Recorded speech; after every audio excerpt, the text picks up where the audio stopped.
It appears we are almost ready to depart. It's a pity we didn't have a bit more time to spend on spellcasting. I presume you've been practicing the spells we worked on. I have, Professor. Well, I'm quite sure I've never seen anyone take so quickly to a second-hand wand. You'll be a force to be reckoned with when you get your own. Thank you, Professor Fig. I appreciate you working with me before the term begins. Oh, Eleazar! George! Glad my rather cryptic description of our location did not thwart your finding us. I've apparated to more vaguely defined destinations than this. Though I confess I may have miscalculated slightly on my first try. Gave quite the fright to some theatergoers in the West End. It's been much too long. When I received your owl, I must say I... Best not speak here, Eleazar. Of course. Why don't we speak en route to Hogwarts? We have a start-of-term feast and a sorting ceremony to get to. Wonderful idea! As long as your young charge here doesn't mind me tagging along. Not at all, sir. After you. Ages since I'd been to the castle. Would be good to see the old pile of rocks.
Before you left for Scotland.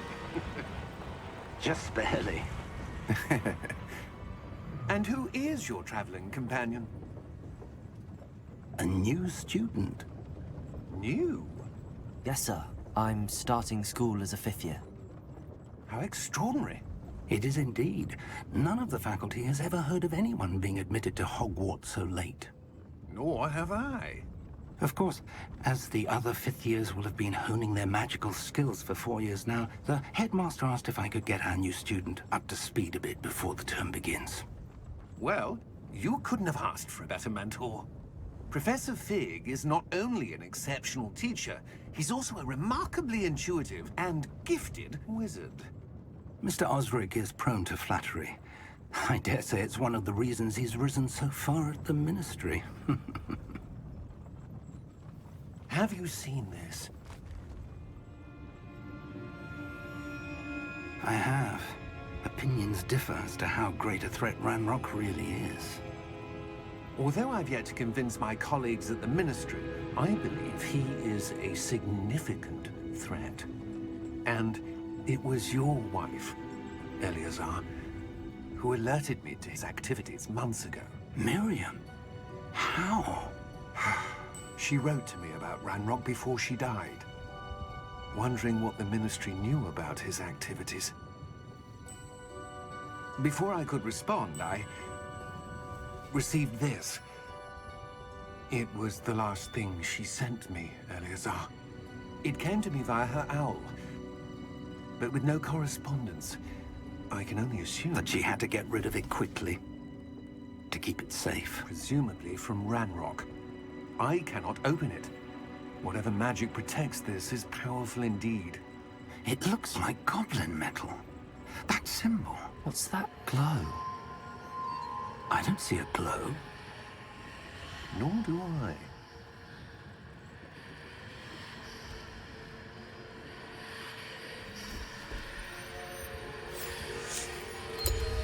Merlin's beard.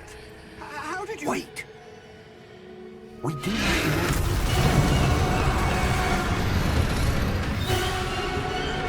Hang on!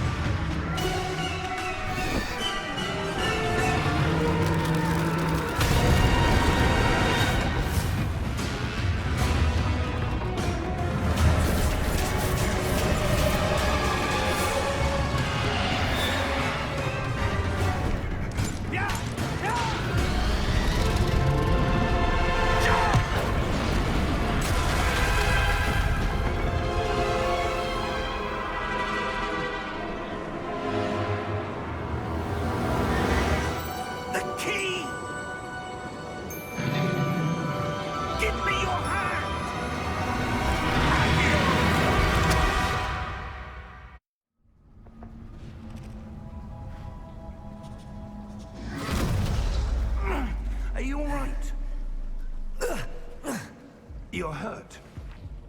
Perhaps a bit. Take this. It's Wiggenweld potion. That stuff will right you in a second.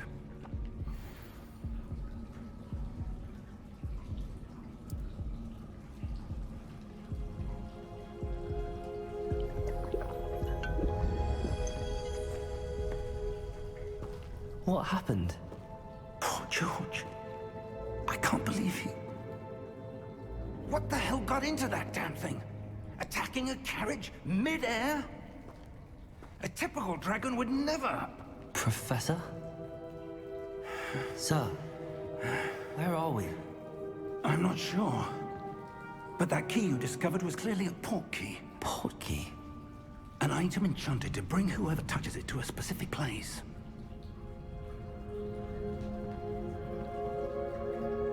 I'm feeling better, sir, if you'd like to look around a bit. I would.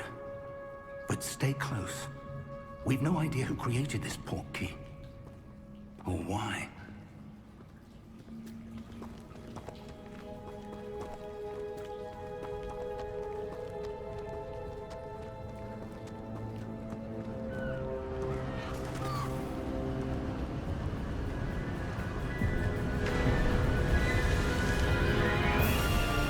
How far did that port key take us? Farther from London than the carriage traveled. We're somewhere in the Scottish Highlands. Sir, those ruins. Do you The think... port key was meant to lead us there? I do. This has not been the day either of us expected. But Miriam sent that port key to George for a reason. And I believe that she, and now George, died in pursuit of whatever it was meant to lead to. If you're sure you're all right, and wouldn't mind indulging me, I'd like to have a look around. Absolutely, sir. Good. Let's see if we can find a path, however faded it may be.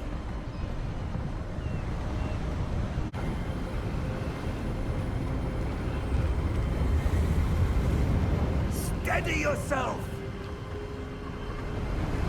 Reparo!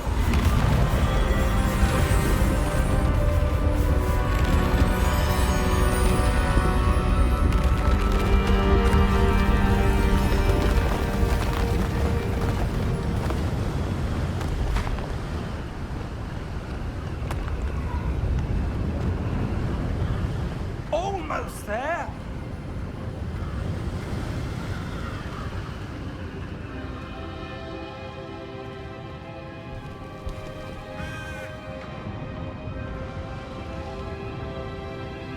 Why would someone have built this here? I suspect they valued their privacy. That port key led us here for a reason. Let's have a look around for anything that seems out of place. That enchanted crystallized stone again. But what could it be blocking? What's this? Professor Fig!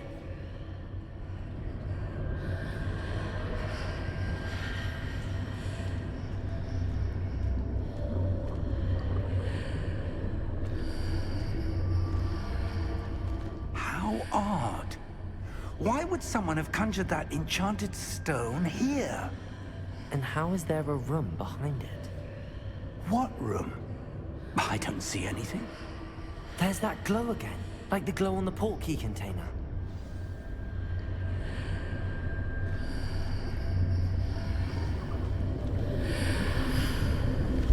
What in Merlin's name? Godric's heart. Where are we? I don't believe it.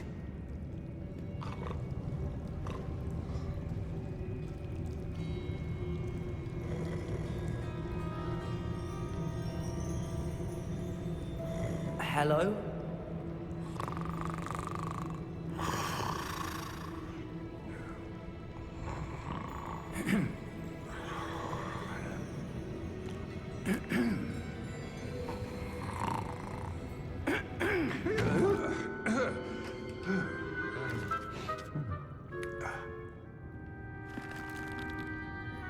It can't be.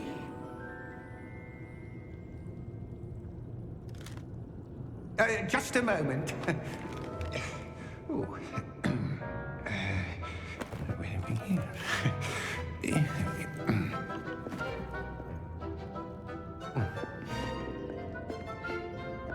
Welcome to Gringotts Wizarding Bank.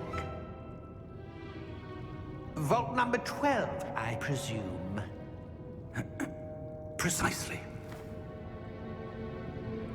The key? Your wife's portkey. Oh, yes, of course. This way, then. Stay close.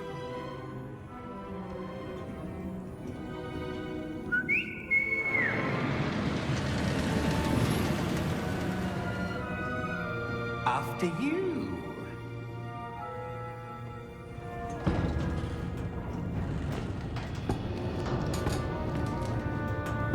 Keep your hands inside the cart if you don't wish to lose them.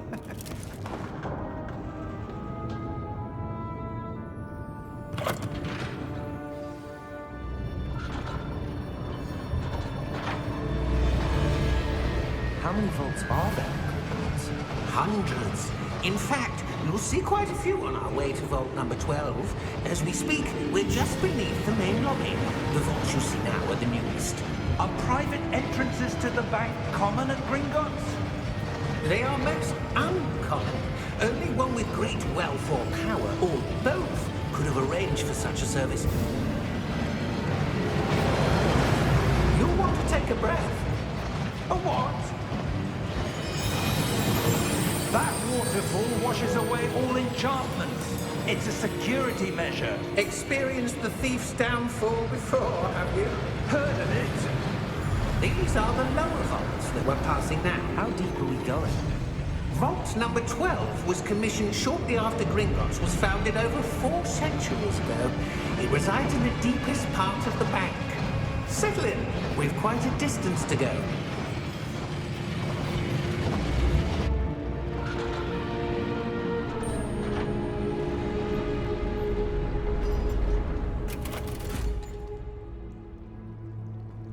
Vault number? Vault 12. Momentous day. On your way.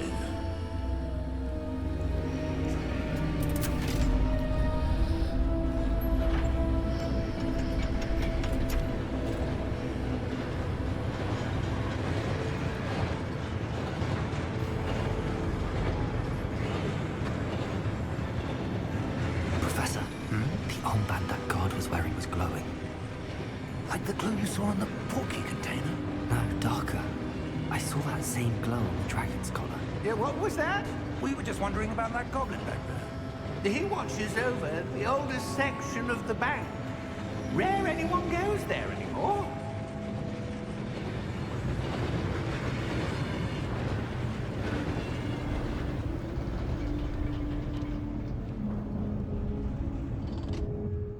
Here we are.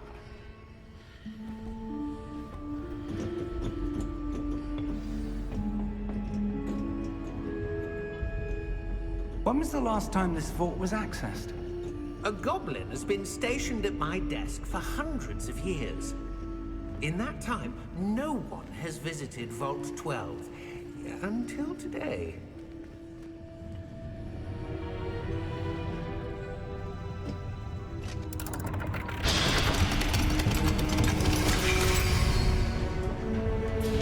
Vault 12. Thank you for your help.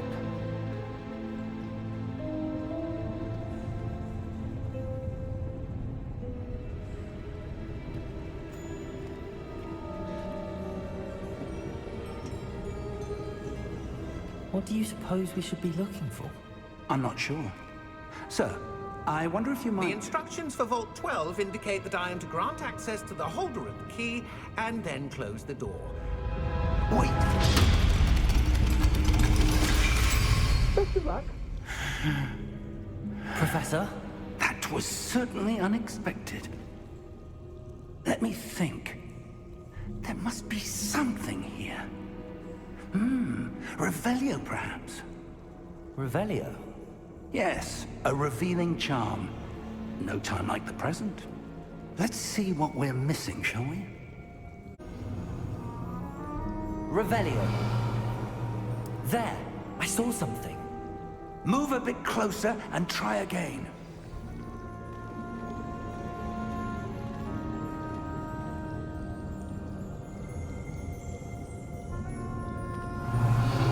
A door.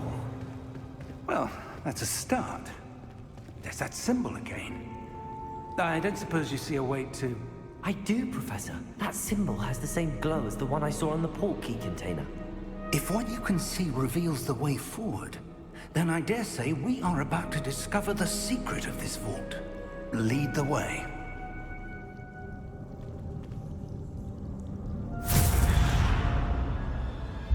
Lumos! This is no ordinary vault. I suspect we will need to earn our way out of here. What do you mean, earn our way out? Do you think this is some sort of test? I do. But to what end, I can't say. Stay close. There will be no disapparating if things go poorly. Not out of Gringotts.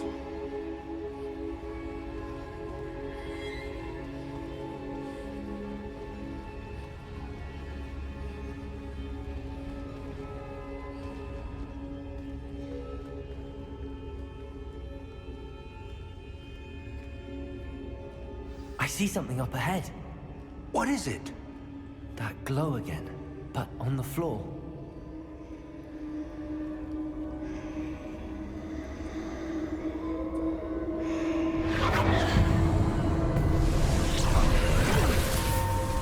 Lumos! What happened? When I moved towards the glow, it suddenly seemed as if the ground was swirling about. Are you all right? Yes, sir, I'm fine. You seem to have caused the floor to change. That statue? What statue? I see some sort of statue, but only as a reflection in the floor.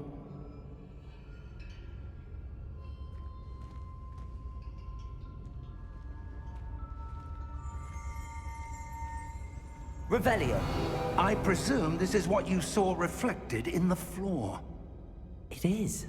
The reflection's still there, but the statue's positions don't match. Wait. When you moved, the reflection turned in the direction of the light. Perhaps you should cast Lumos. Lumos. Well done. Now the reflection's turning towards me. It does follow the light.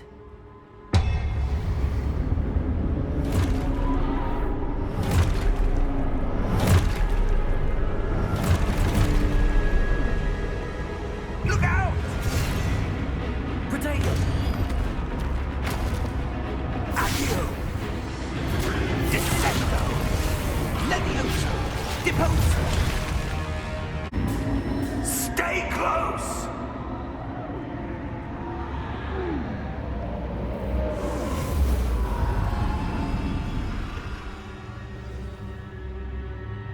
Professor! Professor Fig! Professor, where are you? This isn't good. Where am I supposed to go? What's happening? The wisps of magic seem to be leading me somewhere. Lumos!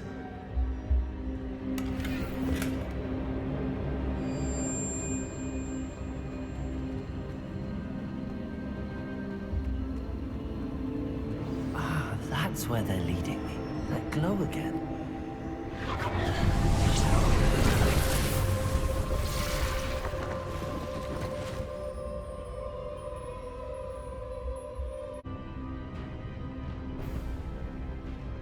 Lumos. Revelio. I suppose I'm on my own this time.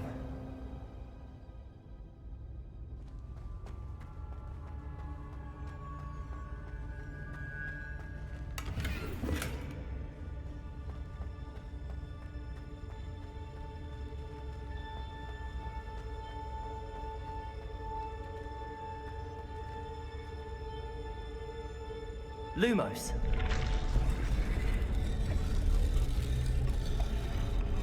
I need to align these statues with their reflections.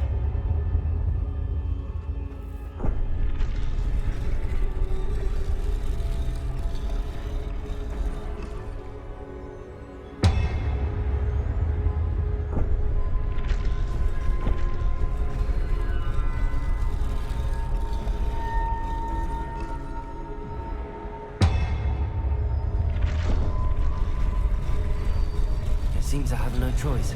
I'm going to have to fight my way out of here. Perhaps I need to get them all to stand at once. Potato!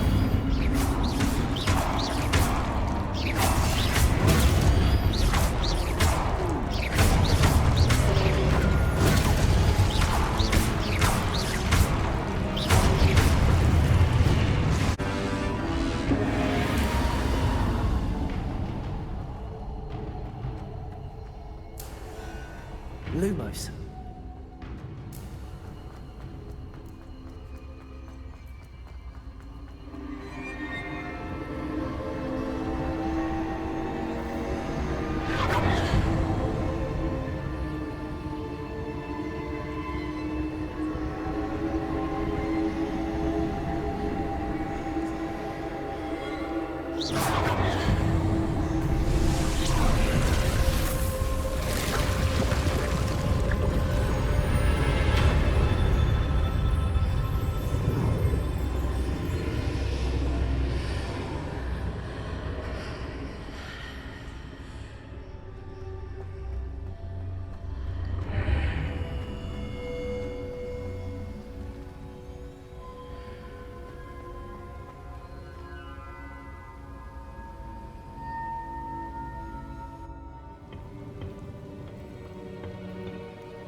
There you are. How did you... What is this place? I don't know. But I found this floating above that basin. That is no mere basin. That is a pensive for viewing memories. I wonder...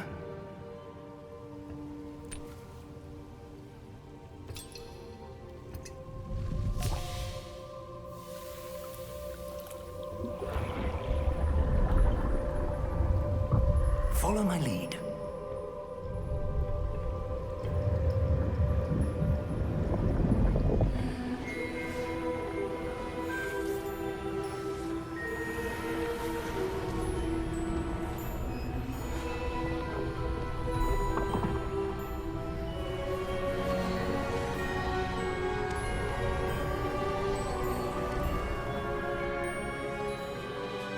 All is in place. The portkey is well hidden. Perhaps too well. I wonder if the path we've created... May be impossible to follow. It will only be impossible for one who cannot see traces of ancient magic as I can. Your ability to see what others cannot will not be enough, Percival. We are entrusting the one who embarks on this path with powerful secrets, with knowledge others will do anything to obtain. Yes, and if we are correct, Charles, the witch or wizard who completes the trials will have proven themselves worthy of that knowledge, and the responsibility that accompanies it. We've done all that we can.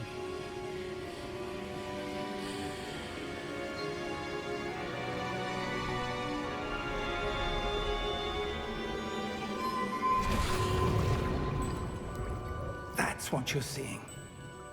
The glow that surrounded them. Yes, sir. Astonishing. Can I see magic?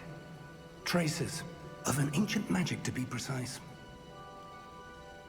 The magic that Miriam had always believed existed, but could never. Miriam, and perhaps George, died in pursuit of knowledge that has been dormant for centuries. And you, it seems, are the key to understanding why. We were... It all looks rather different than it did a moment ago. Someone's coming. Who were they? I don't know. But, sir, you shouldn't be in here. I was right. Ranrock. Seems my reputation precedes me. I was beginning to think no one was ever going to visit Rackham's Vault. And why are you here? No need for that. Just Give me whatever it is you found here and we can let bygones be bygones. Sir, they have the key to the vault. Choose your next words wisely. I only meant that the instructions to Vault 12 were quite clear. Sir, I must insist. I was to grant access only to one with the key, and you didn't have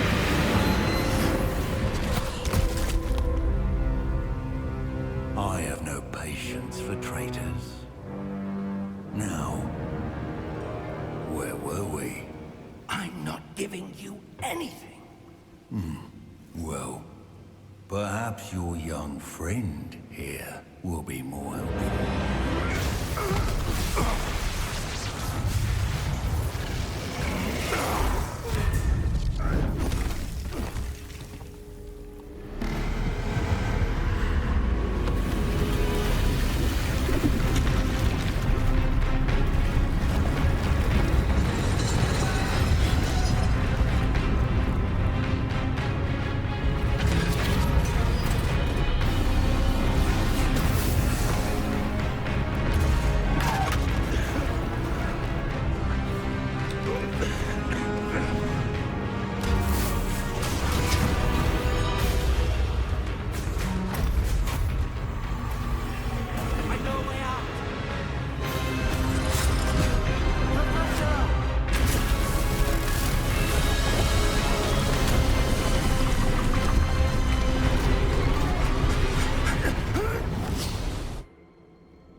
Are you all right? Fine, sir. I've never seen so powerful a goblin. He seemed wholly unaffected by my magic. Where are we? It can't be. It seems those who set up the pensive, the locket, and the path to both wanted someone with your ability to end up here. Come. We have a sorting ceremony to get to.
Oh, good.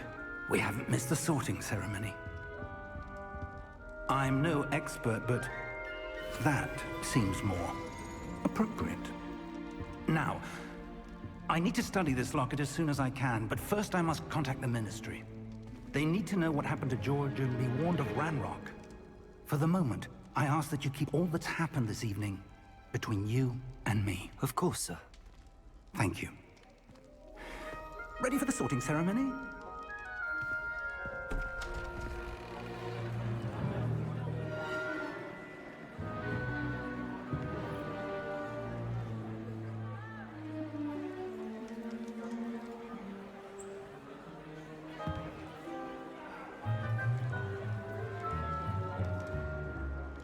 Phineas, Nigellus, Black.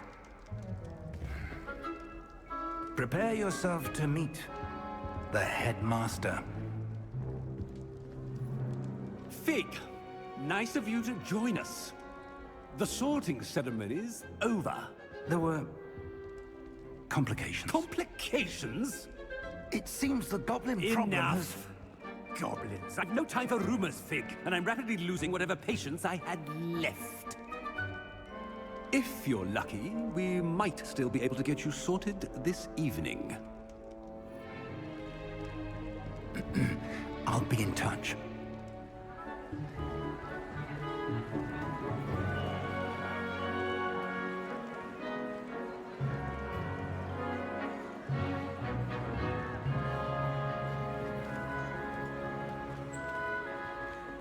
Professor Weasley, we've one more to be sorted. Welcome. You're just in time. Have a seat.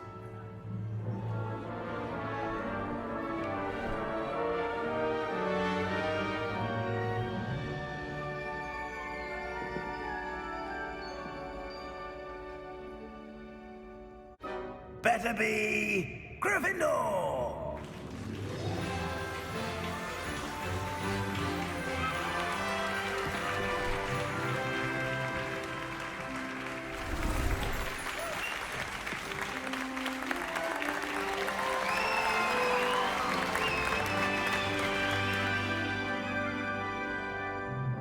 Oh, and one more thing. Due to the unfortunate injury on the pitch in last spring's final, this year's Quidditch season has been cancelled. Enough! It's not as though I've banned flying altogether, but don't tempt me. You are here to focus on your academic futures. I'm sure you will have plenty to do before classes begin tomorrow. I said, I'm sure you all have plenty to do before classes begin tomorrow.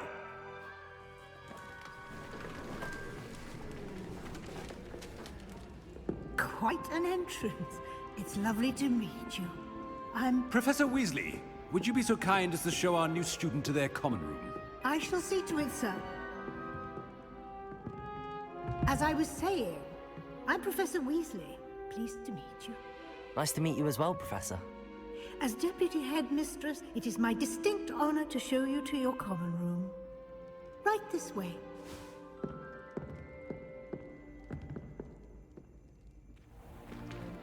It's most uncommon for a student to begin as a fifth year.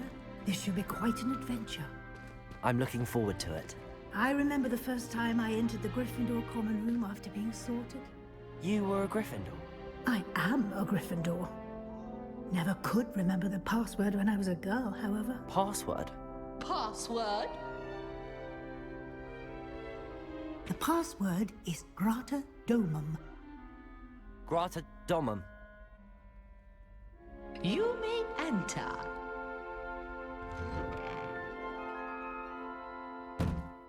Well done. Now, go on in and get some sleep. You have a big day ahead of you tomorrow. I shall be back in the morning to collect you for your first class. Thank you, Professor Weasley. You're welcome. I hope you enjoy your first night at Hogwarts. Sleep well.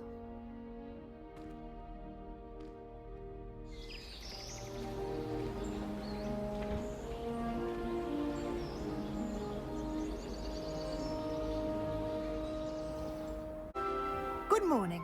I trust you're ready for your first day at Hogwarts? I've been dreaming of this day for a long time. Can't believe I'm here. Well, you are here. Make the most of it. You only have one first day at Hogwarts. Now, in light of your unique situation, joining us as a fifth year, you'll need to catch up with your classmates and not fall behind. Especially as you'll be expected to complete your OWLs at the end of the year. OWLs? Owls? Yes, your ordinary wizarding level exams. They will determine what type of career you can have when you leave here. After much discussion with the headmaster and the Department of Magical Education at the Ministry, we've devised something extraordinary to ensure your success. Here you are.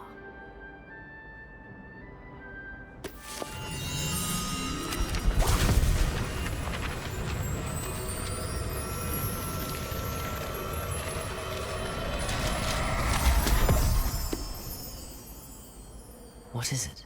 It is a wizard's field guide. It will help you to keep track of what you are learning so that you master all that's expected of a fifth year. you would be wise to take full advantage of this exceptionally valuable resource.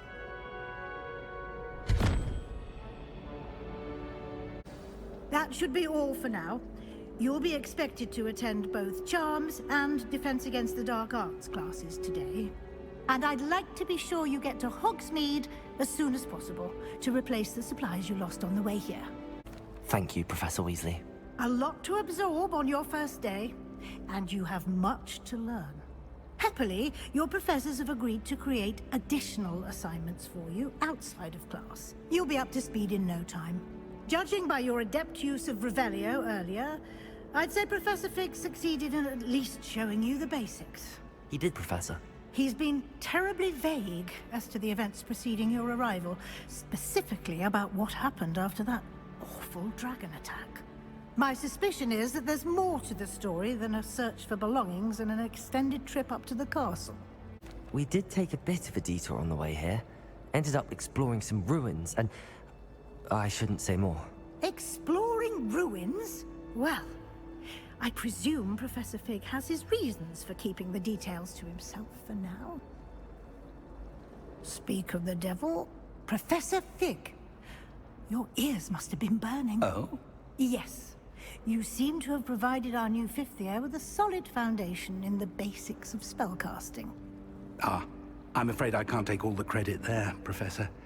They've a rare aptitude for magic, it seems.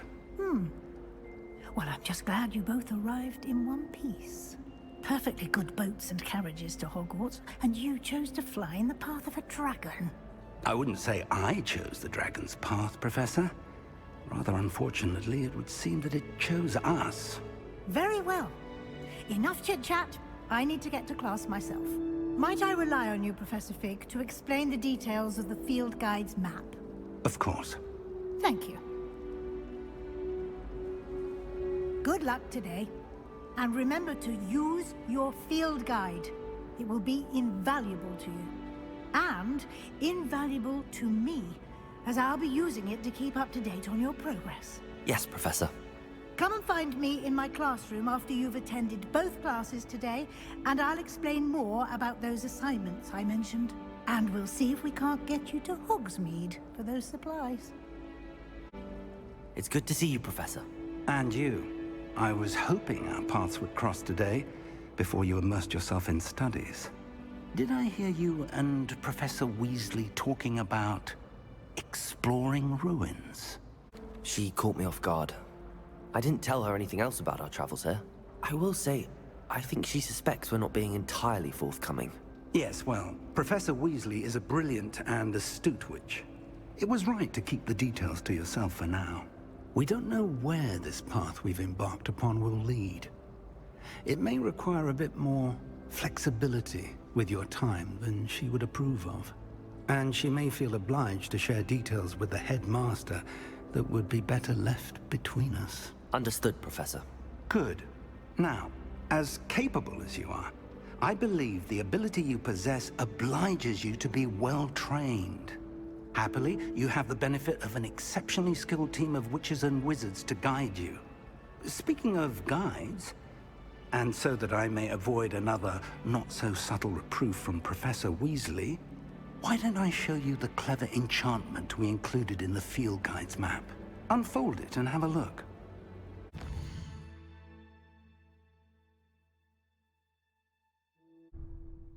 The map is enchanted to help you find your way. This will be incredibly helpful. Thank you. Now, sounds like you've quite a day ahead, what with classes and a trip to Hogsmeade for supplies, including your own wand. You'll enjoy Mr. Ollivander. He's an exceptional craftsman and a good friend. I shall reach out when I have more information about our mysterious locket. For now, focus on your classes and pay attention. More than your owls may hinge on the magic you are able to master within these walls. Is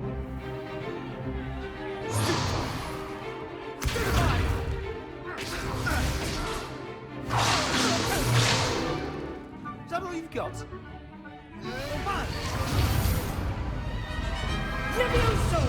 Professor Hecat! Perhaps you'd be good enough to blast each other to pieces on your own time.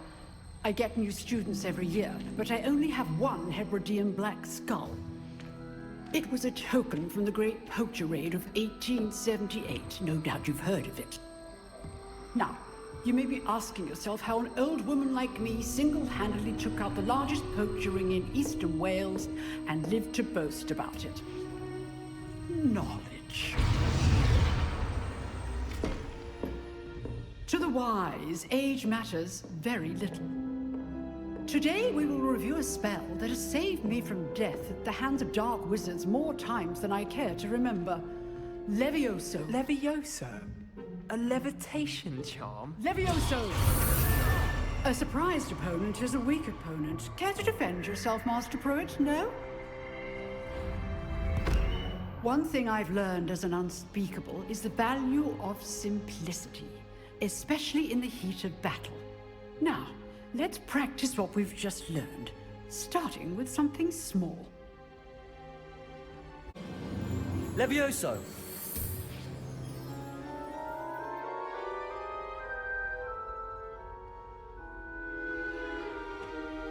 Now, let's try something a little larger.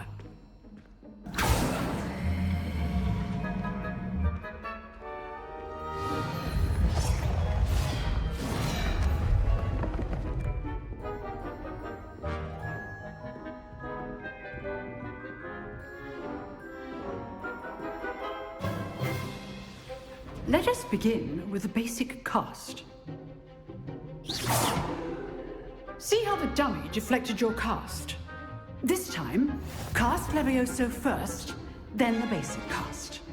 Remember, a surprised opponent is a weak opponent, as Master Pruitt so artfully helped me demonstrate earlier. Levioso! Good. Now, the basic cast. Well done. Very good, but the best way to practice is by dueling. We'll start with you two. Duelists, take your marks. Time for a proper Hogwarts welcome. Now, I want a fair duel, using only Levioso, basic cast, and Protego. You may begin.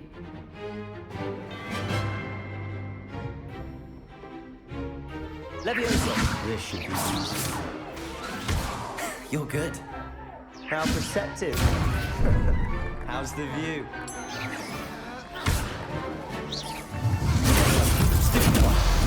Okay, Stones. Lucky. Nothing lucky about it. I know. This can't be Stupid. Let's just say... All my students. Levioso! I do enjoy lively duels. Use the basic cast when your opponent's guard is down. Not bad for a beginner. You give as good as you get.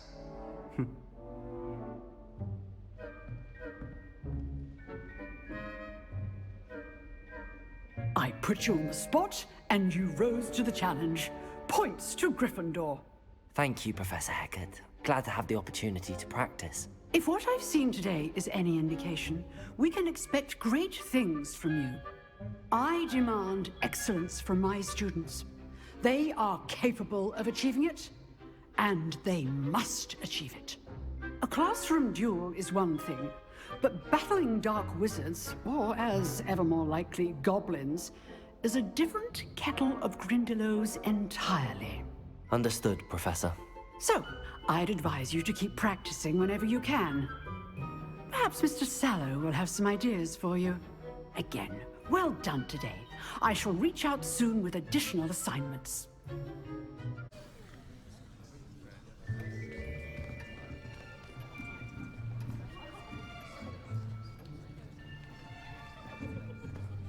Here, behind you. There is an open seat here. Thank you. Hello, I am Nettie. So you are the new student. Have you met Professor Ronan yet? Shall we begin? Welcome to Year 5 of Charms. Now, this will be a crucial year in your education on the art of charm work, but I am confident that that we will take hold with the passion and rigor requisite of such a challenge. Right, now, everyone, please open your textbooks to page 517. But before we begin, can anyone here tell me the difference between the incantations of the color change and growth charms? Anyone? Anyone? I am afraid it is too late to study now. My, the summer months must have really taken a toll on you all. By the looks of it, you all spent your holidays practicing Obliviate on one another. Do you even remember how to perform a basic summoning charm?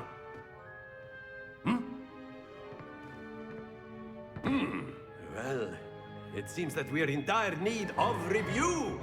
Everyone get into pairs and take positions on opposite sides of the classroom.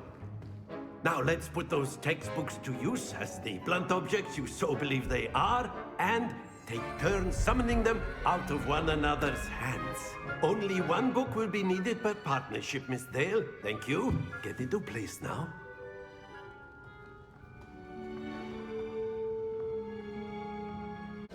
Accio! That is not bad. You are a swift learner. I see a lot of potential, but remember, potential is nothing without practice. Keep at it. You might just rival Miss Onai here. Very good, everyone. That's enough of that. Well, as you all seem to have the basics down, and it is an exceptionally lovely day, I was thinking that we might have ourselves a little excursion outside for a spot of fresh air. After me.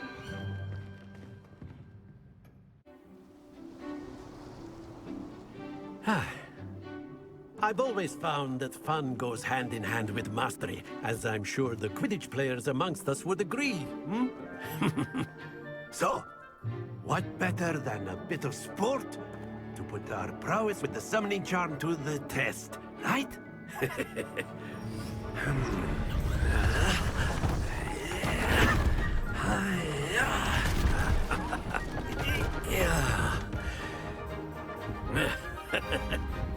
So why don't we have our newest student start us off?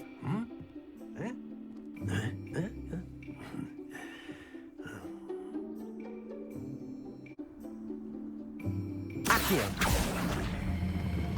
Excellent. Not to worry.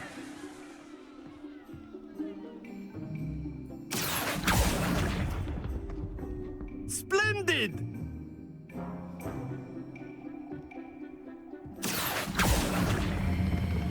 That's it!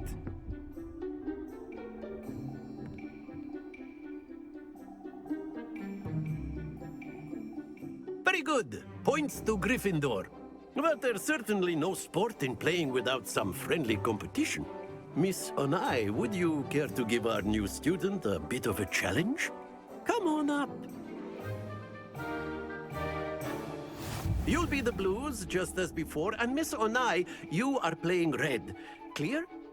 Yes, sir.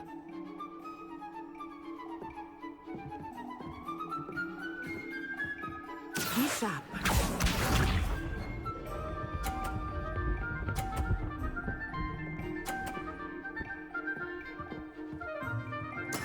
Yes! Accio!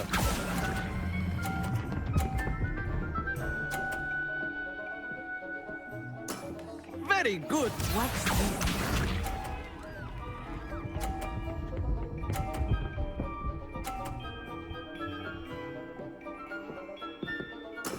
That is how it's done.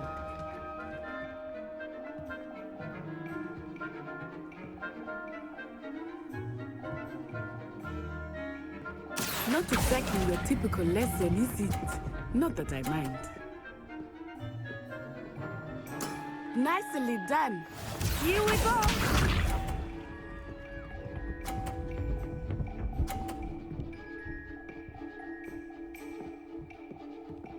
Phew. Accio!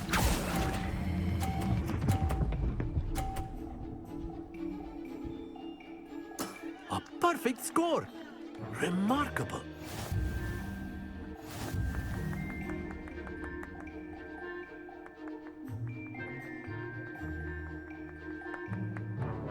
Let us make this a bit more interesting, shall we?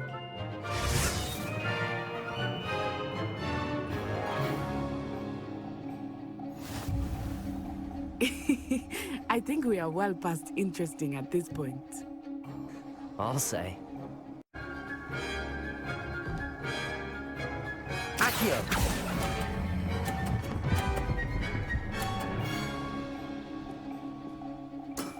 Very good! Let us see this.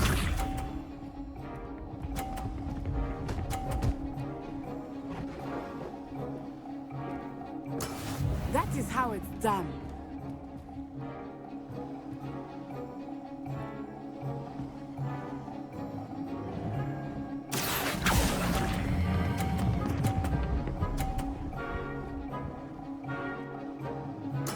Well done. Watch this.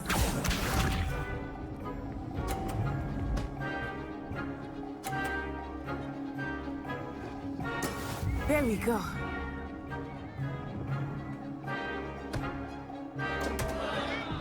Accio.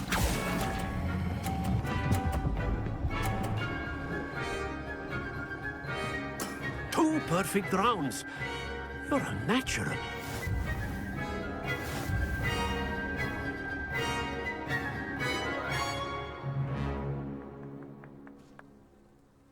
Very good, both of you. Well done. Class is dismissed. Gather your things on the way out. Good game back there. I must admit, I think I underestimated you. Took me weeks to become proficient with Accio. Took weeks for me to get anything right when I transferred here. It gets easier, I promise. That's good to hear. It's a lot to take in all at once. To put it lightly, I remember how I felt when I first arrived. I transferred here from Wagadu just before my 4th year. My mother received an offer to teach divination here. Before I knew it, we had left Uganda and were halfway around the world at a new school in a new country. You wanted to speak with me, Professor? I did. I trust your first charms lesson lived up to expectation? Well, an outdoor competition wasn't exactly the lesson I was expecting, sir. What charm is there in the expected? You did well, managing to best as gifted a student as Miss Onai. Thank you, Professor. I enjoyed the match. Miss Onai is always a fierce competitor, though I sense that she is a bit distracted of late. Now, Professor Weasley has asked that your professors give you instruction outside of the ordinary curriculum. Expect to hear from me soon regarding a special assignment that I am preparing for you. What about the room, Professor? I was thinking the same thing, Deke. Perhaps you could help. Oh, excuse, Deke. Ah, there you are.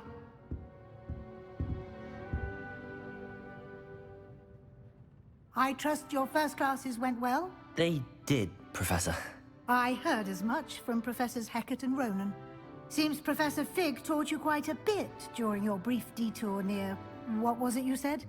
Some ruins?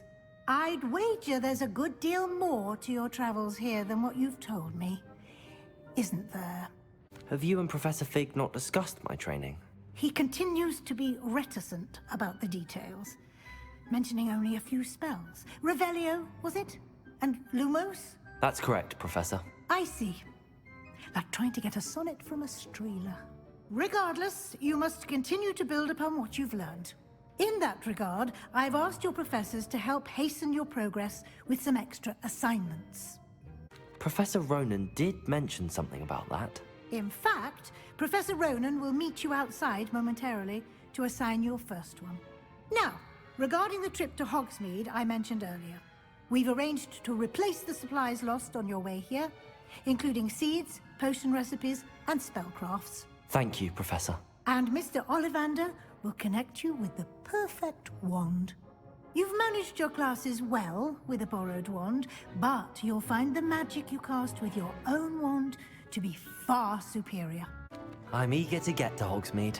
Very well. I'd like you to make your first visit to the village with a classmate. Help you get your bearings. Perhaps Sebastian Sallow or Natsai Onai. I've noticed you spending time with them. I'd like to go with Natty. Excellent choice. Miss Onai is one of our most talented students. And she knows the area. She'll keep you well clear of any of Victor Rookwood's undesirables en route. Rookwood? A rather unsavory local. Best to avoid him and his associates, including his right hand of sorts, Theophilus Harlow, if you can. Once you've finished Professor Ronan's assignment, your friend will meet you at the castle doors. No time to waste. The sooner you complete your work, the sooner you can enjoy a butterbeer at the Three Broomsticks. You have a new spell to teach me, Professor. Indeed I do, and an exceedingly useful one at that, the mending charm Reparo. Fixes things right up, makes a broken object good as new in the blink of an eye. It seems as if that might come in handy. More frequently than one would imagine. As Professor Weasley mentioned, I am not the only one who will be teaching you spells outside of class in an effort to catch you up with your peers. A number of your professors have agreed to do so as well, but first, each shall ask that you complete a few preliminary tasks to hone your magic. I have arranged some for today. See them through and then report back to me. We will have you casting Reparo in no time. I'll start on the task right away, Professor. I completed the assignments, Professor. Marvelous. You clearly know your way around basic charms. Let us give the old mending charm a try then, shall we? Remember to be deliberate in your enunciation and movements. I want to see some vigor. Now, wand at the ready. Yes, sir. Remember, your wand is a conduit of your magic.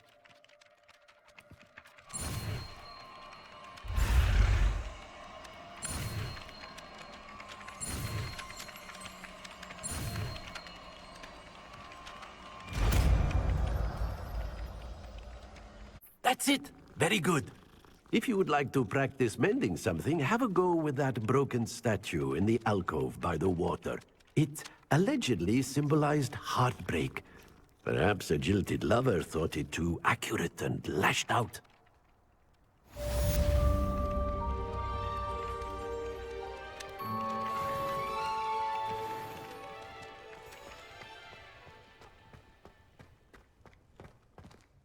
Reparo.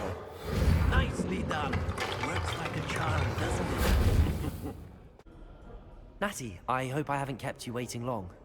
Not at all. Professor Weasley tells me that you need to go to Hogsmeade.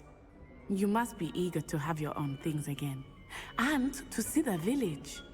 I've been looking forward to it. Good. Shall we set off? I intend to give you a first-rate Hogsmeade experience.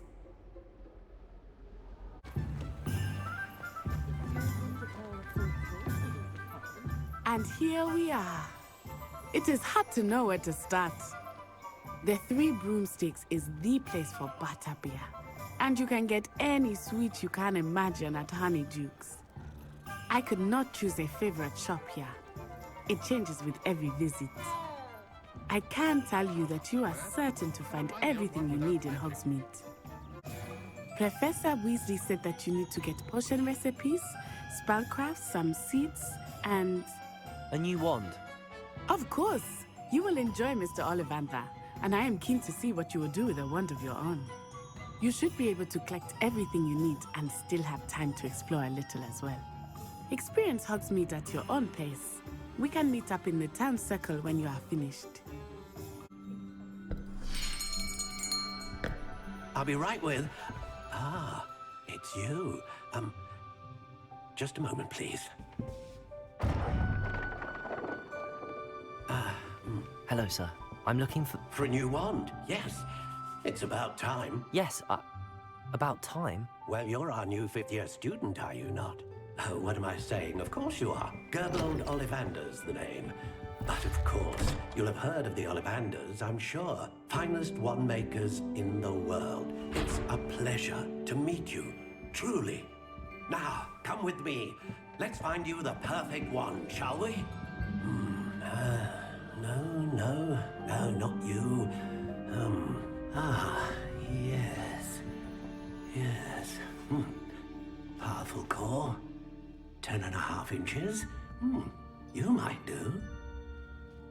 Here, give this one a try. Well, go ahead, swish. How odd. Once more, come on, really swish it. Oh dear. Well, this isn't a good match at all, is it? We'll find you something, not to worry. No, not you. Perhaps.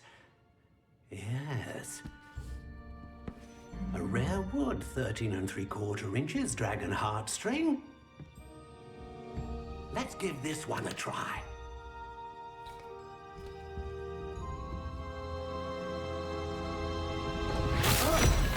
Oh, goodness. Looks like it's back to the shelf for you.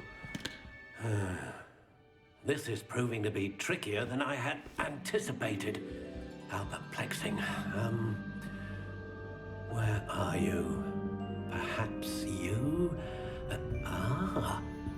There you are.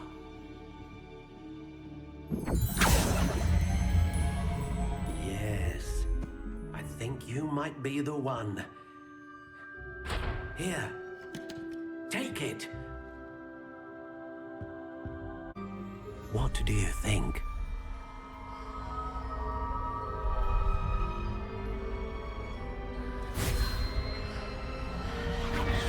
Extraordinary. Another wand, another beginning of a bright and magical future.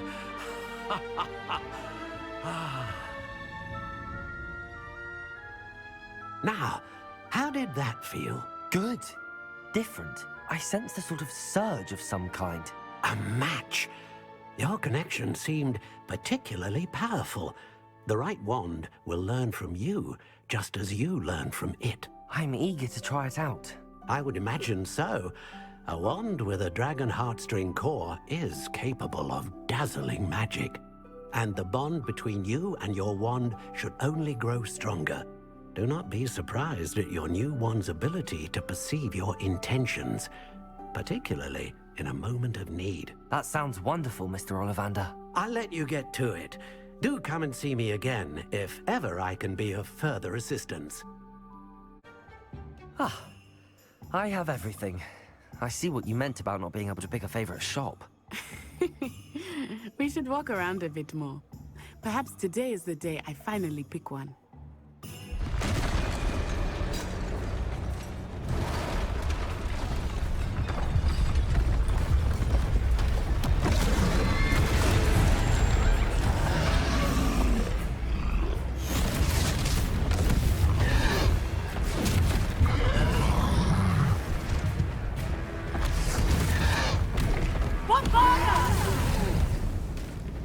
Draw it away from the building!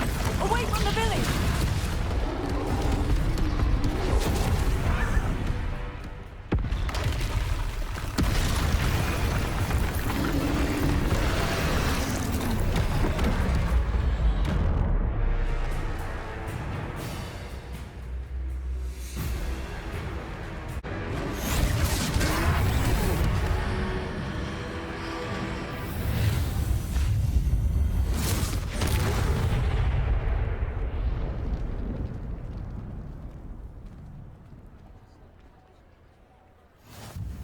Goodness! A second troll! Did you two take on a fully grown troll? By yourselves? I suppose so. It's all a bit of a blur, to be honest. Merlin's beard. Are you all right? We are, and we were glad to help. I'd say help is a bit of an understatement. Nerve like that. The makings of an aura, if you ask me. If you are unharmed, perhaps the two of you wouldn't mind helping me put a few things back to where they were. Of course, officer. Singer. Officer Singer. And thank you, again.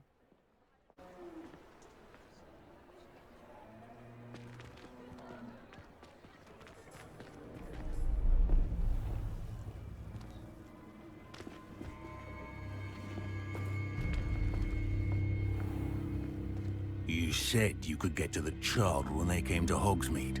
That all you needed was a distraction. I gave you a distraction. I just watched a student take down your distraction. Who's this child? What are you not telling me? All you need to know is that if you cannot get to the child, then you have no value to me. Let's go.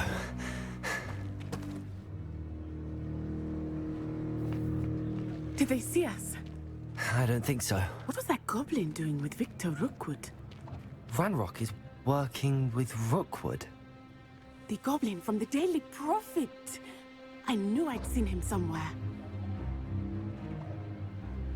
Quickly, let's get inside the 3 broomsticks.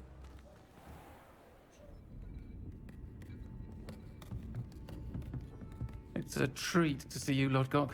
I shall let you know if I hear anything. Thank you, Sirona. You be well.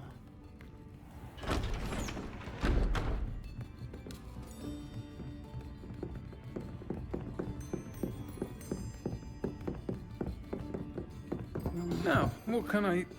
Oh, there's a face I haven't seen before. It's my first time here. Welcome. Butterbeer's on me. Heard about the attack. I shall be looking in on the other shopkeepers and residents shortly. Glad to see you two escaped injury. Thanks to this one, single-handedly took down a troll. Is that right?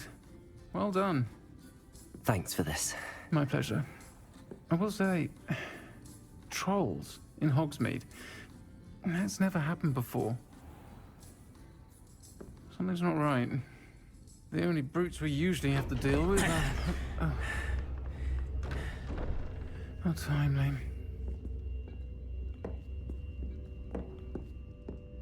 Was that Lodgok I saw leaving just now? Your clientele's not what it used to be, Sirona. Not to worry, Victor. Once the two of you leave, the caliber of my clientele will greatly improve. I wouldn't do that if I were you, Theophilus. Come now. No need for theatrics. I'm only here for this one anyway. My friend is enjoying a well-earned butterbeer. Only want a quick word. Perhaps you didn't hear me.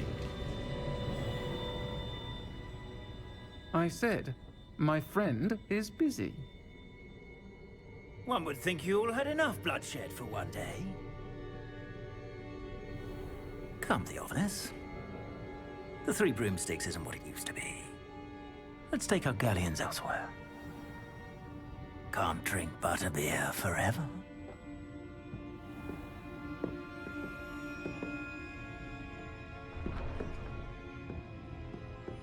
Seems you've made an unfortunate enemy. Watch your back. Rookwood and Harlow are worse than any troll you might encounter. Trolls, Ranrock, and Rookwood. What are you not telling me? I promised to tell you everything, but it's perhaps best I do that later. I am certainly glad Sirona was there. And that she isn't intimidated by thugs like Rookwood and Harlow. I want to understand what's going on, and I hope you will tell me. But for the moment, we should return to the castle. Professor Weasley will certainly hear about the troll attack soon if she hasn't already. I don't want her to worry. Professor, I'm glad to see you. And I you. Thank Merlin you're in one piece. I heard about the attack. Trolls in Hogsmeade? Sir, the trolls were wearing armor. It had that dark glow like the dragon collar. Goblin silver! Ranrock used it to control the dragon. But how? And why send trolls to... They were there because of me. I overheard Ranrock talking with Victor Rookwood. Ranrock was in Hogsmeade? With Rookwood? The trolls were Ranrock's distraction so that Rookwood could get to me. And he would have, had Sirona and the patrons at the Three Broomsticks not intervened. This is grave news indeed. If Ranrock's goblins and dark wizards are after you, they want what we found in that vault. They're after the locket. You said you discovered something in it. Yes. I discovered an inscription. When I read it aloud, this map appeared. Clever enchantment. It's a map of Hogwarts, to be sure, but I do not know where it leads. It leads to the library. A restricted section, to be precise, and a bit beyond. I see traces of magic there on the map. I suspected you would see something. Shall we go? I appreciate your enthusiasm, and I'm eager to discover what we may find there as well. But if our experience at Gringotts, let alone what happened to Miriam, taught me anything, it's that the path we're on is terribly dangerous. I'd like you to work with Professor Hecat a bit, before we continue. But sir, how dangerous could the library be? Perhaps we're only after a book. Perhaps we are only after a book, but we should be prepared for anything. Once you've honed your defensive magic further, come and see me. I'm here about the new spell you wanted to teach me, Professor. Good. Professor Fig indicated a certain urgency to you completing your defensive magic assignments. As such, you are to learn Incendio, the fire-making spell, handy for lighting torches, burning away spider webs, and, when necessary, defending against those who would wish to do us harm. Sounds versatile. Quite. But before we get started, I'd like you to complete a few tasks. You may be surprised by some of them. Astonishing how much students don't think their professors know. When you're finished, come and see me. Then we shall begin working on Incendio. Hello, Lucan. May I use the training dummy? Of course. I'll fetch it and give you a list of combinations to practice. Ready to have a try now? That would be wonderful. Be sure to cast all your spells before the dummy lands. If you need to stop practicing before you finish all of them, let me know. Accio. Good one! Levioso.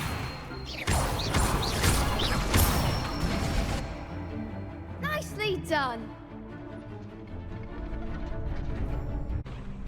Levioso. Accio.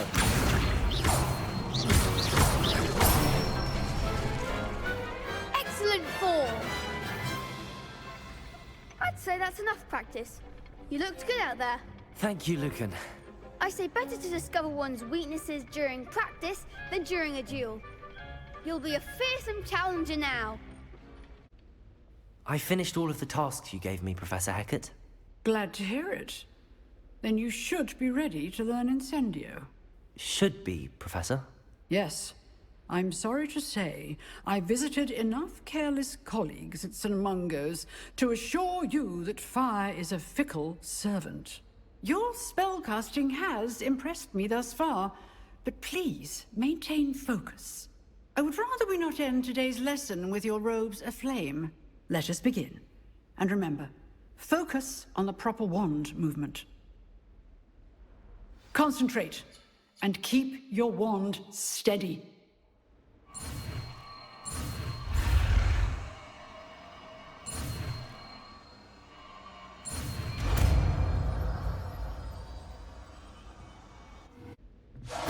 Setting things ablaze is certainly cathartic, isn't it? Hello, sir. You'll be pleased to know that I worked on my defensive magic with Professor Hecat. So I hear. She tells me you've taken rather well to your new wand. You must continue to work with her and your other professors to improve your skills. That said, I don't wish to postpone our visit to the library any longer. So, shall we proceed? Fig, I have work for you. Come. Headmaster, I'm with a student and my schedule Your schedule will wait indefinitely, as will your student. I would think that after all the trouble you caused me with Osric, you'd be eager to make amends. My office, 5 minutes.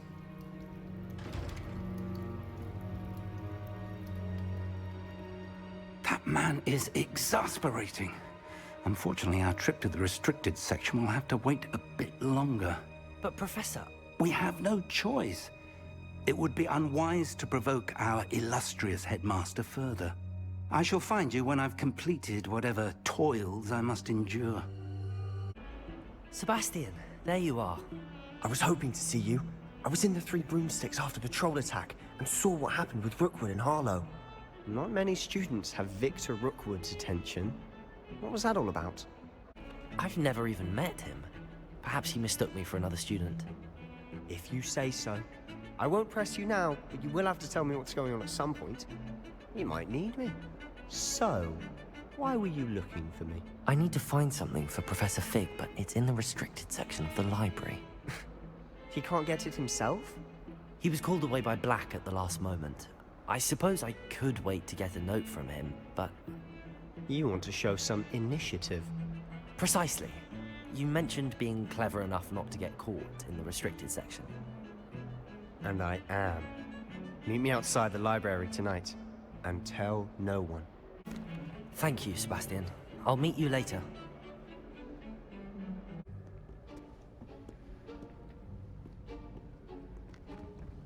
See there?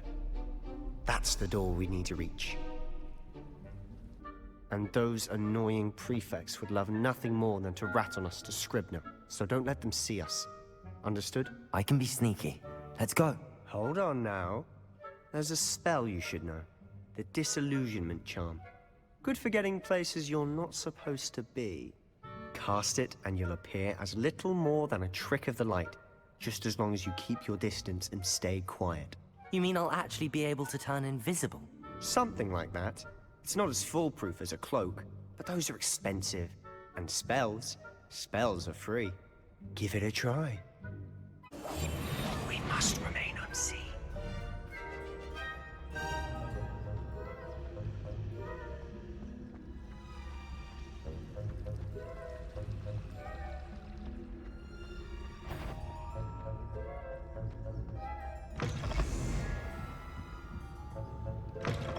Blast. The librarian's still here. Quick, behind the bookcase. You told me the librarian would be gone by now. I said usually, but it'll still be all right. Do you see her desk behind me? The key is in the drawer of that desk. Now, here's what we're going to do. I'll create a distraction to draw her away. You focus on getting the key. I'll meet you outside of the restricted section. The key. Here it is. Is someone there?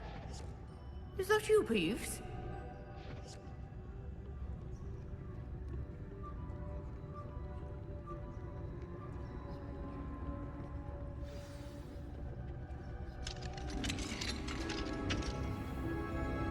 Who have we here? Sebastian Solo and his new little friend. Out exploring where they shouldn't be. Naughty, naughty, you'll get caughty.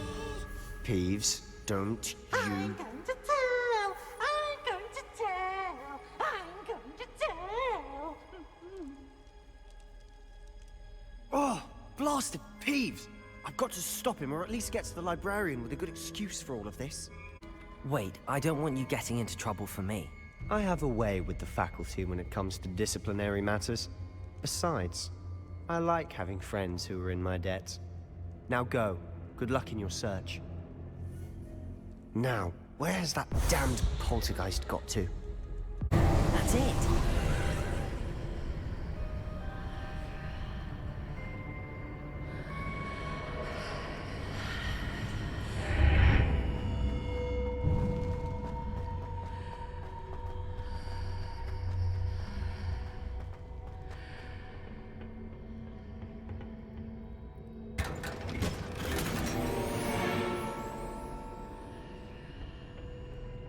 Where might this lead?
You wanted to see me? Headmistress Fitzgerald, Professor Rackham. Miss Isadora Morganach, welcome. Professor Rookwood, Professor Bakar. We understand that you are adjusting well to life at Hogwarts. I am. I am glad. Especially in light of your unusual situation, starting as a 5th year. As it happens, I was also admitted to Hogwarts as a 5th year.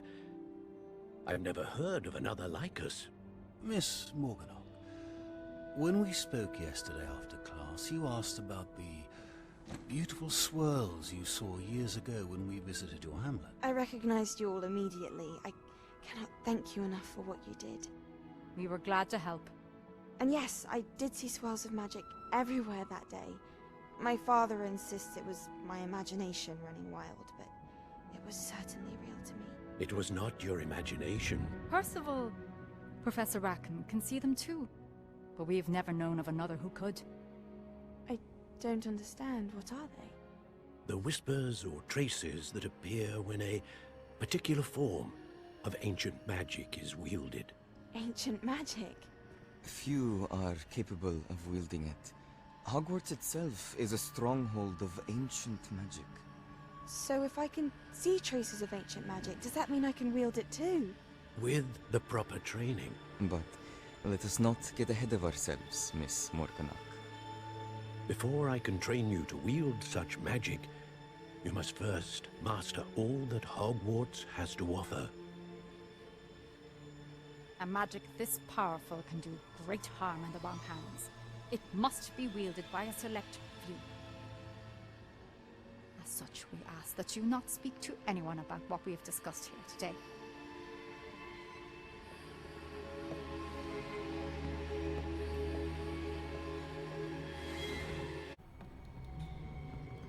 Sebastian.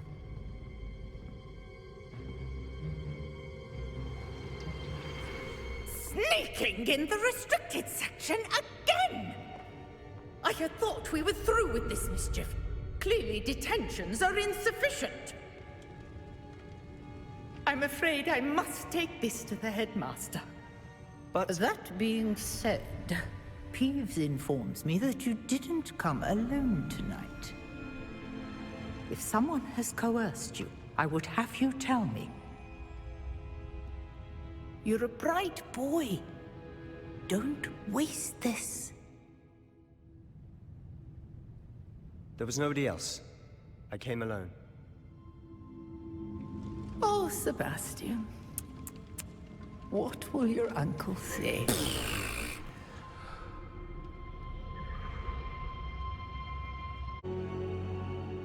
What? That's... Wait. You accessed the restricted section? But how? Thinking on it, perhaps it's best you spare me the details. Fair enough. In fact, the book was below the restricted section as it appeared on the map. I want to hear everything. First, let's have a look.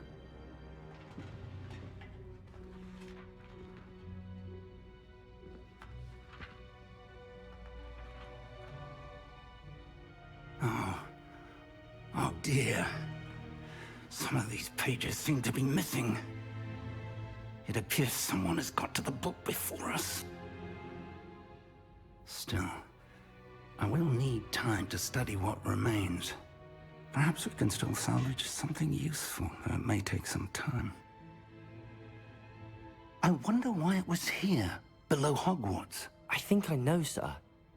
I saw 2 more memories where I found the book. Another pensive. Godric's heart. The man we saw before, Percival Rackham, was a professor here. The first memory showed him and 3 other professors using ancient magic to restore a hamlet from a drought. Miriam was right. And the second memory? They were talking to a student who started as a 5th year, like I did. She could see traces of magic too. Why those memories? Perhaps this book will explain. Now I'll have to take it with me to London. The headmaster has insisted that I speak directly to the minister about George's death. I understand. I'll see what I can learn about the missing pages while you're gone. Good. Don't neglect your studies. Your wand work is improving by the day. But you'll want to pay attention in herbology and potions. There's more to magic than spellcasting. Plenty to keep me occupied while you're gone. You've done exceptionally well. I look forward to seeing all that you've accomplished when I return.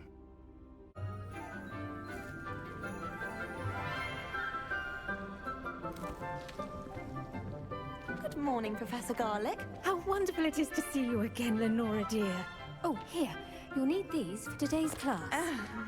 A little treat for your auntie.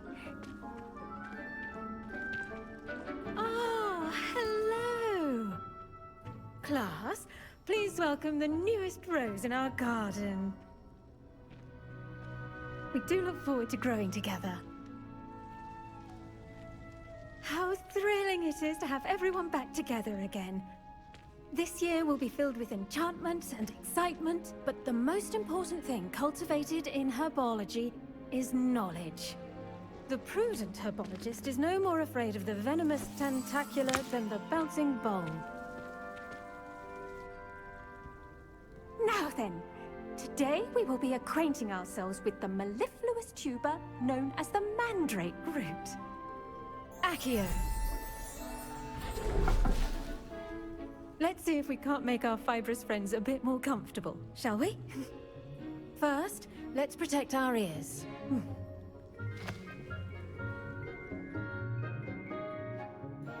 Now, everyone, grip their mandrake by the tendrils and give it a firm tug.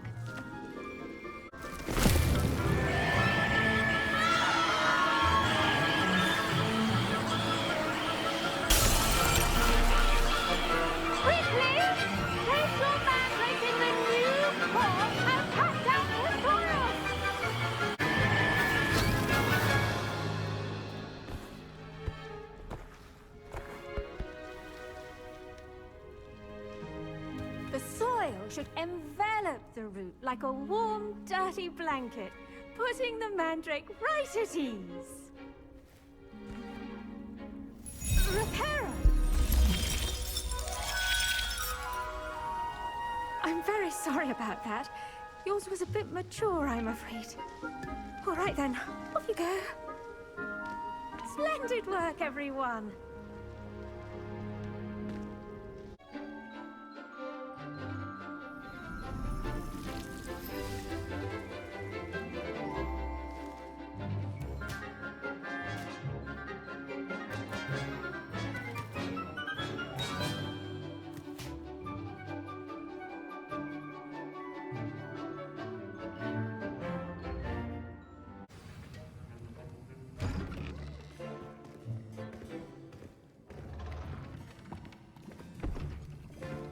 Potions is one of the most challenging and hazardous subjects taught at this school. As fifth years, you will be required to reach new heights of both discipline and intellect. You will begin this term by brewing a Wigan-Weld potion. Mr. Takar, can you tell us why this particular potion might come in handy? Yes, Professor Sharp. The Wigan-Weld potion can be used to sterilize and even heal a variety of injuries. It can heal some injuries, but not all. Points for Ravenclaw. Before today's class is completed, each of you will have brewed a Wigan-Weld potion of your own. You never know when you might need it. Please begin.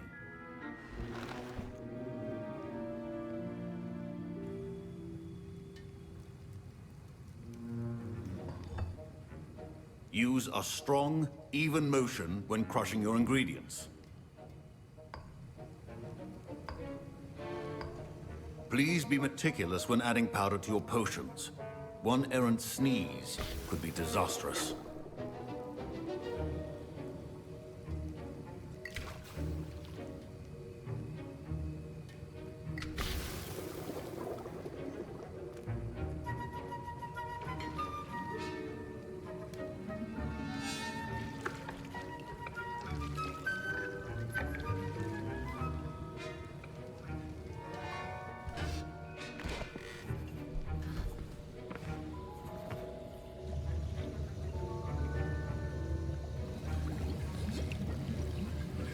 I see most of you have not forgotten how to stir.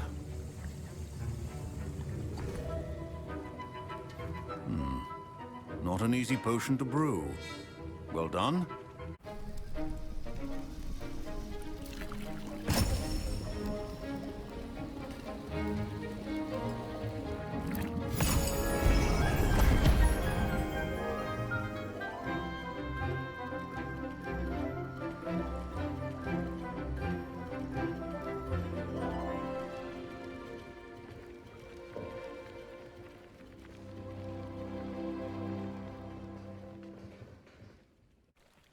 Hello, Natty. How are you? I hope you've recovered from our rather eventful trip to Hogsmeade. I am well, but I have been worried about you, my friend. With Ranrock and Rookwood and Harlow after you? I'm all right at the moment. We did not speak about it at the time, but I am hoping now you might tell me why they were looking for you. They want something that Professor Fig and I found at Gringotts.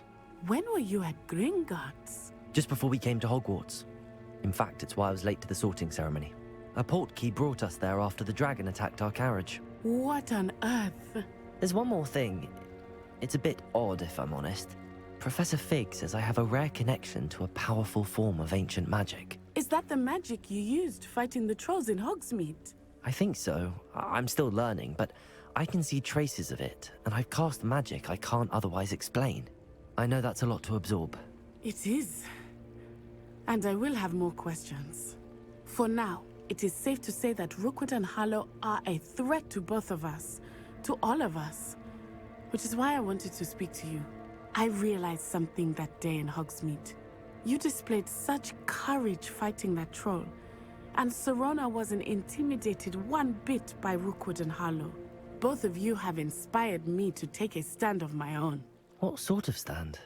Men like Rookwood and Harlow are the reason my mother and I left Matabeleland. I am not going to sit by and watch them destroy my new home. Rookwood and Harlow are a dangerous pair on their own, and the fact that they're working with Ranrock, well... All the more reason they must be stopped. Rumor has it that Theophilus Harlow runs Rookwood's day-to-day operations.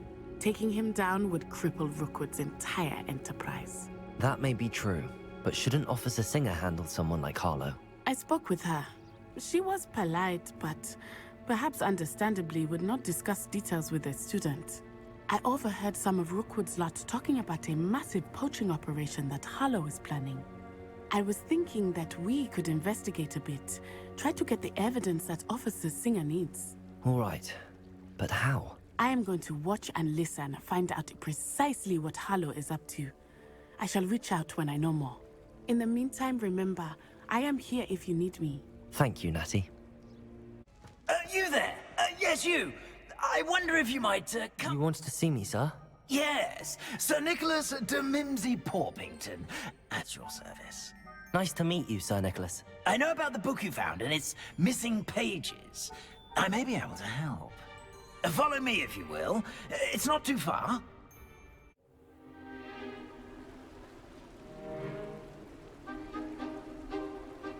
Do stay behind me. It's Sir Patrick we want. Oi, Nesta, look who's here.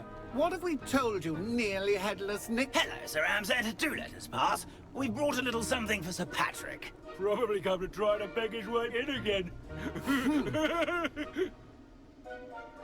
Do they always talk to you like that? Oh, all in good fun. Once Sir Patrick lets me join the Headless Hunt, I'll be right there with them.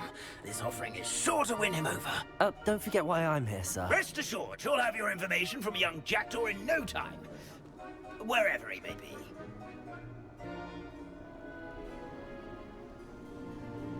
What I'd give for a flagon of mead or a nice leg of lamb right about now.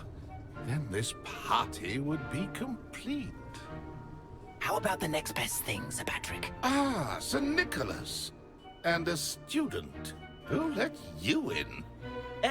We brought you a gift. This is all very suspicious. What do you really want? As if I need to ask. It's Richard Jackdaw. Where can we find him? May we speak to him? Jackdaw, eh? Why, here he is now. What a shame. Without his head. I bet you've always wondered what that's like, eh, Nick? Sir, you jest. It's bound to be around here somewhere. Probably being used in a game. If you find it, I give you my permission to speak with him, my young mortal. It's the least I can do for you for bringing this putrescent gift home. Sir, there's another matter I wish to discuss with you, if I may. Tut, tut, Sir Nicholas. How many times do I have to tell you? Our entry requirements are quite clear. But, sir, we aren't the headless except for a little bit of tendon hunt, after all. Now, please, follow me, and I shall help you find your way out. Farewell, my young friend. Perhaps your luck with these chaps will be better than mine. Hello again. Can you help me? Ah, Sir Nicholas's young friend. Has he abandoned you? Not at all. I need to speak to Richard Jackdaw. Sir Patrick said his head might be around here somewhere. Indeed it might be. It is a bit unorthodox to include a mortal, but if you do wish to speak with him... Oh, why not? You can speak with Jackdaw if you can find his head amongst these pumpkins. Not just once, but 5 times. Good old Dumfrey will move the head to a different spot each time you find it. Those are the rules. What say you? If that's what I need to do to speak to Jackdaw, I'll do it. Marvelous! Of course, a mortal holding a wand has an advantage over us ghosts. You can simply blast away to your heart's content. Remember, the game's not over until you find him 5 times. Not too bad for a mortal. Now, say what you need to say to old Jackdaw here, You've earned it. Nicely done. But what's going on? You're not a member of the Headless Hunt. No, I'm not. Sir Nicholas said you might know the location of some pages I'm looking for. Merlin's beard. I know precisely the ones you mean. I pinched them from Peeves. How could I forget? The map on those pages led me to my demise. I was not ready for what awaited me in that cave. The pages are likely still mouldering away with my, remains. Quite a final adventure, I must confess. The pages are why you lost your head, and I must visit a cave and search for your corpse. Yes. You'd think a decapitated ghost would get used to the word corpse. Say, here's an idea. Why don't you meet me at the edge of the Forbidden Forest, and I'll show you where to go? I need those pages, so I suppose I'd better meet you. Thank you. Not to worry. I'll just need to be reunited with my body first. But Dumfrey can handle that. See you at the forest's edge. We meet again, Richard Jackdaw. I suppose I shouldn't be surprised to see you. Just like a Gryffindor to brave the Forbidden Forest in pursuit of adventure. Well said. Now where do we go from here? Follow me.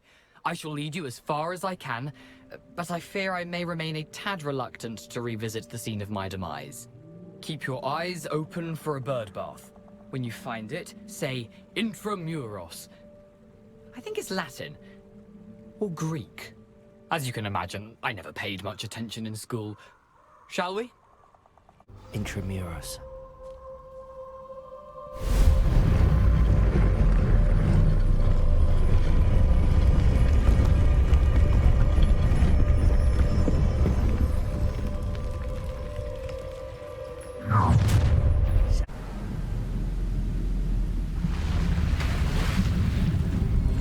Impressive. That must be where all this leads.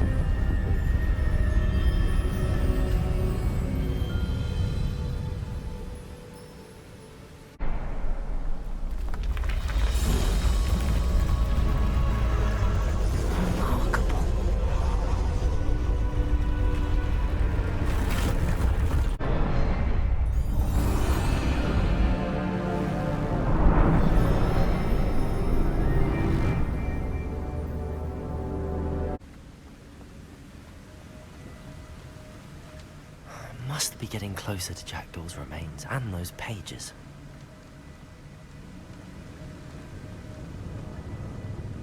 We meet again, Richard Jackdaw.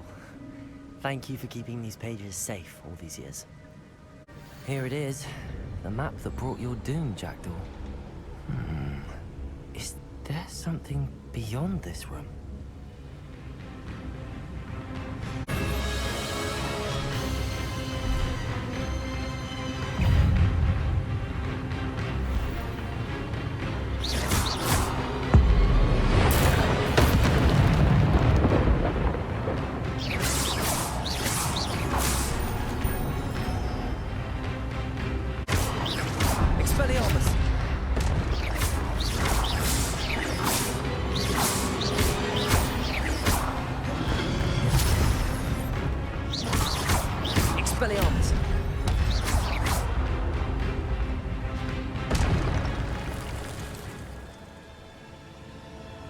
Revelio. What? That's unnerving. What's happening?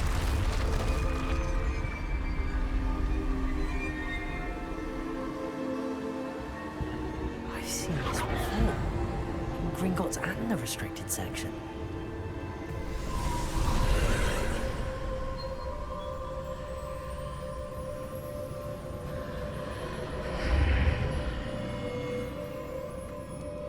Where am I? Oh no, the room's starting to flood.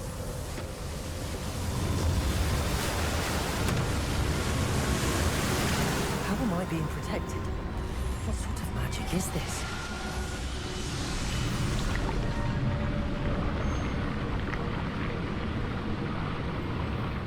I can only hope this magic protects me until I'm able to make my way out of here.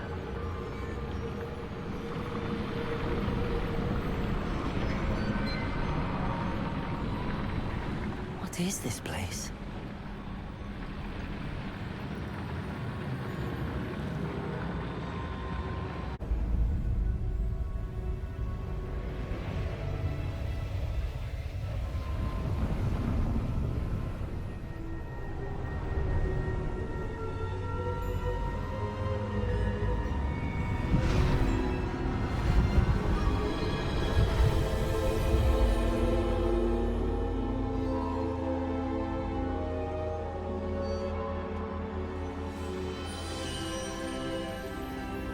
Can it be? It's you. Has someone finally found our map chamber? I recognize you from the Pensives. You're Professor Rackham. I am indeed. I must confess that I am surprised to see someone so young standing before me. I'm the same age that you and Isadora Morganach were when you started at Hogwarts. You've paid attention, and might I presume you share our ability? To see traces of ancient magic? Yes, sir, I do. As you have likely realized by now, our ability gives us a unique relationship with all forms of magic. We can access expressions of magic that few others can. Opportunities will arise that allow you to sharpen this rare talent. Do not squander them. I won't, Professor. Thank you. We have much to discuss. But first, a map found in a certain book led you here. Place the book on the pedestal. I don't have the book with me, sir. That is unfortunate. I'm afraid we must pause our conversation until you return with the book. Very well. I'll retrieve the book right away. Good. We shall speak again once the book is in place.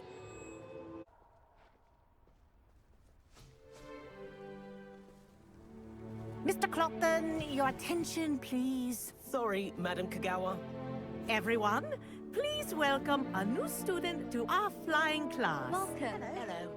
The goal of today is to remind all of you how to maneuver on a broomstick safely, as broom flight is, first and foremost, a means of transportation. This, I fear, some of you have forgotten. Diving, rolling, and loop-the-loops will not be taught or in fact tolerated in this class. We'll leave that to professional Quidditch players, like the Toyohashi Tengu. Not a fan, I take it? Now, let's see how well everyone kept up with their practice over the summer holidays. For those who need a refresher, step up to your broom, say up firmly and clearly, then kick your leg over and rest your weight on the seat. Up!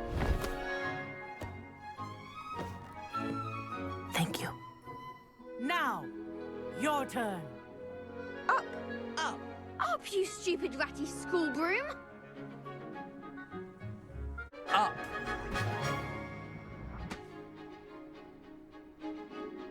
One leg over, so there's a leg on each side. None of that side saddle nonsense. A gust of wind will throw you right off.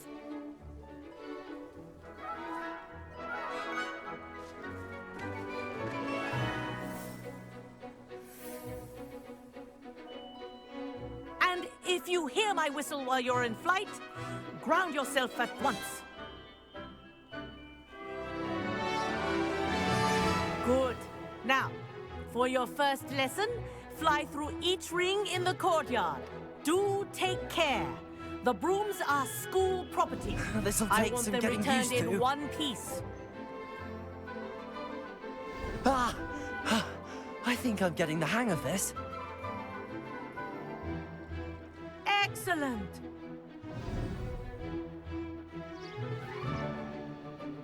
Well done.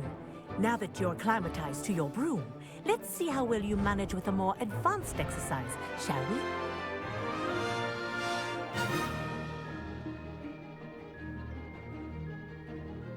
This next set of rings will take you around the grounds for more of a challenge. What a view! Hello! Nice day for a flight! Made it! Oh, did anyone else see that?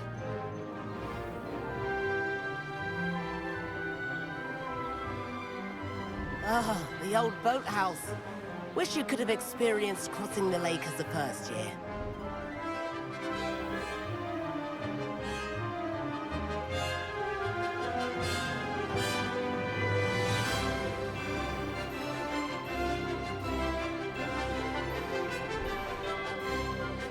Whoa, our aquatic resident likes to make an appearance once in a while.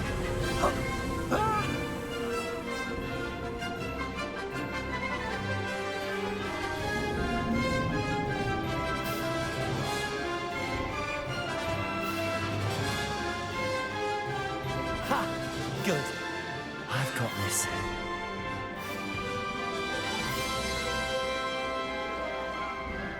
Oh, well done! Have a moment?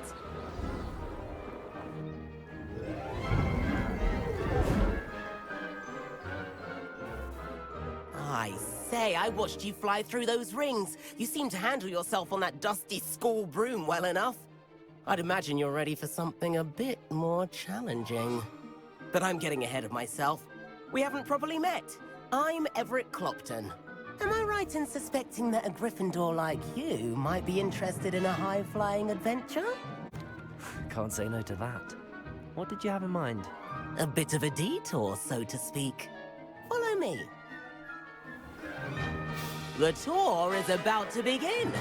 Follow closely now. Right now, we're flying over the Transfiguration Courtyard. Lovely as ever.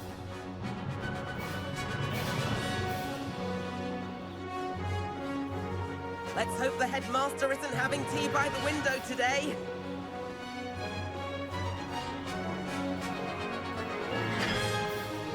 Nice to get above it all, isn't it?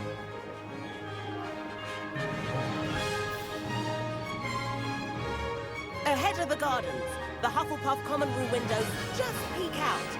Bit claustrophobic for my taste. How is Everett flying so quickly? Here's something handy to know.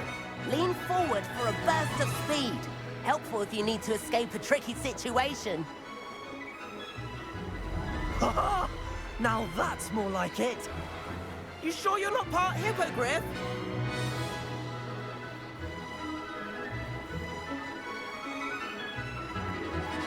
There's the famous bridge. Think of all the magic holding it up. I mean, look at it. And the owlery. That's a bit of solid architecture, isn't it? Flying tips and a jaunt around Hogwarts. This is quite the tour, Everett.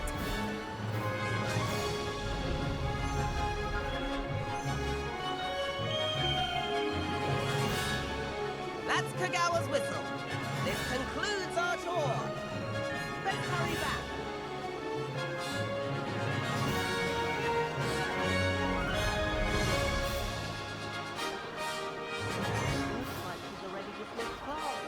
Better hurry and hand in our brooms. Dismount here.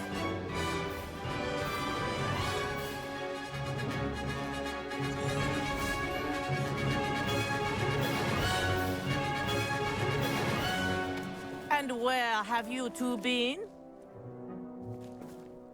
Oh, hello, Professor. We were trying to get a bit of extra practice in. Hefty points will be taken from each of you for not following my instructions. Mr. Clopton, I am disappointed in you. You're in this class because you're still not showing yourself, or frankly, your broom, the proper respect. But, Professor... Enough! Class is finished for the day. As for you, you do well to use better judgment in the future. Chin up. That was some rather good flying.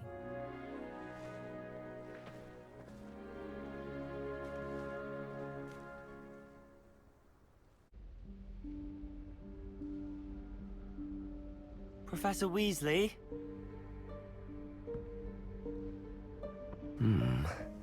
Somewhere away from prying eyes.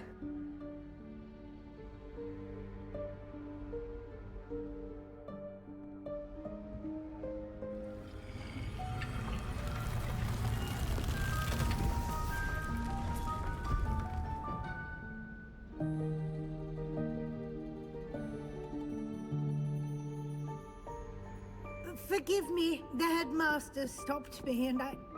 Merlin's beard! I see you've wasted no time. Well done.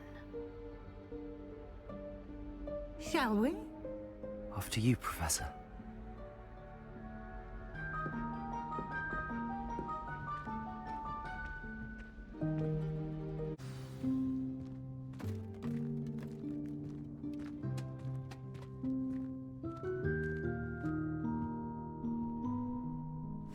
Yikes! Careful! Huh? Oh, there you are. Wait right there. Deke will come to you. Hello. Ah, Deke, we've been looking for you. Apologies, Professor Weasley. Deke was looking through some of what's appeared in the room since Deke was last here. Is this the student? Indeed it is. Deke is honored to meet you. Deke has been a friend since I was a second year. We discovered this room together. I mentioned you to Deke. We believe that you might be able to benefit from this room like I did. Deke, would you be so kind? Of course, Professor Weasley. The Room of Requirement will always be equipped for the Seeker's needs. It's unplottable, so won't appear on any map. Most happen upon it by accident, if ever. Deke's seen students in need of an extra file for potions stumble upon the room filled with them. You seem to have accessed it in its form as the Room of Hidden Things. I was thinking about needing a place away from prying eyes. Brilliant. Oh, that explains it then.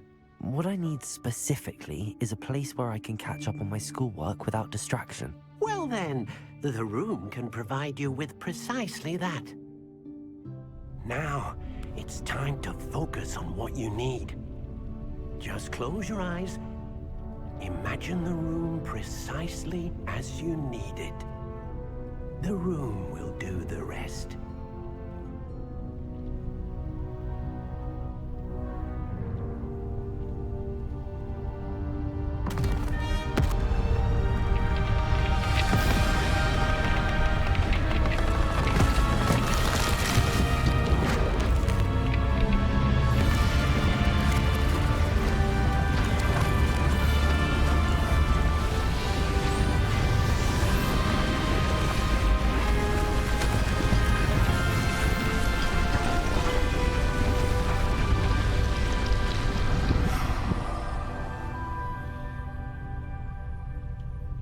You've given yourself quite a canvas to work with.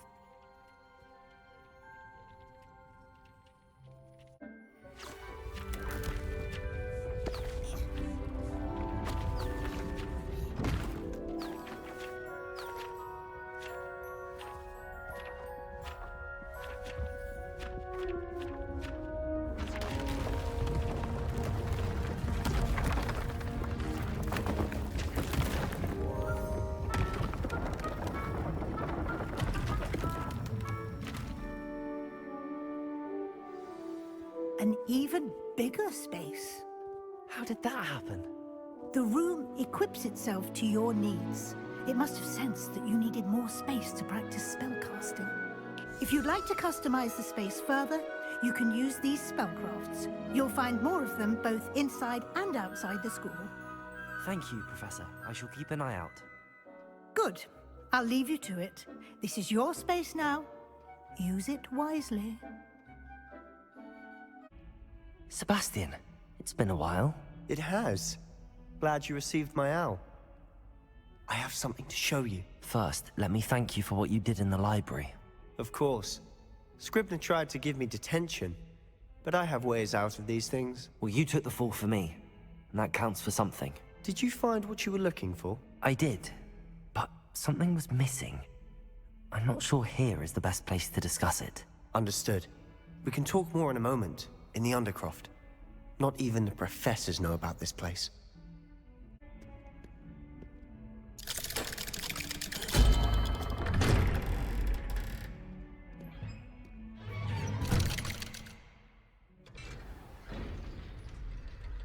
How did you find this place? My friend, Ominous Gaunt. He named it the Undercroft. We used to play gobstones here all the time. With my sister, Anne. She loved that infernal game. Revelio. What I wouldn't give to lose to her again. I should tell you, I swore to Ominous I would safeguard this place. So please, keep this between us. He never confides in anyone. But he's trusted me since the day we met. I wouldn't want to jeopardize that. We used to sneak in here almost daily. We've never been caught. I think I've seen Ominous in potions. Or was it herbology? I've noticed that he uses his wand to navigate the castle. He does. No idea how, though.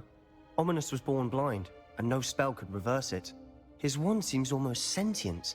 Not surprising, I suppose.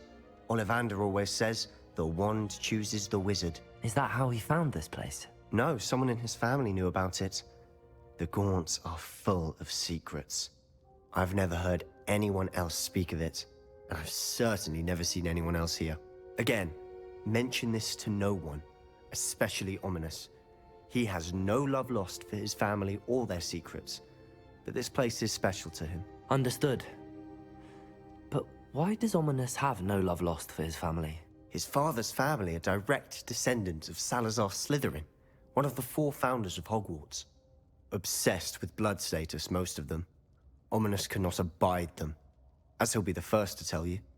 Anyway, the Undercroft has been a perfect place to sneak off to, away from prying eyes, and even practice otherwise forbidden spells. Really? Like what? Like the blasting curse. Professors say it's not an appropriate spell to teach students. A proper magical education ought to include all magic. My thoughts exactly. A spell like Confringo is only truly dangerous in untrained hands. Such spells should be properly taught, not banned. To be fair, I'm admittedly partial to more fiery forms of magic. But you should learn it. I can teach it to you safely here. Confringo! Nice work. How's it feel? It's a tad hot. You'll get used to it.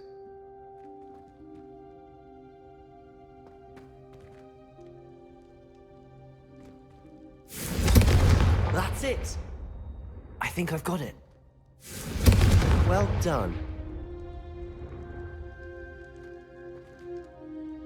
I have to say, I enjoyed that. The first time Ominous and I practiced Confringo, we singed our eyebrows.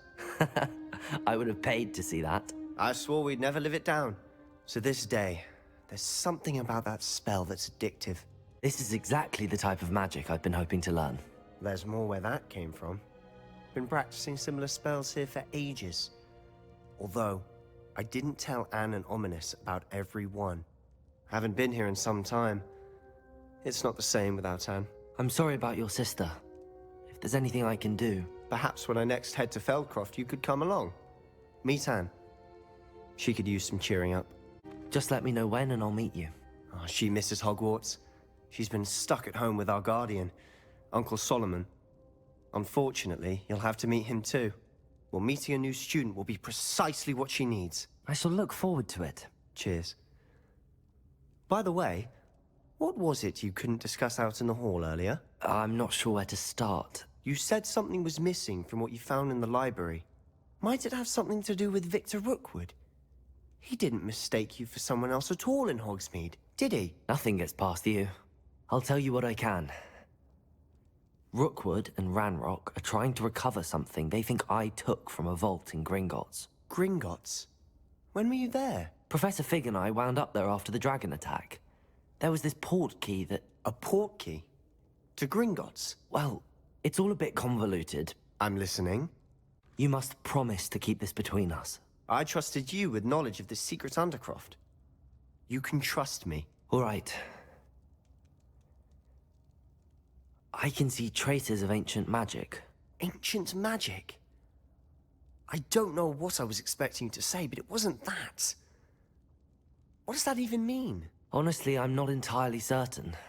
All I know is that I can see whispers of an old magic that hardly anyone else can. Fig and I think that Ranrock has somehow found a way to harness that magic's power. Are you telling me that goblins may be wielding some sort of wizard magic? That's what we're trying to find out. And this ability of yours, does it allow you to wield this magic too? I don't know. Well, when you do know, tell me. I've been studying archaic forms of magic for ages. Perhaps we can help each other. In the meantime, with both Rookwood and Ranrock after you, I suspect a bit more time practicing the blasting curse is in order. Spend as much time here as you'd like. And remember, keep this place between us.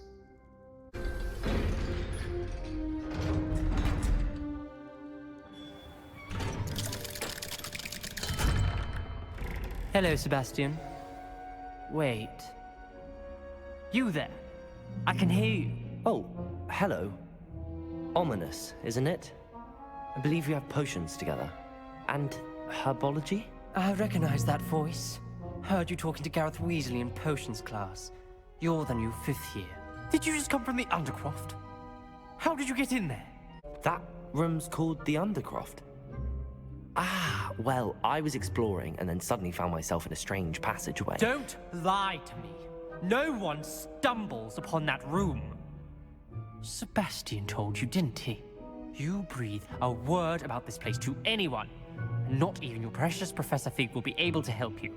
My father is friends with the headmaster. I am not afraid to exploit that connection if I need to.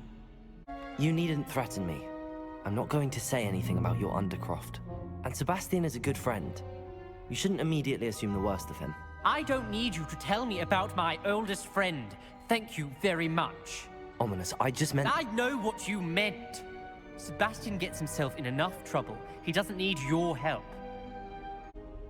You're back. Finally. Minister Spavin talks more than he listens. Ranted on and on about rogue dragons. Wouldn't listen to a word about goblins. Speaking of which... Listen, Professor. So much happened while you were away. Nearly Headless Nick asked me to get some rotten roast beef from the kitchens. Rotten roast beef? Yes, I thought it was odd too. But then, we took the roast beef to Sir Podmore of the Headless Hunt, and... You met the Headless Hunt? That must have been interesting, to say Yes. And then I had to find Richard Jackdaw's head in the pumpkins so that he'd tell me about how he died. Who on earth is Richard Jackdaw? He was a student here long ago. Anyway, he told me about a secret cavern.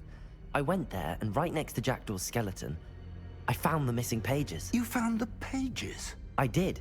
And because Jackdaw had followed the map they contained, when I found the pages, I found the location on the map. Believe it or not, it's a room below Hogwarts. Why am I not surprised? Shall we? I was hoping you'd say that. Oh, and we'll need to bring the book.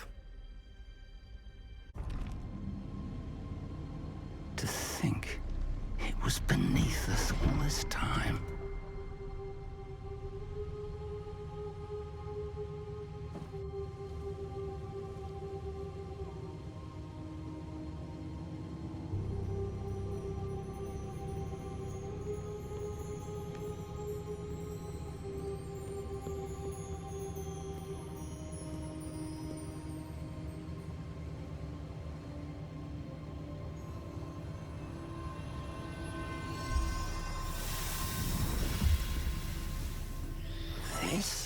looks promising.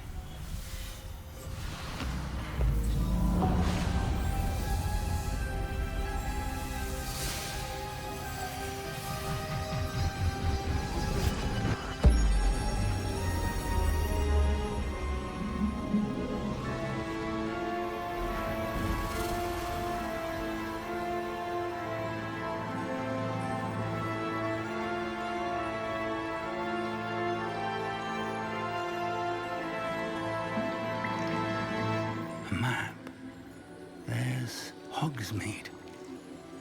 And over here, the Forbidden Forest. And, of course, Hogwarts. It's magnificent.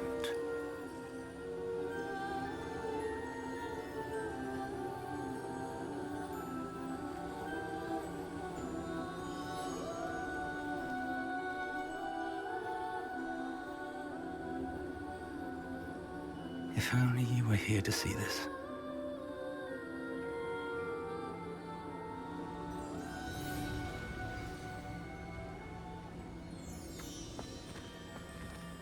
Hello, Professor Rackham. We've placed the book on the pedestal as you asked. And this is my mentor, Professor Fig. How do you do, Professor Fig? And you, my young friend, see now why you needed to return with the book? I do. I also see why you refer to this room as the map chamber. That you have come this far tells me that you possess extraordinary magical ability, the potential and power of which will unlock should you prove yourself worthy. The location of each of 4 trials will, in time, appear on the map. Trials that will test you and give you access to invaluable knowledge. Trials that you must complete on your own. Do you recall the pensive memory you viewed in my vault in Gringotts? You and your friend Charles spoke of the portkey, and of trials you'd created for one who could see traces of ancient magic. Precisely. Charles is another of the Keepers, a designation we gave ourselves centuries ago, in light of the knowledge that we have been bound to keep hidden. Until, perhaps, now. So, the passage from your ruins to Gringotts, everything in the vault, the restricted section, finding this room, none of these was a trial. They were an important part of the journey, but they were not trials themselves. The fact that you have come this far, however, bodes well. The trials were designed to ensure that the power and knowledge we have kept secret for so long does not fall into the wrong hands. They will test your abilities, both innate and learned. But of equal importance, everything you witness as you complete the trials will inform what you choose to do with all that we share. You will need patience. The trials have much to teach you. It will take time. I'm afraid we don't have the luxury of time. We have waited this long, Professor Fig. Surely a few more. Respectfully, sir, while I do not know the secret you keep, I do know that our young friend here has seen traces. Traces of a powerful dark magic being wielded by goblin kind. And we encountered an uncommonly powerful goblin wielding such magic as we prepared to leave your vault at Gringotts. We may already be too late. This is grave news indeed. Young friend, do you trust Professor Fig? I do. Then, in the light of your considerable skill and all you have already accomplished, we shall begin. You will find the location of the first trial marked on the map below you. Whilst Professor Fig may assist you in locating the trials, they may be completed only by one with our ability. Shall we have a look?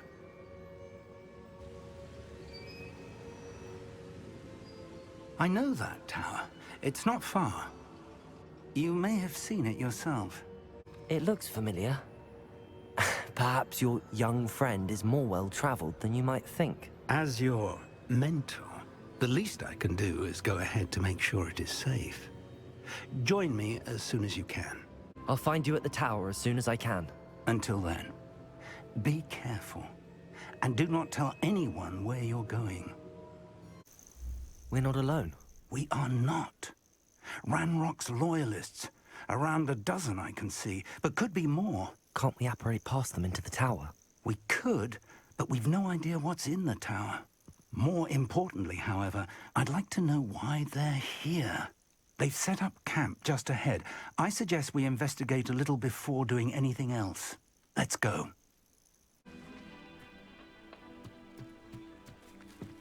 Orders. Directly from Ranrock. These orders indicate that they're after something to do with names. What names? And why here?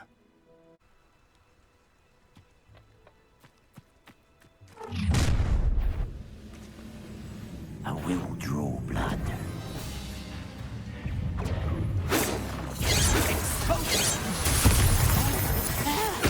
Rather unwise coming back this way. Bloody come up here and fight me! Confringo! Potato!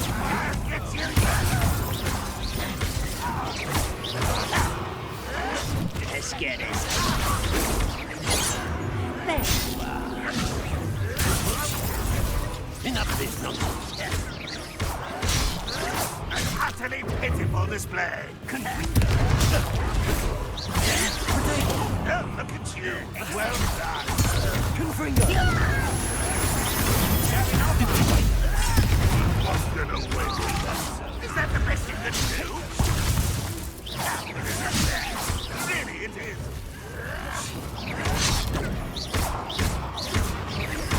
Potato! Confringo!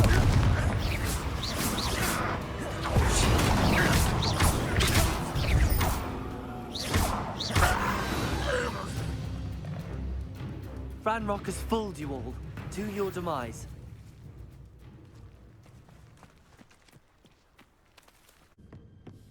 Revelio. I imagine these brooms have been enchanted for centuries. Never seen an enchantment last. Welcome to Sanbakar's Tower. Hello, Professor. Did you say Sambakar's Tower? I did. Professor Bakar is a keeper you have yet to encounter. I'm glad to see that I was correct in presuming that we would meet again soon after our last encounter. Though I surmise, based on the commotion I heard, that you did not have an easy time getting to me. We did not, Professor. We encountered goblins outside the tower. That goblins were aware of my vault is disquieting enough. But if they have also made a connection to this tower, then the threat may be greater than I thought. All the more reason for us to move forward. Downstairs, near the entry, a reservoir of ancient magic, like those you've seen before, has been unlocked. Commanded to access a doorway. I'm afraid I cannot say more. As Professor Fig cannot join you, he and I will, in time, see you back at the map chamber. Remember what you see. We're going to need to understand how Ranrock's loyalists knew about a tower that once belonged to a keeper. For the moment, however, you've more important things to set your mind to. A reservoir of ancient magic, I believe? Yes, sir. Then I shall leave matters in your increasingly capable hands. That said, be careful. I will, sir. I'll see you back in the map chamber.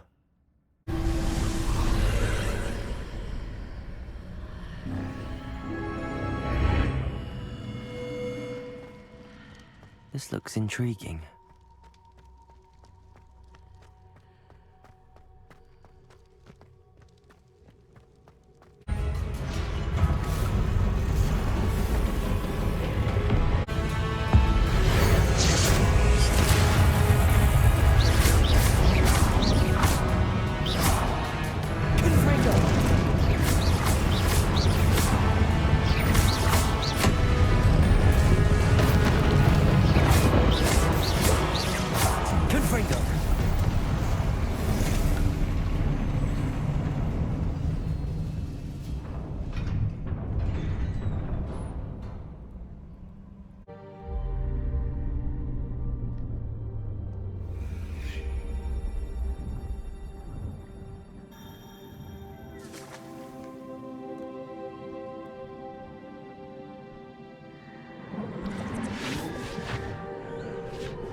Your ability to transfigure the world around you is remarkable.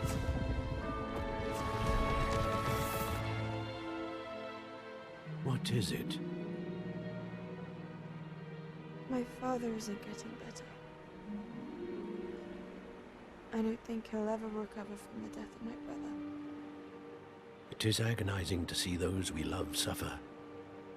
The drought was years ago, but the pain of losing him is as deep for him now as if it had happened only yesterday. He doesn't need pretty pillars, he needs peace. What if I could help him, Professor? You do so much for your father already. It's not enough. I want to take away his pain. It is tempting, I know, to use this magic that you're mastering to transfigure more than the physical world. But human emotion is a potent force unto itself. Even the most well-meaning and competent witch cannot possibly know the consequences of irrevocably manipulating it. So I'm to watch as my father's pain destroys him. It is not your pain to take.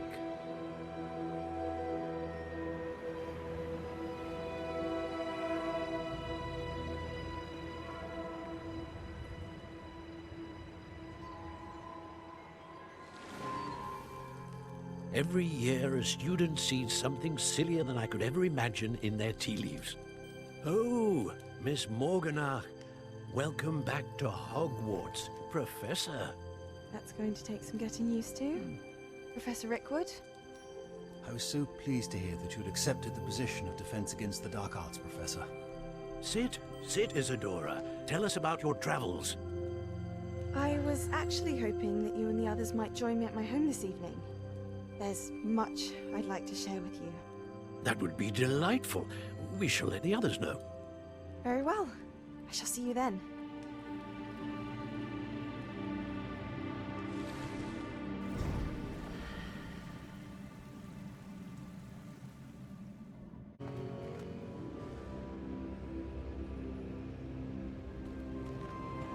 What have we here? I'm a student at Hogwarts, sir. And this is Professor Fig. Professor Charles Rookwood at your service. Has someone completed the first trial? I have, Professor Rookwood. We saw you in the Pensive in Gringotts with Professor Rackham. Indeed. So, you found the portkey to access Professor Rackham's vault, and you deciphered the map within the locket you found floating above that Pensive. I did. I found something that I can't identify floating above the last Pensive. Ah, yes. You will find a similar artifact in each trial. You must take care to keep them safe. You will need them to complete the journey we have set forth for you. Once you have them all, we will tell you what to do with them. Very well. Are you able to tell me anything about the next trial? Before you proceed, I would like to speak with Charles regarding the urgent situation involving the goblins. The goblins? The student has seen traces of a powerful dark magic being wielded by goblin kind. They and their mentor, Professor Fig, not only encountered goblins lurking outside of Sanbakar's tower, they also encountered a powerful goblin in my vault at Gringotts. I'm afraid it would be wise to halt the trials until we know more. We shall defer to you in this matter, of course. Now then... Wait, Professor. The name Rookwood. Do you think... that there's a connection to Victor? Perhaps, but we can't be sure of its significance, if any. For now, tell me what you saw in the Pensive. Before the witch from the last Pensive, Isadora, became a Hogwarts professor, she argued with Professor Rackham about using magic to remove pain. Hopefully the next Pensive provides more context. For now, we should learn what Ranrock knows. I will be honest, I've no idea where to start. Actually, I might know of someone. I saw Sirona at the Three Broomsticks speaking to a goblin once. They seemed friendly. Well, it's worth a try. See what you can find out. Of course, don't forget... My studies. Yes, sir. Professor? Have you encountered swirling traces of magic in the world? aside from those along our path? Not that I recall. What are they? Evidence of the Keeper's efforts to manipulate the power of ancient magic during our time. If I am correct, and I usually am, you should be able to use them to inform and enhance your own magic. Thank you, sir. I will look out for them.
Welcome, everyone. I see you've already met some of the many beasts we study in this class. Though be advised, none of these creatures should be taken lightly. They are all in their own way dangerous, especially if one does not know how to handle them properly. Now, it seems many of you are out of practice. Let's take some time to review the basics of how to care for a beast, shall we? Miss Sweeting, would you please assist our new student with the lesson today? Yes, Professor Howen. Hello, I'm Poppy Sweeting. Don't worry about Professor Howen's speech. She over-exaggerates sometimes. All the beasts in class are perfectly safe. Oh! Miss Sweeting, pay attention, please. The tongue of a puffskein can be a slippery devil. Yes, Professor. Here. You can practice on Gerald. Just keep an eye out for his tongue. Good work, everyone. Now, let's make our way to the pens and select another beast. And please, do be careful as you feed and groom them. Miss Sweeting, why don't you show our new student to the Neasels in the farthest pen? This way. The Neasels are over here.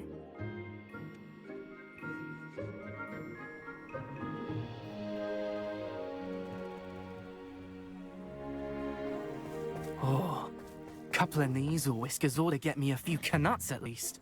Enough to buy something from Honeydukes.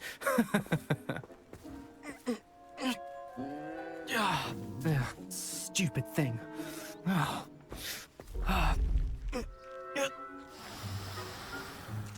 What in Merlin's name are you doing? Tuss, peculiar Poppy. Worried about a worthless little rodent. Her name is Persephone! Her name is Persephone! That's really not funny.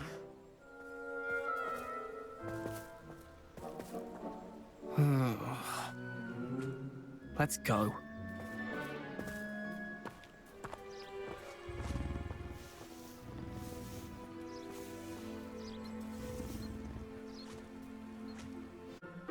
Hello, Professor.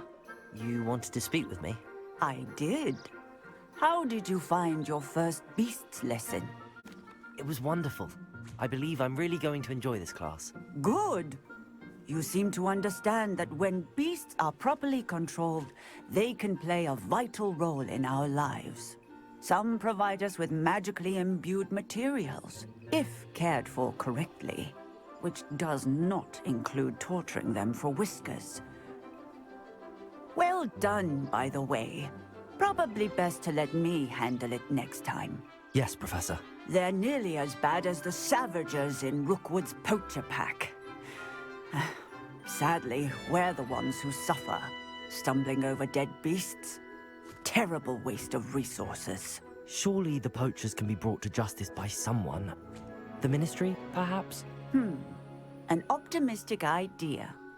Now, why don't we focus on more immediate matters that we can control? Professor Weasley has asked that I prepare some assignments designed to help you catch up to the other 5th years. Be on the lookout for my owl. Meanwhile, I also encourage you to study as many beasts as you can on your own time. Do you need something, Poppy? Thank you again for saying something to those brutes so that I didn't have to. You were an augury at noon in the desert. I certainly hope that's a good thing. It's something my gran and I say. It means that something or someone is a welcome surprise. At least, that's what we decided it meant. I couldn't stand there and watch them harm the poor thing. We're of a similar mind. Actually, in light of that, there's someone I'd like you to meet. In the forest. You've intrigued me. Very well. Lead the way. I'd hoped I would. Stand back.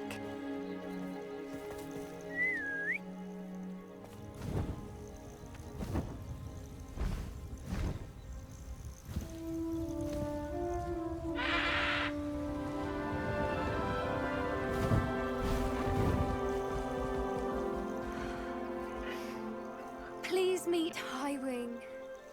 Isn't she just magnificent? Go on, introduce yourself to her. But be careful. You must always show hippogriffs the proper courtesy before you approach them.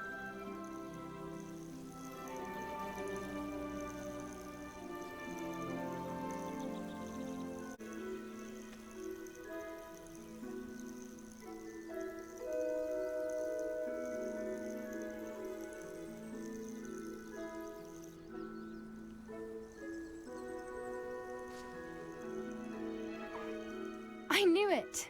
I don't think I've ever seen a hippogriff take to someone this quickly.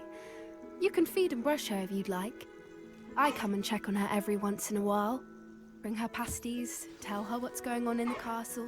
You wouldn't know from looking at her, but she's a dreadful busybody.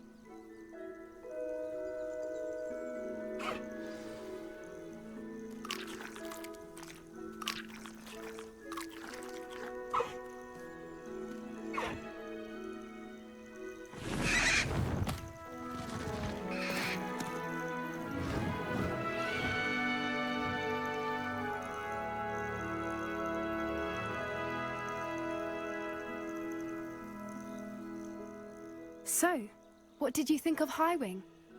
I thought she was brilliant. Can't believe you introduced me to her. I suspected you two might get along. Are you the reason students have been seeing hippogriffs flying above the Forbidden Forest? Perhaps. Did you know that once you earn a hippogriff's trust, they'll always be there for you? I've seen it firsthand with her. How exactly did you and Highwing cross paths? It's a longer story, but I rescued her from poachers a few years back. Got her to safety and, well, she was fine until recently. You may have noticed that poachers are something of a problem in the area, so I worry they could get her again. And I might not be there next time. Professor Howin mentioned the poachers as well. She seemed to imply that we couldn't rely on the Ministry to help. I don't often agree with Professor Howin, but on that, I fear she's right. The poachers' influence is growing. I see them every day in the village, lingering, talking to people. They're up to something. I'm just not sure what. That does seem strange. Sounds as if they're planning something. Exactly. I think I'm going to look into it.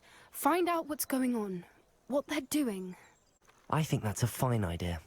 Information is power. And the more I know, the better I can keep Highwing safe. You seem undeterred. Will you let me know what you find out? Oh, very well. I will. I should be going, but we'll speak again soon, I hope. Hello, Miss Ryan. I wanted to thank you again for your help with Rookwood and Harlow the day of the troll attack. Serona, please. And I was happy to help. Oh, those two are nothing but trouble. Glad you and your friend were here when they found you. I am too. You were speaking to a goblin here that day? Yes, Lodgok. He's a friend. It seems as though you were on good terms with him. I've known him for years. We met when I was waiting tables here as a student, well before I bought the place. He was cordial enough, but we weren't friends then. His mistrust of wizard kind ran deep. But you're friends now? We are. Hadn't seen him in years when he came in a few months ago. But he recognized me instantly, which is more than I can say for some of my own classmates. Took them a second to realize I was actually a witch, not a wizard. Not all goblins are like Ranrock and his loyalists. Lodgok is as worried as the rest of us about what's been going on. In that case, I'd like to talk with him, about Ranrock in particular. Where might I find him? I assume your interest is to do with the rumors I've heard about Ranrock working with our friend Rookwood. It is. If he's not here, you might find him doing business at the Hog's Head. He's a trusted metal trader. You should mention that we spoke. He can, understandably, be wary of witches and wizards, even ones as young as you. That said, if you're looking for information on Ranrock to help rein him in, you'll find an ally in Lodgok. Thank you, Sirona. If you find Lodgok, please give him my best. Hello, Lodgok. Sirona said I might find you here. She did she? Did she send you with news? No, actually, I wanted to speak with you. It's about Ranrock. Now I remember. The 3 broomsticks. Day of the troll attack. You're the student he's after. I am. And I need to know what he and his loyalists are up to, so I can stay a step ahead. Let's say I did know. Why should I trust you? Sirona trusts me, and she thought our interests may be aligned. Well, if Sirona trusts you, very well. I may know of something that could help us both. A way to get Ranrock to confide his plans to me. I'm listening. Years ago, a heinous witch stole a sacred goblin relic. Rumor has it that it now rests in her sarcophagus, in a tomb accessible only by wizard kind. Ranrock and I had a falling out a while back. The relic could well repair the chasm between us. Very well. I'll retrieve the relic if you promise to share Ranrock's plans with me. We will have to trust each other. I, that you will not abscond with the relic, and you, that I'll share what I learn. Gather whatever supplies you may need, and meet me near the witch's tomb. I wish you luck retrieving the helmet. As a wand carrier, you should have an advantage. Now, before you set off, do you have any questions? It all seems clear to me now that we're here. I do hope our alliance proves fruitful. Again, I wish you luck. Lumos.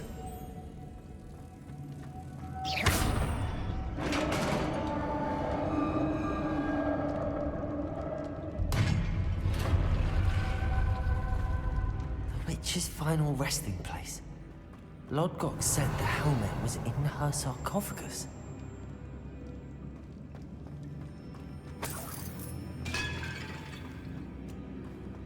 A dead Ashwinder. Your compatriots must have made off with the helmet. Better show this to Lodgok.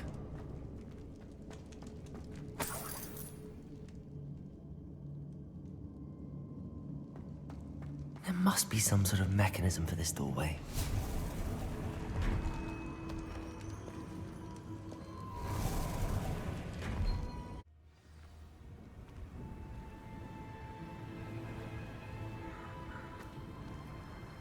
Lodgok, the sarcophagus had been raided. I found no helmet, only a dead Ashwinder. Damn! They got here first! We need to get it before Rookwood uses it to further ingratiate himself to Ranrock. I saw one of their campsites not far from here, but I fear you must go in alone. My fighting days are behind me. I'll head there now. Good. There's no time to lose. Get to that helmet before Rookwood does, or we will lose our chance at any leverage, no matter how small, with Ranrock.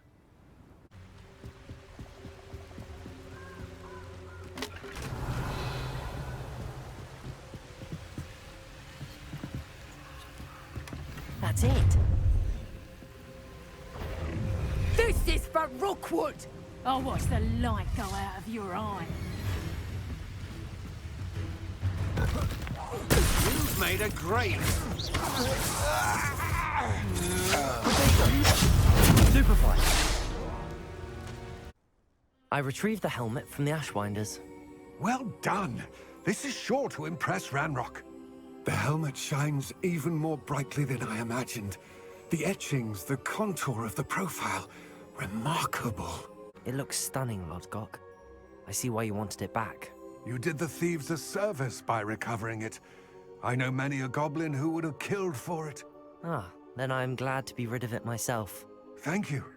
This should earn Ranrock's trust. I will take it to him immediately. It may distract him from his search. His search? It is merely an inkling. You have impressed me greatly, friend. I am glad that I trusted you. Enjoying the view? Keeping an eye on things. Feldcroft isn't what it used to be. No one has felt safe here since Ranrock's loyalists took a peculiar interest in that castle over there. Rookwood Castle. My uncle Solomon is a former Auror and refuses to look into it, even after Anne was cursed by one of them. Possibly with a wand, no less. I heard a goblin refer to wizard kind as wand carriers. Are goblins forbidden from carrying wands? Precisely. That's why I'm on the hunt for answers. If I'm to cure her, I need to understand what happened to her. Anne was always the most mischievous of the three of us. Which is saying something, knowing me and Ominous. I'm hoping a surprise visit from me and a new friend from Hogwarts will help lift her spirits. Bring back the Anne I used to know. Come on. I'll take you to my uncle's.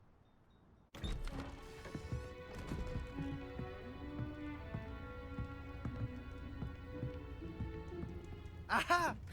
Sebastian, where did you... Is that what I think it is? We've been over this, boy. Hey. Shrivelfigs cannot reverse a curse. Nothing can. The sooner you accept that reality, the better.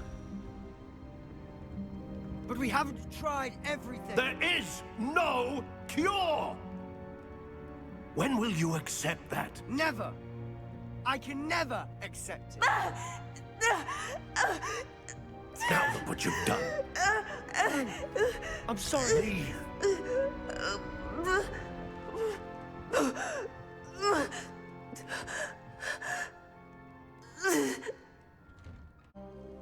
Are you all right, Anne? I didn't mean to intrude. You didn't, truly. And I'm all right. The pain from this curse comes in bouts, and often suddenly. It's not anyone's fault. It's nice to meet you, by the way. You must be the new 5th year Sebastian told me about. I am. Sebastian and I met during a rather lively duel in Defense Against the Dark Arts. Oh dear, Professor Hecat. She's a powerful witch. And she knows how to keep students like my brother, and me, in line. I do miss Hogwarts, but I wouldn't mind being in Feldcroft really if it wasn't so dreary now. Between the goblins at the castle and my uncle fighting with Sebastian whenever he's home, it's not the cozy retreat it once was. Sebastian mentioned something about your uncle being an ex-Auror, but refusing to go after Ranrock's loyalists. I must say, I wasn't prepared for him to be as angry as he was. Uncle Solomon is frustrated by what happened to me, and by Sebastian for thinking he can fix it. They both mean well, I know they do, but my uncle is right. This curse cannot be undone. I can feel it. Sebastian cannot take away my pain. Perhaps you can help him to understand that. I'll do my best. I can promise to speak with him about it. Thank you. His search for a cure is futile, I'm afraid. I'm getting tired. I should probably rest. Thank you for stopping by. Excuse me, Mr. Sallow. Oh, yes, Sebastian's friend. I apologize on behalf of my nephew. He doesn't know when to stop. I was about to check on Anne. Did I see you come from the house? How is she? She's all right. She said she was going to rest. Nothing can be done for her. I understand you've tried everyone from Nurse Blaney to St. Mungo's to no avail. We have. My nephew thinks he knows better than the healers. Perhaps the healers don't know everything, sir. Sebastian is single-mindedly focused on finding a way to help his sister. If there is a cure, he will find it. Your faith in Sebastian is misplaced. Some sort of dark magic cursed Anne, and the goblins aren't likely to explain themselves anytime soon. Giving her hope is cruel. The only thing to do now is keep Anne comfortable and stay out of the Loyalists' way. I understand what you're saying, sir. Good. I know what's best for Anne and Sebastian. They are my stubborn brother's children. Especially Sebastian. If you really want to be of help, you'll make sure Sebastian does what he should do, not what he wants to do. He's no idea the harm he could do if he doesn't stop. How are you doing, Sebastian? You got a first-hand glance at what I'm dealing with. I apologize for my uncle. I know he's angry, but he's only trying to do what he thinks is best for Anne. He's always angry. He's been angry since my parents died. After Anne was hurt, he only grew worse. It's as though he blames me somehow, always calling me my father's son, as if that's an insult. I'm the one trying to help her. He's simply given up. Both Anne and your uncle seem genuinely convinced that nothing more can be done for her. I refuse to believe that. Anne's pain is more than physical. It has changed her entirely. I miss my sister. And I'm going to get her back. Come with me. I need to show you where it happened. This is where it happened. We smelled smoke in the middle of the night. When we looked outside, flames were shooting from the estate. Before my uncle and I could stop her, Anne rushed out, racing towards the fire, worried someone would be hurt. She came face to face with a horde of goblins, frantically trying to stamp out the flames. Suddenly, an icy voice drifted out from somewhere in the smoke. Children should be seen and not heard. A blinding blast followed. They didn't even give her a chance to run. It seems an awfully violent response to a child wandering by. What were they trying to hide? My thoughts exactly. It may be grasping at billywhigs, but I keep thinking that there might be something here that could lead me to whoever cursed Anne.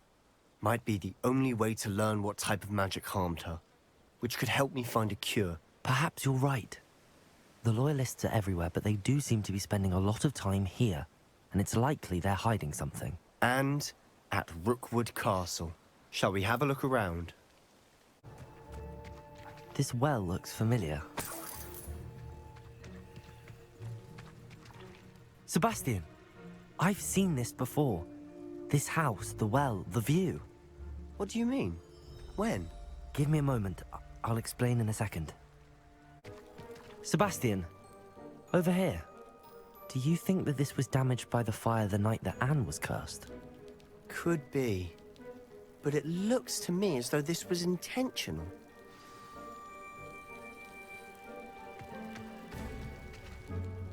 Sebastian, this house did belong to a Hogwarts professor, hundreds of years ago. Who? What do you... I found a pensive that day in the restricted section with a memory that showed this house. There was a little girl and a drought. The keepers have shown me other memories as well. The girl became a Hogwarts professor. Her name was Isadora Morganach. She was one of the keepers. The keepers? Like in Quidditch? And you found a pensive in the library? I'm not following you. I realize it's a lot to take in. I'm not even sure I understand it all yet. And no, not like Quidditch. They call themselves keepers because they're protecting some type of knowledge. It has to do with the vault at Gringotts. Let me see if I've got this straight. You have Ranrock and Rookwood after you because of something you found at Gringotts where you ended up via a portkey. You can see traces of an ancient magic that you think Ranrock is trying to harness. And now you've been witnessing memories left by keepers. Oh, and this house belonged to a Hogwarts professor who was one of these non-Quidditch keepers hundreds of years ago. If I didn't know you, I'd think you were pulling my leg. It is all a bit much, isn't it, when you put it like that? The point is, we both have good reason to search this house. You for answers about what happened to Anne, and me for answers about the keepers. You're not going to believe this. I can see the Undercroft. What? A daydream? Because that happens to me too. I know it sounds strange, but... Honestly, nothing you say sounds strange to me anymore. Fair enough. I can see the Undercroft through this stone wall, as though it's a window. This has happened before. I'm listening. I think it's to do with my ability to see traces of ancient magic. But you said you didn't really understand it, and that you couldn't wield it. That's true. and I'm still not sure what it all means. What I do know is that my ability allows me to travel through these windows I see. Wait. We can get straight to the Undercroft from here. Ominous will be floored. We can. But perhaps best not to tell anyone else about this for now. Even Ominous. Understood. Well then, invisible, secret, ancient magic passageway? Here we come.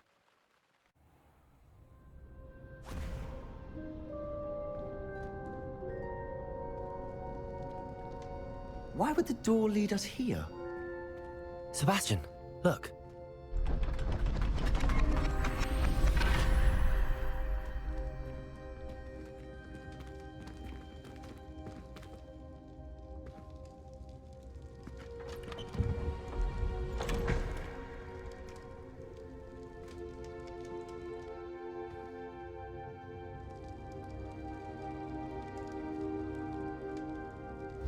Why hide a triptych here? Revelio! Seems as if something's missing. A note. Let's have a look.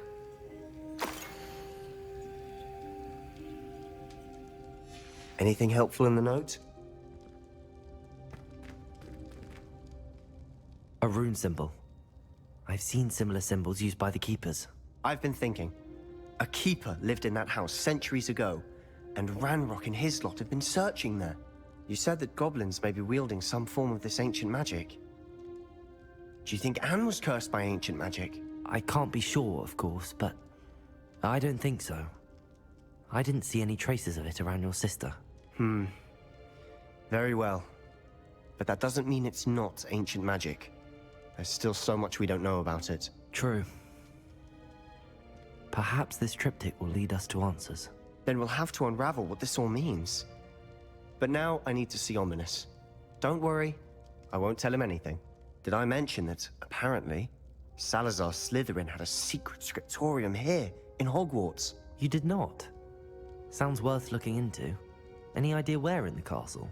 No idea. Ominous just learned of it. I'll let you know what I find out. I had no idea our visit to Cian would unfold into all of this. My head's an utter mess. But I'm glad you told me everything you did. I received your owl. What happened with Ominous? I told him none of us will be able to avoid dark magic forever. So the more we know about Salazar Slytherin and the dark arts, the better prepared we'll be. Unfortunately, only a Gaunt knows the location of the Scriptorium's entrance, and Ominous won't tell me.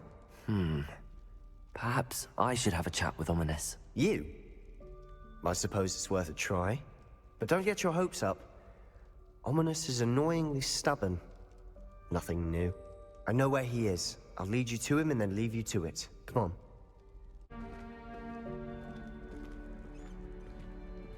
There he is. Good luck.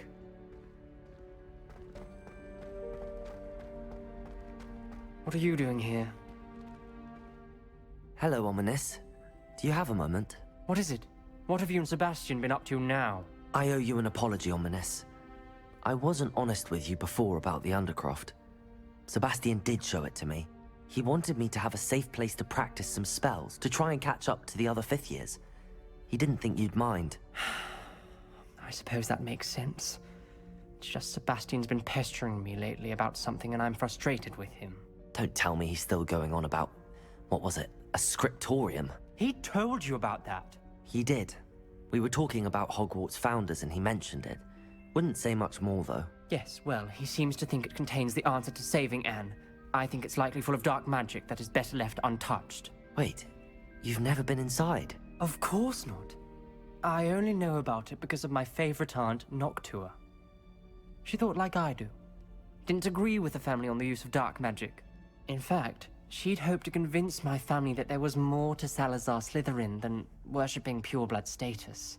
She'd heard of this scriptorium and thought its contents might shed some light on him. She even found the secret entrance in this very corridor. She wrote regularly to my father about her efforts to gain access, and then she simply vanished. No one else ever tried to enter. I'm sorry about your aunt. Don't you want to find out what happened to her? Aunt Noctua went down this path with good intentions and lost her life. I don't want the same to happen again. You don't know that history will repeat itself. Besides, you said your aunt thought like you. This could honor her memory, get you answers about Slytherin, and Sebastian answers for Anne. Your aunt pursued this alone. We could do it together. I see what you've done here, and I confess, you've convinced me. I didn't think it possible. Very well. I shall tell you what I know. Fetch Sebastian, I'll wait. I hope we don't regret this. Sebastian! Over here! These braziers grant access to the scriptorium. Now you'll share? You wouldn't tell me when I practically begged. It wasn't you who told me what I needed to hear. Opening the entrance has something to do with threes. Well, 3 heads are better than 1. It's 2 heads are better than 1. And by that logic, 3 is better than 2. Simple mathematics, Ominous.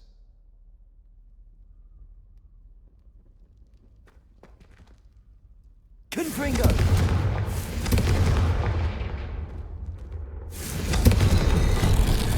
Something's happening. I hope we're ready for this. Dark, ominous corridors. My favorite. No comment.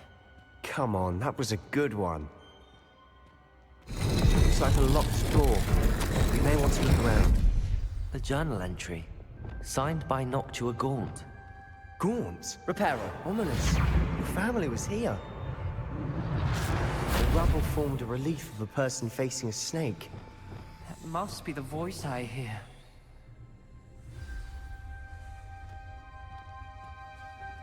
The voice is ancient. You hear a voice? It started when you repaired that relief. I hear a whisper saying, "Speak to me." I'm a parcel mouth. I can hear and speak to snakes. Nearly all known parcel mouths are descended from Salazar Slytherin. I'd like to be able to talk to snakes. You might not want the ability to speak parcel tongue. It's often associated with dark wizards. I haven't spoken it in ages, but I'd wager if I speak it now, the door will open. I'm hoping you're having second thoughts. I see no reason we should stop now. It's ironic. When I left home, I vowed to leave the dark arts behind, and yet here I am. Stand back. I can't believe I'm doing this.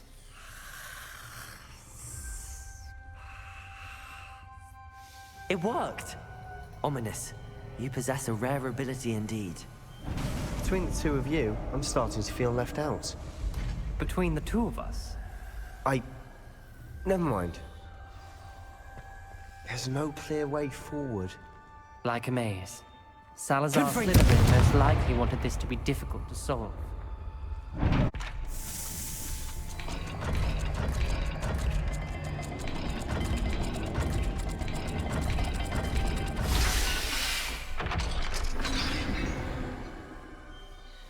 Excellent work. We're another step closer to the scriptorium. Lumos!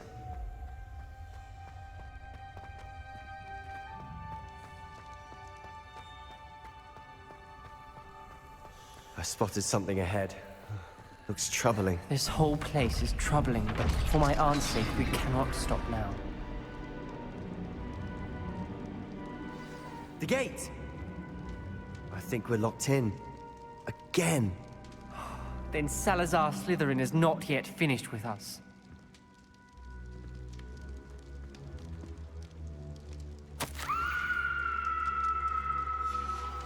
Ominous. A skeleton. And Noctua's last journal entry. She mentions being trapped here, blocked by an unforgivable curse. This is where she died. This is where we'll die.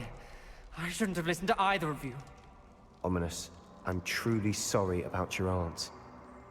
But I know what to do. It's going to be difficult. You said you know what to do. Tortured faces on the door, and Crucios etched into the stone. My guess is if we cast the Cruciatus curse, the door will open. That's why Noctua died. She had no one to cast the curse on. Ominous has the most experience with this. He should cast it. You seem to be in Ominous's favor. Will you ask him about this? He does seem a bit cross with you. I'll speak with him. Good.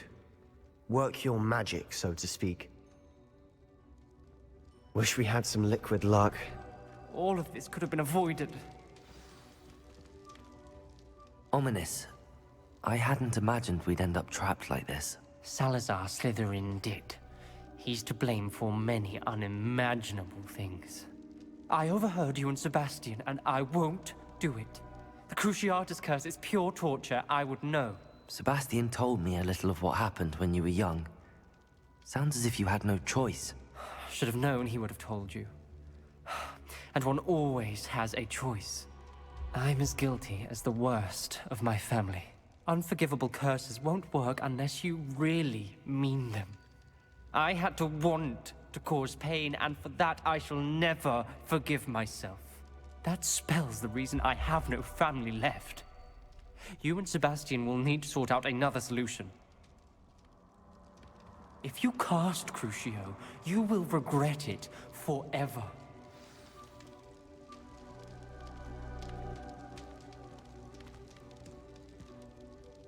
What do we do now? Ominous is not going to cast the Cruciatus curse again. Ridiculous!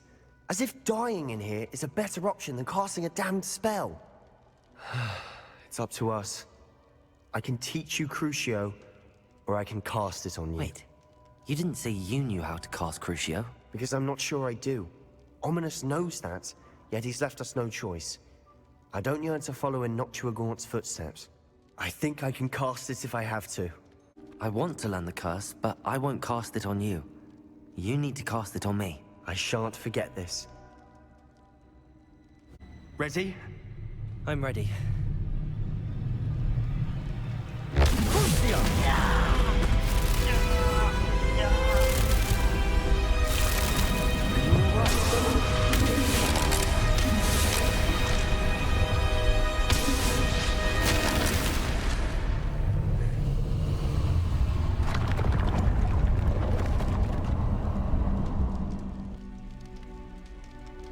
Are you all right? That pain, it was excruciating. But I'll survive. Let's keep moving. We made it. We found Salazar Slytherin's scriptorium. I can't believe we're here. Sebastian, Ominous. There's a book just here. You found something. You two go ahead. Let me know what's in it. I'll wander around a bit. May I have a look? Revelio.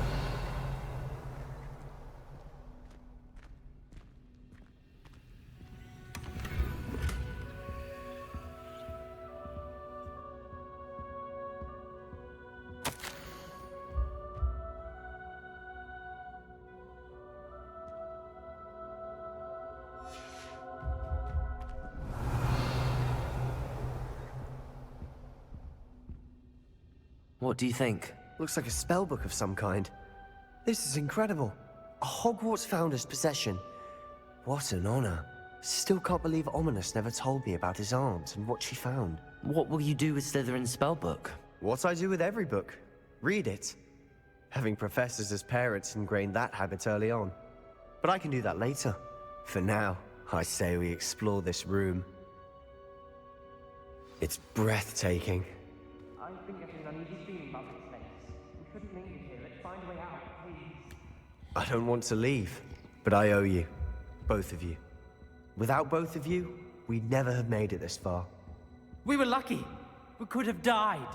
We must swear never to do this again.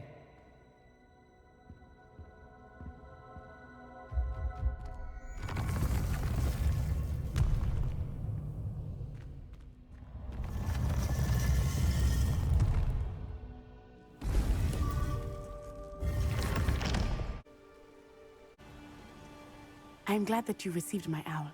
We need to stay low and remain quiet. Lassie, what's going on? Why are we all the way out here? As promised, I did some investigating to find out what Harlow is up to. I followed him to the Hog's Head. I noticed him reading a letter. All I could see was that it was signed by and bore the seal of Victor Rookwood. And after you told me that Rookwood and Harlow were after you, I decided that you were the perfect person to join me in taking them down. For good. That letter is the tangible proof that Officer Singer needs. It is why I followed Harlow here, and why I wrote to you. I need your help to retrieve it.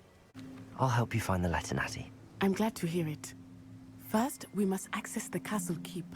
I'll check the main gate, see if you can find another way in. I do not see any guards, but we should still try to be as quiet as possible. Harlow is here, after all. We'll need to be careful once we get... I hear them. Yeah, restrain the beast! Yeah.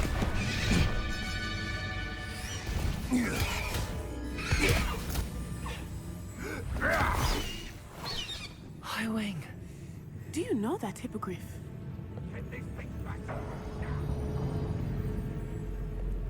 Very well. New plan. I get the evidence and you free that hippogriff. Agreed? This is our chance. Go!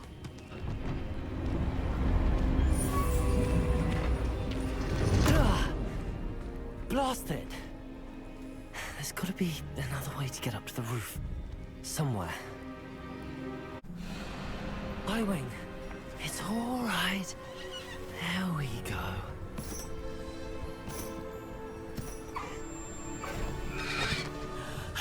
There you are.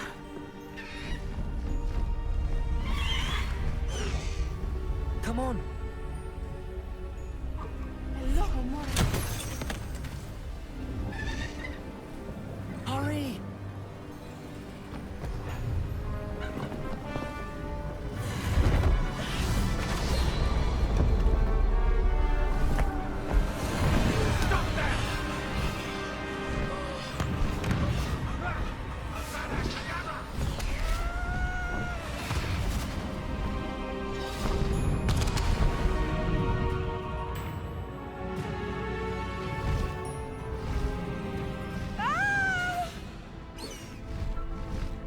Oh!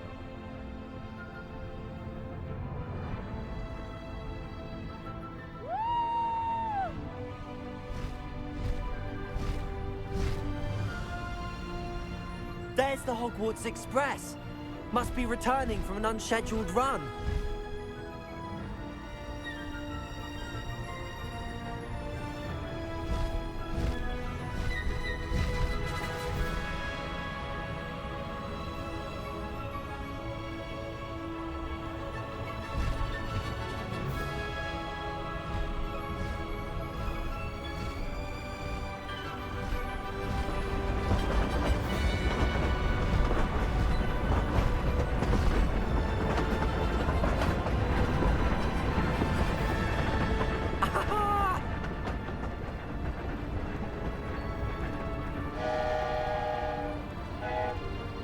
I wonder if anyone can see us from the castle.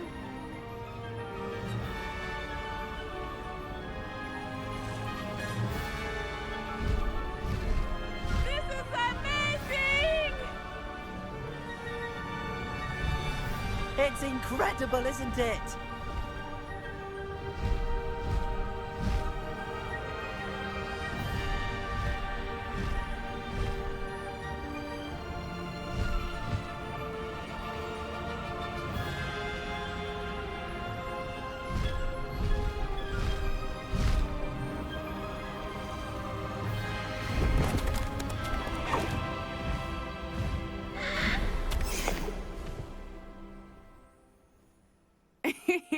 How exciting. It was exhilarating, wasn't it? I wasn't sure we were going to make it out alive. There was no need to worry. I had it all under control. Were you able to find the letter? Summoned it straight out of Harlow's hands. I will say, I did not expect to see him cast the killing curse at us. He won't forget this. Be on your guard. Of course. What did the letter say? That Rookwood's looking for a phoenix. Not sure where he will find one. But it also included Harlow's orders to inspect that castle for the poachers. Enough to connect Harlow to the crimes. I shall deliver the letter to Officer Singer. She'll have to do something when she sees it. Now, tell me, where did you meet these hippogriffs? I've only met Highwing before. Poppy introduced us. Poppy Sweeting knows a hippogriff. Of course she does. Poppy will be relieved to know that Highwing's safe. I came to the right person for help. My mother will be worried. I must go. Seek me out soon. I shall have much to tell you.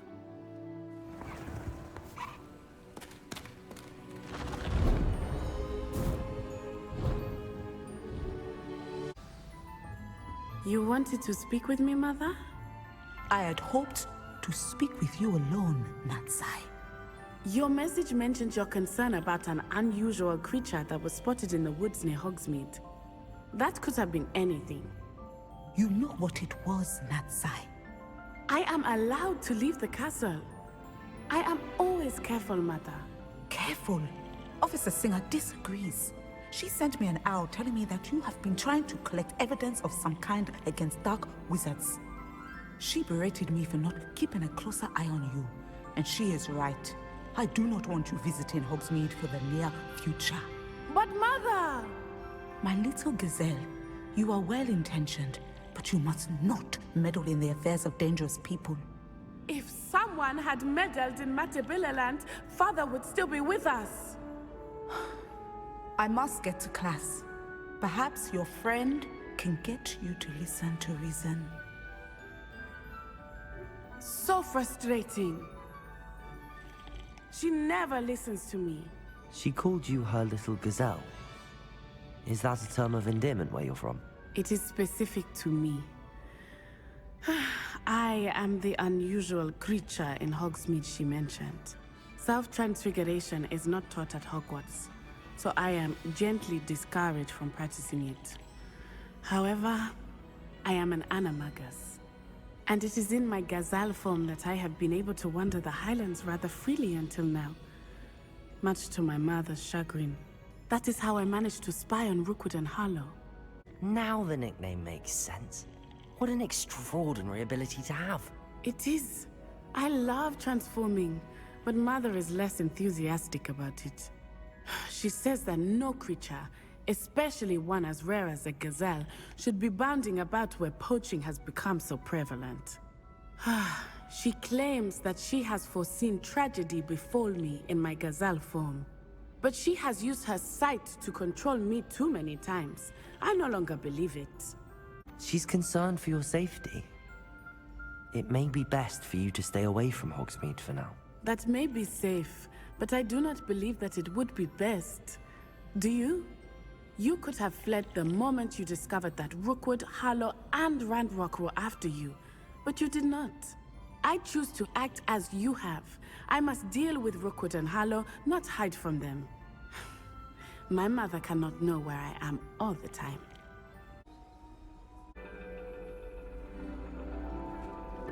And your reading is The Dragon. That's exciting, I suppose. Perhaps you're due for an adventure.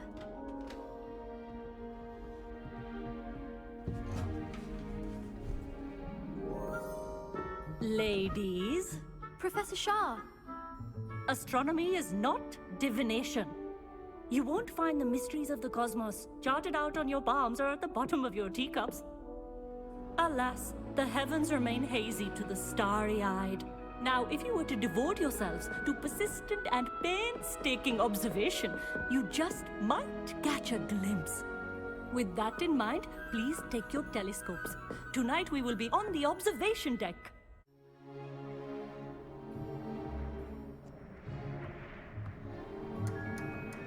Still don't have your own?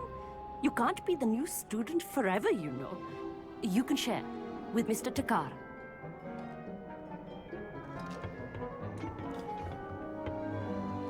Here, I can adjust that for you. No, bring it into focus on your own.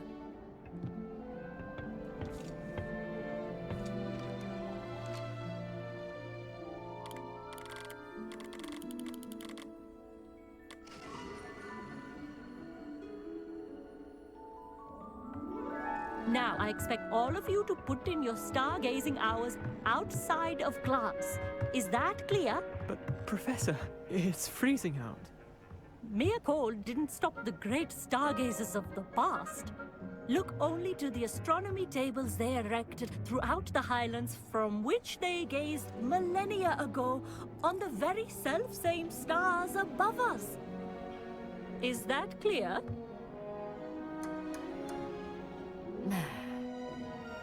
Dismissed.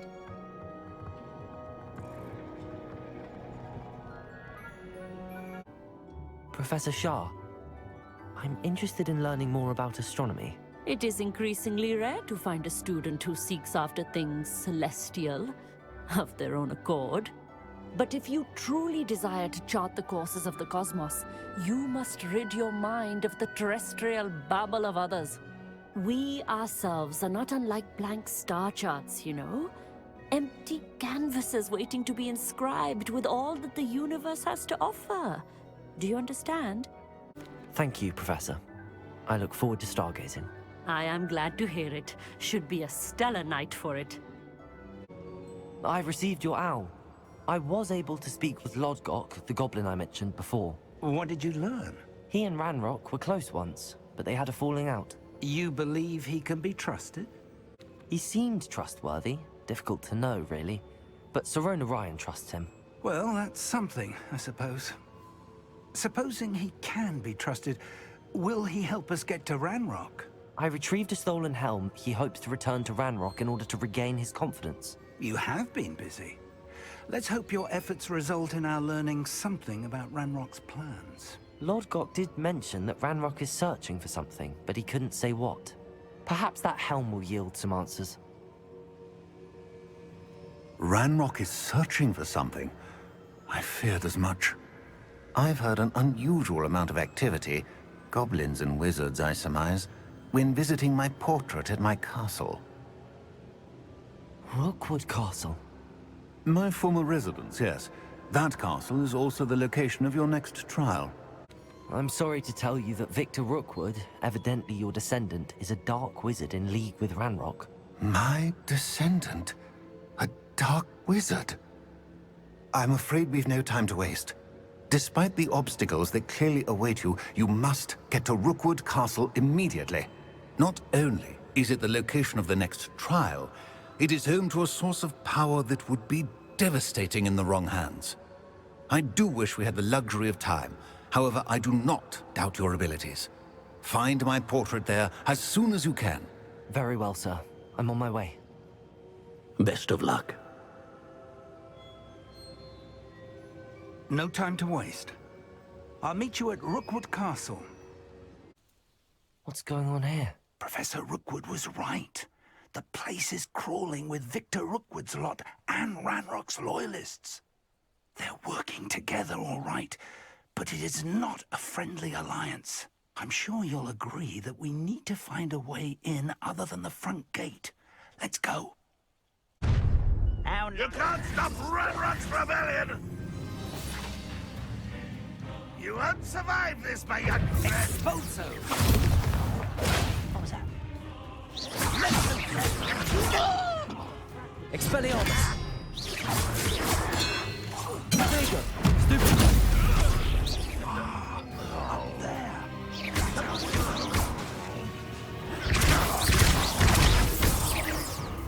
Confringo!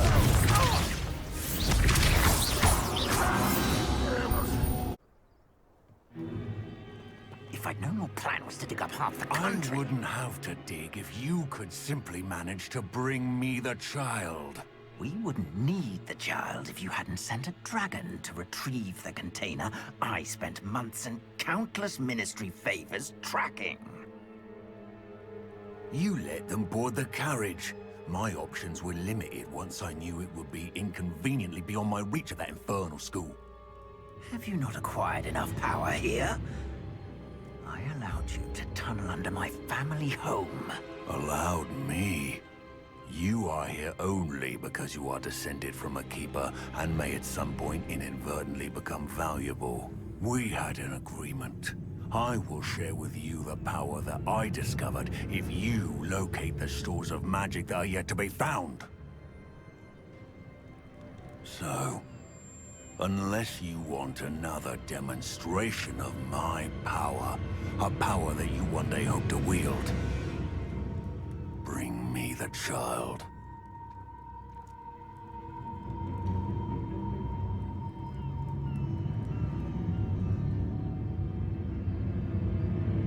We already knew they were after you, but now we know they're digging for stores of magic. And Ranrock knows about the Keepers. Yes, I caught that too. Professor Rookwood said that you'd understand more once you complete the next trial. Let's get into that castle. Professor Rookwood, the goblins and dark wizards who've overrun your castle are digging for stores of magic and have broken open some sort of container. No! Things are more dire than I could have imagined. If, as you told Percival, a goblin in his vault was wielding a powerful magic, then they have somehow learned. It cannot be! And sir, they know you were a keeper. Ranrock used the term. This makes no sense. How did... We shall discuss this later. Right now, you must complete the next trial. Just tell me where I need to go. The power you stand to wield must first be fully understood. The trials will ensure that. Power without knowledge is dangerous indeed. In the wrong hands, we will simply have to outwit Ranrock and my unfortunate namesake. Very well, Professor. Tell me where I need to go. I shall reveal the path. Professor Fig must leave you now.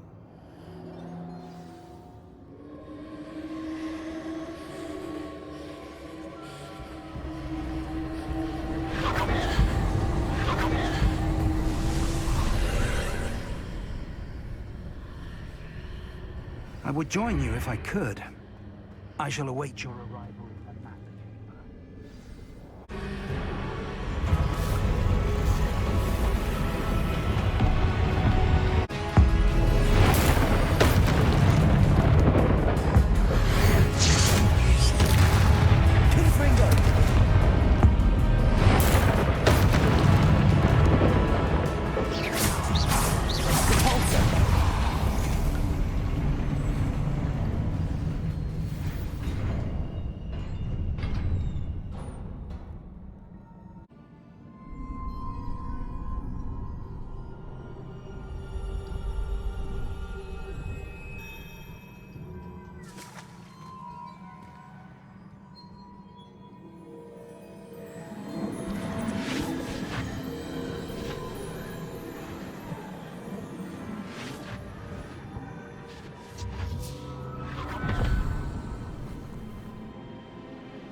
I must say I'm curious to hear of Isidore's travels.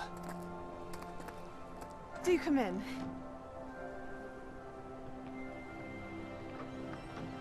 Please, have a seat. Isadora, we are all most intrigued to hear. We're ready. I've something to show you. Father, these are my colleagues from Hogwarts. Father hasn't spoken since my brother died. On my travels, I confirmed that which I've always believed. That we have the power to take away pain.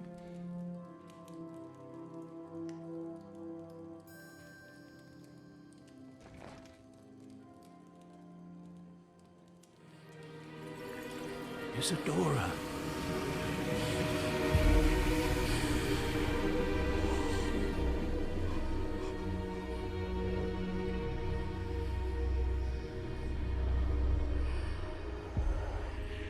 What have you done? I took his pain.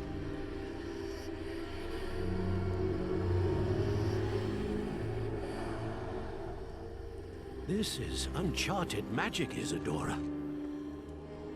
You can only see what has been sealed in the jar, and we do not know what power that may hold.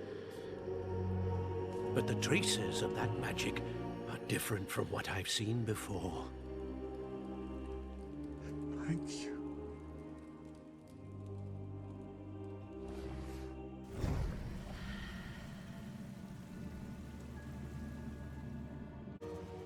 It is good to see you again. Professor Rookwood told me about what happened at Rookwood Castle.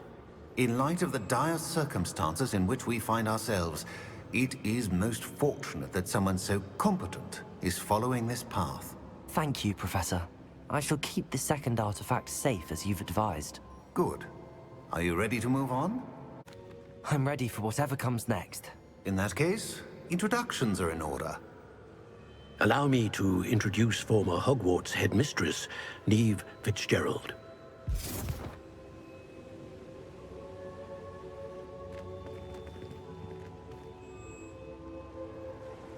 How do you do? I must say that I was not entirely surprised to learn that a student had been completing the trials. I've always believed Hogwarts students capable of anything they set their minds to. Thank you, Professor. It's a pleasure to meet you as well. I am certain that you are more than capable of completing my trial. However, I must first, how shall I say, prepare the location of your next trial. We trust your judgment, Professor Fitzgerald. You should know better than anyone how to manage the inconvenience of, well... A vainglorious and exasperating headmaster? Indeed I should. I shall confirm that everything is in order immediately. Of course. Professor Fitzgerald needs some time to clear the way forward. Until then, you should continue to hone your magic. If you learn more about Ranrock and Victor Rookwood's activities in the meantime, please let us know.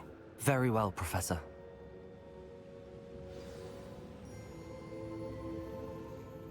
I know. Continue to hone my magic. You do learn quickly. Hopefully you will soon hear from Lodgok as well, and we shall learn how he fared with the helmet you retrieved. Well done today, as always. We shall speak again soon.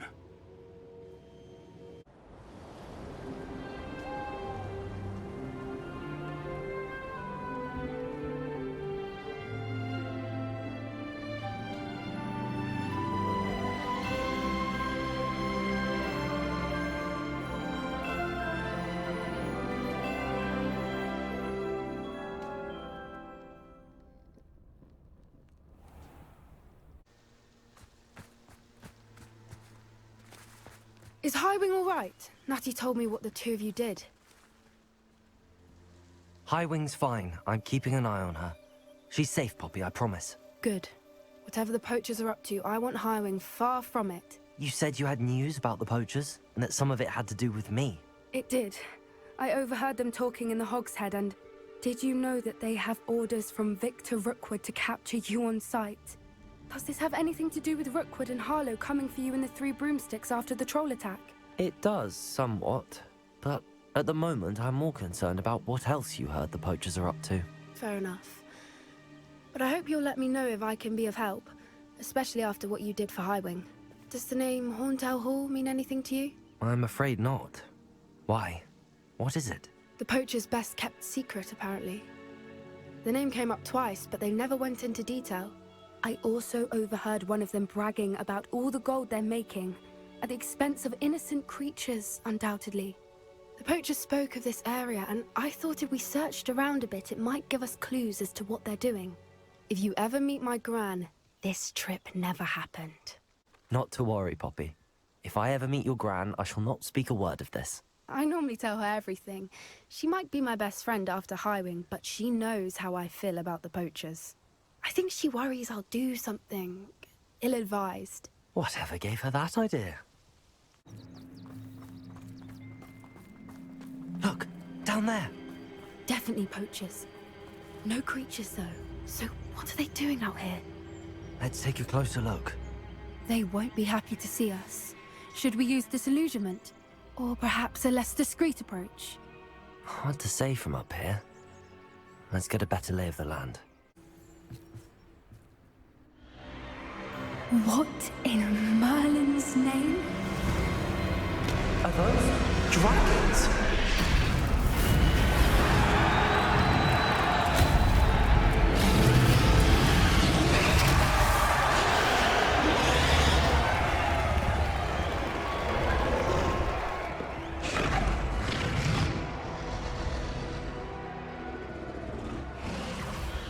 It's a dragon fighting ring.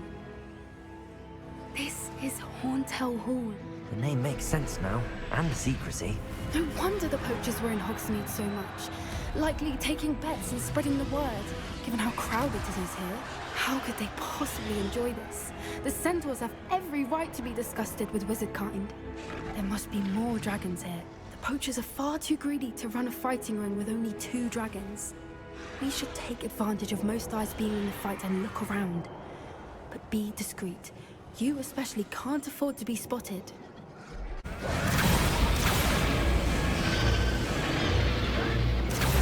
They must have only just captured her. She's putting up quite a fight.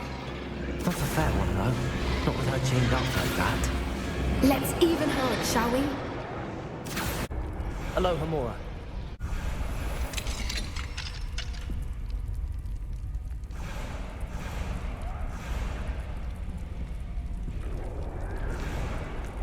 Shall we?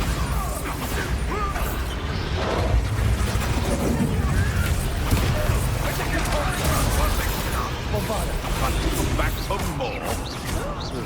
Not the brightest child. A husky could deal a bigger blow. Bombarda!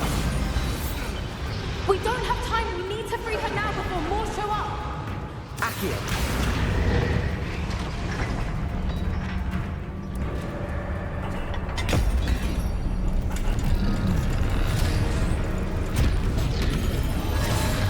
This may have been a bad idea. I suppose we'll find out.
This way!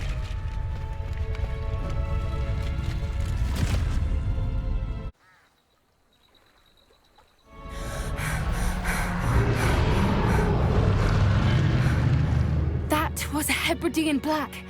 I'm guessing the egg we have belongs to that dragon. I don't think she knew they had her egg. She wouldn't have left without it. What now? She didn't exactly leave us a calling card. I don't know. Nothing about this day was expected. Not the goblins, and definitely not the fighting ring. The last thing I planned on was a dragon egg. And the poachers saw us, which cannot be good. We aren't helping ourselves standing here. Let's get to safety. We can sort this out later. You're right. If there's anything the poachers are good at, it's tracking their prey. And right now, we're it. I didn't keep you waiting, did I? Not at all. I was just at the post office. Gran told me to expect a package, but it looks as if she forgot to send it. She didn't send me an owl this week either. Perhaps she's busy with her research. What did you find out about the dragon you were tracking? I realized that she didn't know the poachers had her egg, so when she left Horntail Hall, she would have headed straight to her nest. I went back to the tent and tracked her flight. Well done. You certainly know what you're doing. I can't be certain, but I have an idea of one place she may have been heading. I thought we might go and see it for ourselves. Of course. Shall we leave now? If that's all right. I want to see how she's faring if she had a collar on. And she's likely frantic about her egg. Here we are. I do think this is where we'll find her. The terrain's typical of where the breed would nest. I suspect it's how the poachers found her to begin with. They likely camped here and logged her patterns. Perhaps nabbed her first and then her egg. Dragons are hard enough to wrangle, let alone maternal ones. You got all of that from simply standing here? You'd be surprised how easy it is to think like a poacher. Shall we see if she's home? We only need to return her egg. That sounds straightforward enough. We should be in and out. Then we can be finished with the poachers once and for all. Well then, let's find our dragon and return her egg. Wonderful. If she sees us flying about, she might take it as a sign of aggression or food. We should stay on foot.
That was brilliant!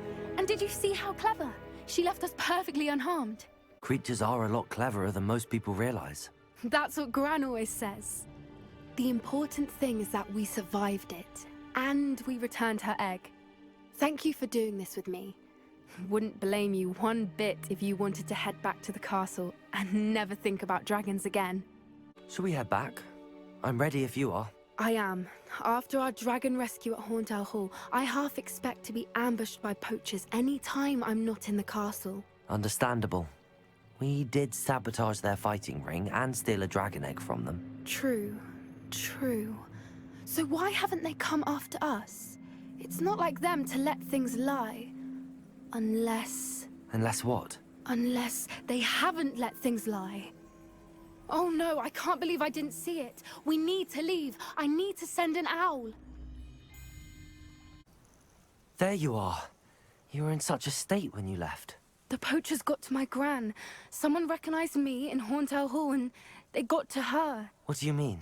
Is she all right? She's fine, thank goodness. But they were at her house, our house. They assumed I'd sent the egg there. She said they took the whole place apart looking for it, screaming that we'd cost them everything. I'm sorry, Poppy. I'm glad she's all right. I don't think either one of us could have anticipated that. I should have known. I underestimated the poachers. And now another creature's in danger. What do you mean? The poachers refused to leave empty-handed, so they took valuable journals that Gran had discovered when she was researching rare creatures. One of them contained theories about a secret hiding place of the Snidget, long thought to be extinct. I take it you aren't going to let the poachers anywhere near the Snidgets. Gran wants me to stay out of it, but I know she's devastated that poachers might go after the Snidgets, if they still exist. We had the element of surprise on our side when we saved that dragon, but the poachers will be watching for us now. We need allies. Others who hate the poachers enough to help us, who value creatures as much Merlin's beard! You're a genius! The centaurs! They'd want the Snidgets protected at all costs. Sounds as if we need to go and talk to the centaurs. We'll need to be careful in how we approach them. Tensions with them are high. Still, I think they may be our only hope. Let me think on it. Is this where we're meeting the centaurs? Well, they don't exactly know we're coming, so it's less of a meeting and more of a surprise, I suppose. Once we tell them about the Snidgets, they'll understand why we came and they'll want to help. I hope you're right. Perhaps they'll be able to tell that we're sincere. There's something about them that's so knowing. It's almost unnerving. I suppose they are known for having an air of omniscience. That's exactly the right word. I just... never mind. What is it? It's nothing, truly. We've no secrets to hide. That's right. We'll simply be honest with them about what we're trying to do. They'll have to help us, won't they? Yes, of course. You're absolutely right. We'll meet with them, tell them about the Snidgets, and I'm sure to all be fine.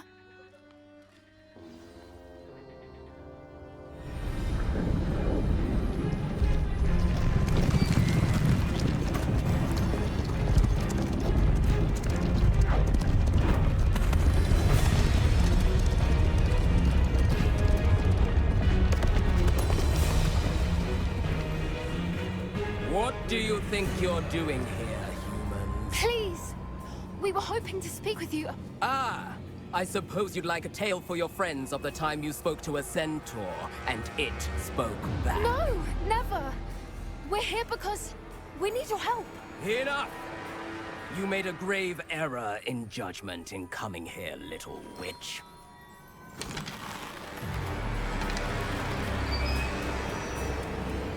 Leave them be, Alec.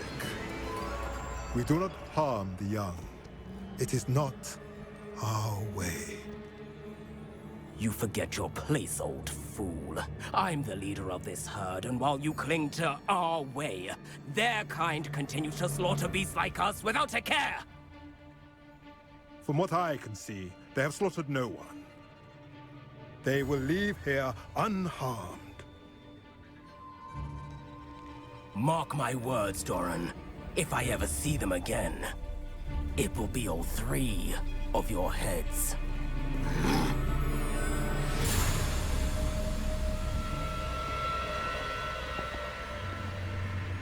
Foolish children. Do you know what happens to wizards who wander here? Now, follow me before Golden Snidgets are still alive, and the poachers are after them. They know that the key to finding them lies in the moonlight, but they don't know what that means, yet. Please, help us find the Snidgets before the poachers do. Could it be?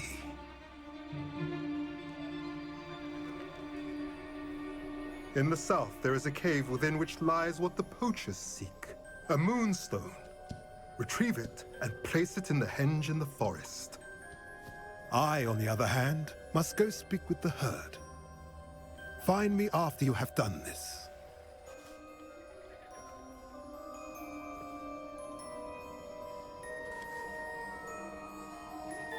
I don't understand. So the moonlight mentioned in the journal doesn't refer to actual moonlight, but to a moonstone. What do moonstones have to do with Snidgets? And why was he so certain about where we could find one? I don't know, but I am inclined to believe him, what with his being a centaur and all. I am too. It is a shame how quickly he left. What was his name? Doran? That's what the leader of the herd called him. Well, if Doran knows something we don't, I'd rather act now and ask questions later. I can head to the library and start looking into the cave you mentioned. I take it this means you had some luck at the library? It took a few hours and some eye-watering maps, but I think this might be the cave Doran told us about. Impressive. Especially with how little information he gave us. Well, I'm still not sure this is the cave, but it did seem the most promising. I stumbled across some folklore about a cave in the area that people avoid. Seemed the perfect place to hide something of value. It's a bit of a leap, I confess, but might a mysterious item such as a special moonstone be hidden in an equally mysterious cave? I think I'm desperate for anything at this point. Well, we're here. We might as well have a look. Agreed.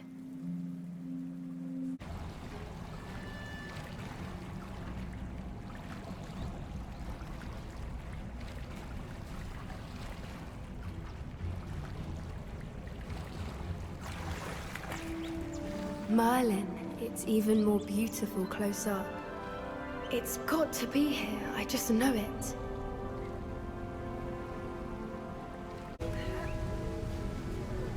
Revelio. It's like staring directly at the moon. Well, we found what we came for. Now we just need to bring it to the henge.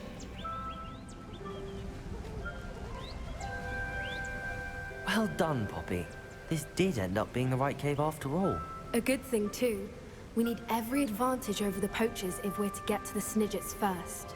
We should do as Doran suggested and bring the moonstone to the henge. Shall we? We shall. If we leave now, we should make it there by nightfall. The henge, precisely where Doran said it would be. But now that we're here, I'm not entirely sure how to feel. We knew we were at the cave for the Moonstone, but Doran didn't tell us what to expect when we placed the stone in the henge. Whatever it is, it had better have to do with Snidgets. The clock is ticking in that regard, isn't it? Let's make our way down. We're nearly at the end of this.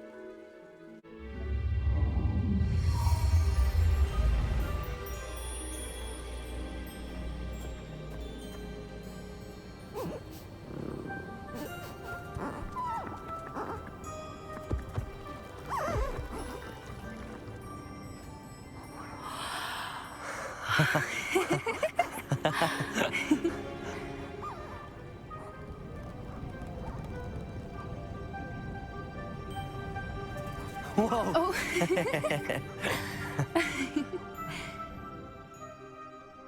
That was a mooncalf dance. Do you know how rare it is to see even one? They only ever happen under a full moon. Though I suppose the Moonstone allowed it to happen now. Is the pattern they left behind on the ground normal? All part of the dance. No one pattern is ever the same, though. We'll need to draw this one to get a better sense of it. Can't wait to tell Gran that I've managed to see not one, but 2 mooncalf dances. She'll be jealous. You've seen this before? It was pure luck the first time. I was on Highwing, or I'd never have spotted it. It was the night Well, the night I met Highwing, actually, If you don't want to talk about it, we don't have to. I'd actually like you to know. About 5 years ago, Highwing had been captured by poachers. At first, they planned to sell her, but soon decided they wanted to kill her instead. More money, I suppose. I'd finally had enough. I freed Highwing and we ran. We'd flown for ages when I spotted mooncalves dancing below and we landed to watch them. It felt like an omen. A good one. A sign that the worst was over. What do you mean you'd had enough and the worst was over? You see, the night I freed Highwing was also the night I ran away from home. A poacher camp. I come from a family of poachers. Merlin? I don't know what to say, Poppy. I can't imagine what that must have been like for you. I never fitted in, but the older I got, the more apparent it became. Gran tried for years to convince my parents to let me live with her. Suffice it to say, when I left with Highwing, I flew straight for her house. How brave. I'm glad you escaped. So am I. There were so many creatures I was unable to help when I was younger. Now that's all I want to do. From everything I've seen, you're doing precisely that. I've had a bit of help. I've never told anyone any of this, but I'm glad that you know. It's nice to have someone to talk about it with. I'm glad you told me. We should get back to Doran. He'll need to see the symbol, and we've got poachers to beat. If you collect the Moonstone, I can make a quick drawing of the symbol for Doran.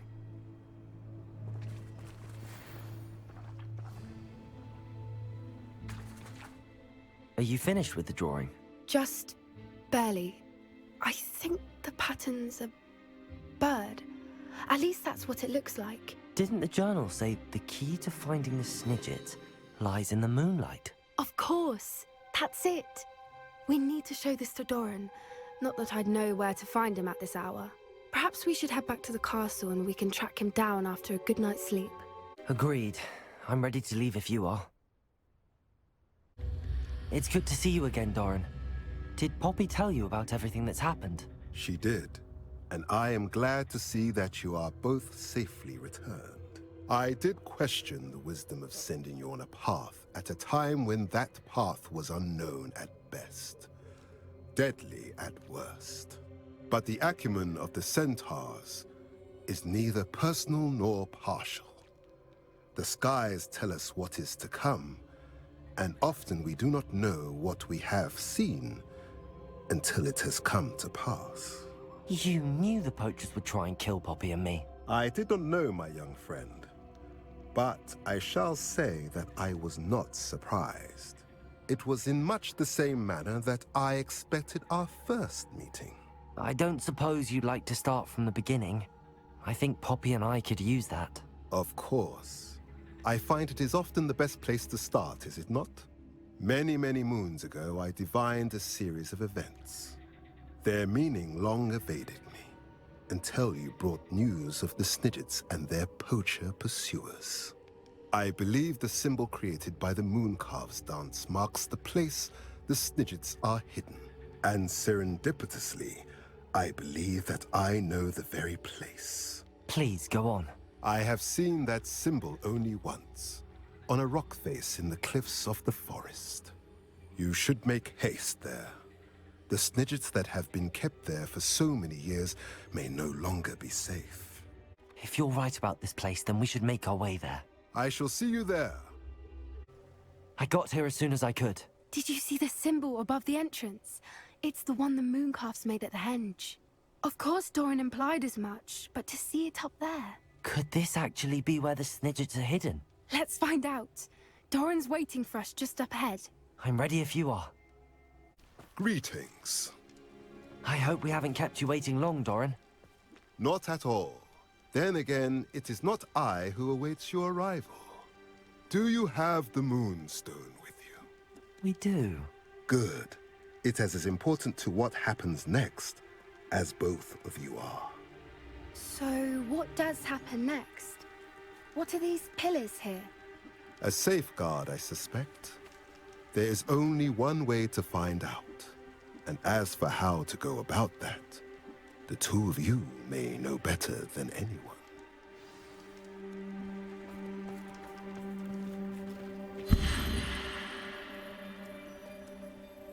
Accio!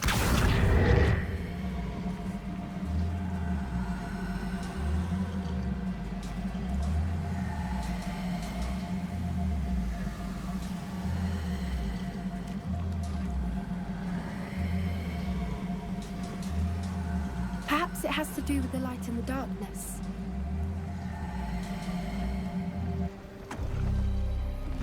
That did it! Look, Doran, a doorway!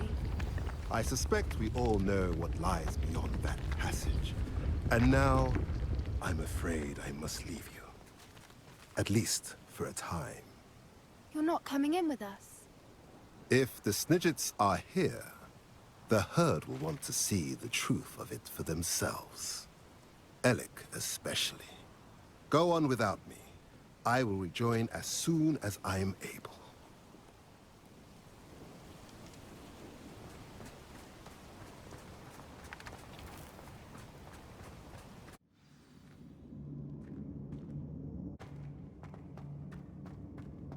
Little puppy sweeting!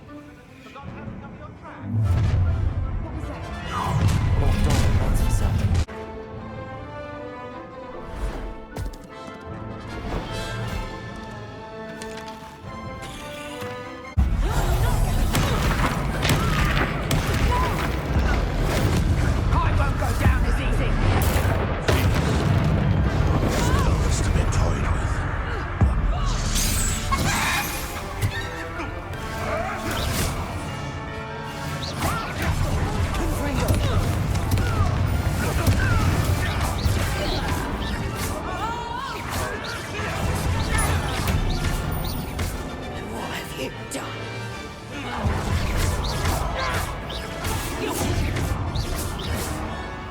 I think that was all of them. Are the two of you unharmed? I had hoped to return before it was too late. We're fine, but if you hadn't got here when you did, I led them here, Doran. You fought with us against your kind. I am glad to have witnessed this. I now believe all that Doran told me. They are the ones I saw, Alec. Finish your work here, brother. All the events you divined have not yet come to pass.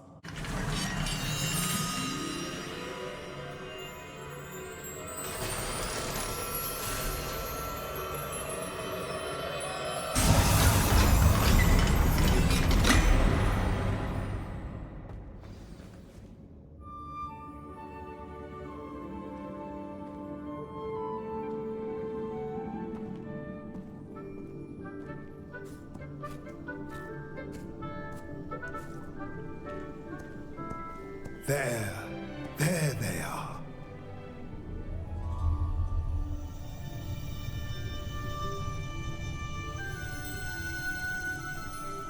Now, all that remains is to break the charm. You want us to...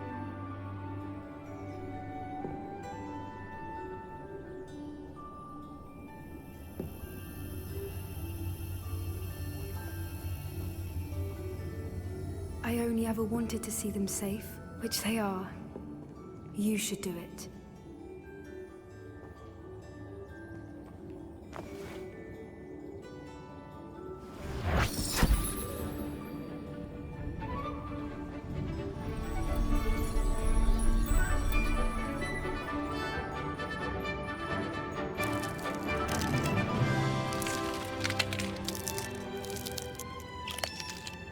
Merlin, they're lovely.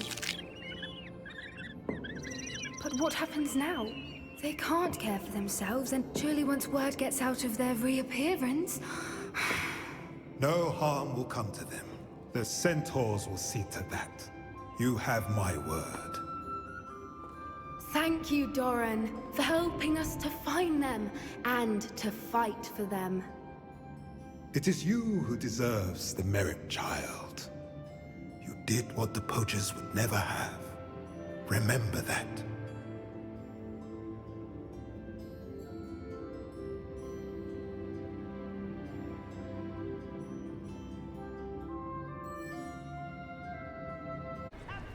I see Doran finally convinced you to leave the Snidgets. If anyone can keep them out of poacher hands, it's the centaurs.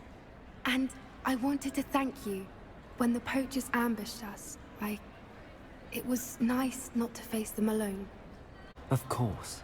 It's the sort of thing friends do for each other, isn't it? I suppose so. I am glad you came to Hogwarts. It's already been my best year. I wouldn't want a repeat of Horntail Hall, of course, but I did enjoy the Three Broomsticks. Had no idea how lovely it was there. Had you never been to the Three Broomsticks? I used to spend most of my time with Highwing. And well, I don't know how Serona feels about hippogriffs popping in for a butterbeer. Highwing's the only one I would have gone with. Or Gran, of course. Highwing is nice company, but perhaps it's time to add a few more friends to your circle. I am starting to see the appeal of human friends. It was nice to talk about my parents and Gran with someone. And share Highwing. It has all been a pleasure, Poppy. Do try and stay out of trouble. Don't know that I can. We've taken on poachers twice now, successfully. I rather think you've helped me develop a taste for it. And with centaurs as allies, I might actually go looking for trouble. You'll never believe what I've learned. What did you discover in the spellbook we found in the scriptorium? Salazar Slytherin's spellbook was a little difficult to interpret, but fascinating. Evidently, he encouraged teaching dark magic at Hogwarts. Neither the Imperious Curse nor the Killing Curse was unforgivable during his time. He believed students should be prepared to use dark magic when necessary, not to fear it. That's why we had to use Crucio to gain access to the scriptorium. He didn't want his knowledge shared with anyone who was afraid of the power of dark magic. It was hard to do, but casting Crucio was our only option. And I'm glad we did it, because in the spellbook I also found something else. References to a lost relic, which, from what I can tell, grants the holder the power to reverse dark magic curses. And you think this relic might be able to save Anne? Precisely. I plan to search for this relic, but I don't think we should tell anyone. Especially Ominous. He wouldn't understand. We need to tell him. He's the reason we found the book, and he deserves to know what you've learned. You've seen how he frets about the dark arts. I promise I'll tell him when I found the relic. When I know more, I shall send an owl. And don't feel sorry for Ominous. Keeping this to ourselves for now is for his own good. I'll decide what's for my own good.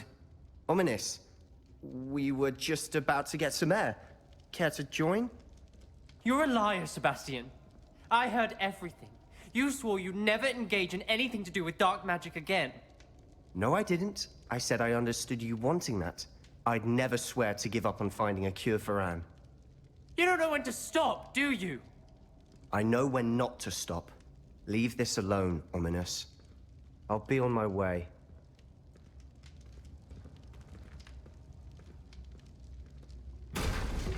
I am not letting this go. Ominous, Sebastian meant well. I appreciate you telling Sebastian not to keep this from me, but going after that relic is not a good idea. Sebastian doesn't even realize it, but he's as irresponsible and reckless now as his parents were years ago. It's why they died. I knew his parents died, but I never heard what happened. Mr. and Mrs. Sallow were professors. Spent nearly every waking moment in the cellar library. Noses buried in books. Anne and Sebastian were upstairs when it happened. They heard a sudden crash and ran downstairs, but it was too late. Their parents had crumpled to the floor. A defect with the lamp in the cellar caused the room to fill with an undetectable toxin. Sebastian and Anne were helpless. They had no magic yet. What a horrible story. It is. That's why I can't understand Sebastian's recklessness. I've practically lost Anne. I cannot lose Sebastian too. Please avoid anything to do with that spellbook. Those references in the book seem promising. Everything to do with Salazar Slytherin seems promising until it's too late. I hope Sebastian pursues this no further, but if you think he might, please let me know.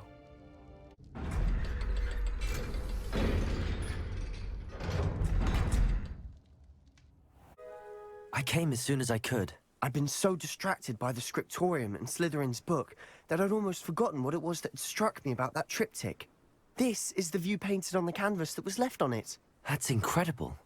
You know this area well. And while I was waiting for you, I scouted around and discovered an abandoned mine nearby, surrounded by Ranrock's loyalists. Do you think there's a connection to the triptych? I've no idea, but perhaps they're searching it, the way they did Rookwood Castle and Isidora's Manor.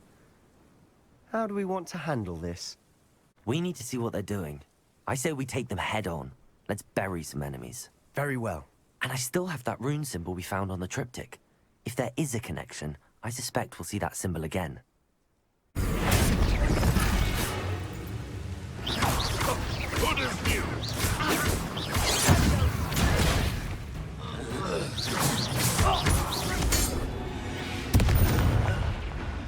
All of Ranrock's loyalists deserve the same fate. Nice work.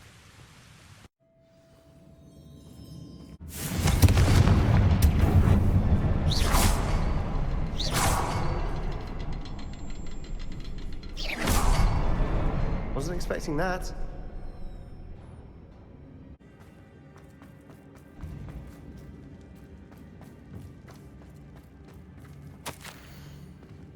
We should clear out these spider webs. They always... If the triptych led us here to find this bit of canvas, we can probably assume that Isidora Morganach was here. She seems to have been everywhere.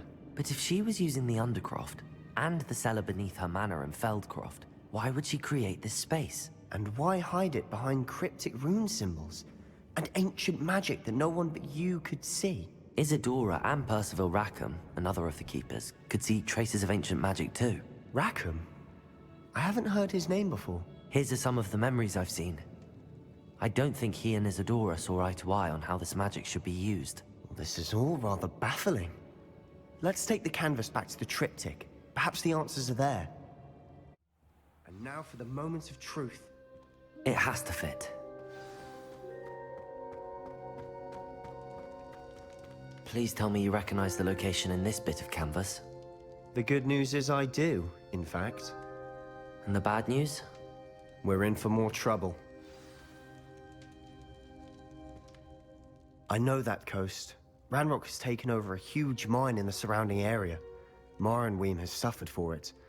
It's as bad as Feldcroft's become. Should we head there now? We should wait. Why? All this time, we've been a step behind Ranrock. I may know someone who could help us get ahead. Who is that? Someone who knows Ranrock personally. They asked me not to mention their name to anyone. A goblin? Tell me I'm wrong. You know goblins cursed my sister to shut her up. Said she should be seen and not heard. I do, but not all goblins are... Not all goblins what? Have you forgotten Feldcroft? Have you forgotten the mine we just went through? No, Sebastian, I haven't. You're not listening to me. Why would I listen to someone so ignorant? You don't know what you're saying. Take a breath for a moment. Oh, I know precisely what I'm saying. Sebastian, That relic you mentioned? Don't think I've forgotten about your goblin friend. I haven't. But I needed to tell you what I've learned. I believe one of Slytherin's students stumbled upon the relic during an assignment to study sarcophagi in this catacomb. From what I read in a report by the student, they weren't permitted to take it with them, so I must assume it's still here. As I mentioned earlier, this relic grants its holder the power to reverse dark magic curses. If it's in this catacomb, I have to find it. For Anne. I need to see her. I'm ready to explore the catacomb. Perhaps we can visit Anne when we've finished. Perfect. By the way, Ominous has been asking about you. You didn't tell him what we were doing, did you?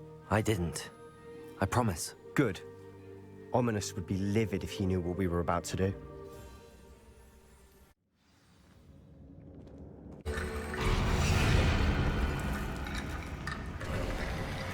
You've done it!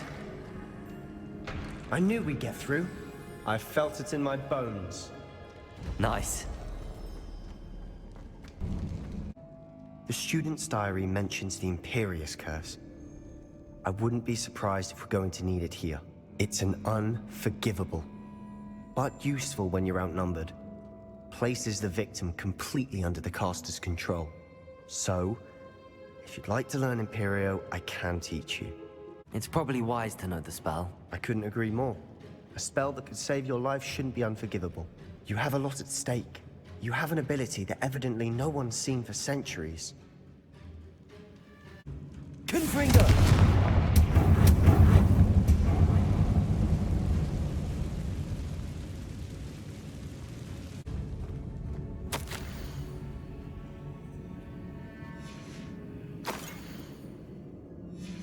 Sebastian!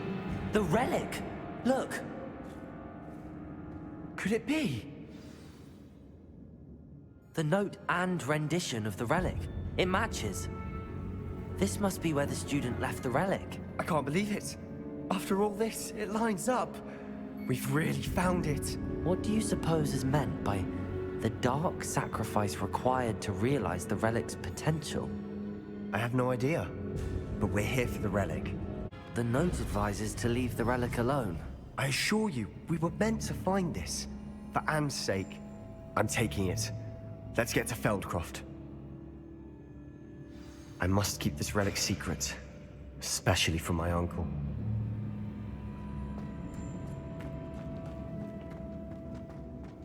Is that Ominous?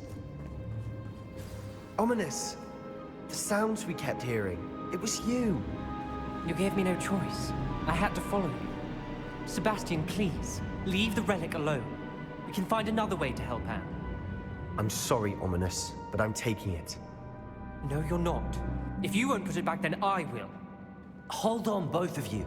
Sebastian, please, take a step back. Fine, but Ominous knows I won't step back from a fight. Can't believe this.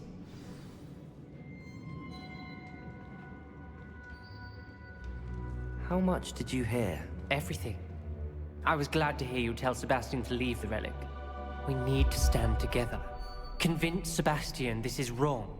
And if nothing will change his mind? Something has to. I need your help.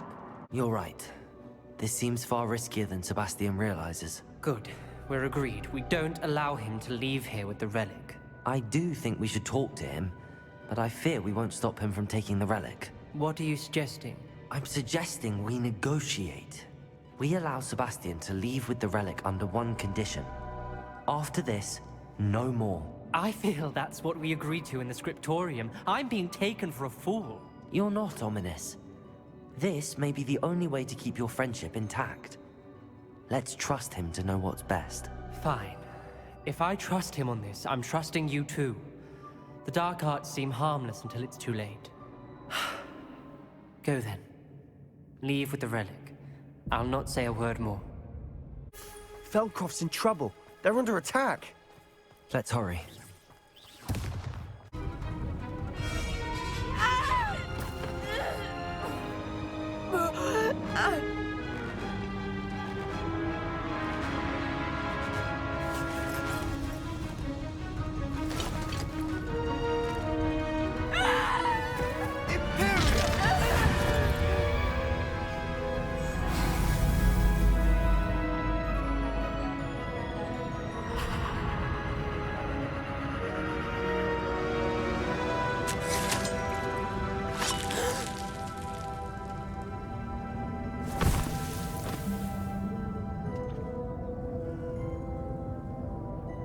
Boy! What have you done? Saved my sister. With an unforgivable curse. From that damned book, no doubt. Your father would be ashamed. You've gone too far, Sebastian. Stay away from her. From all of us.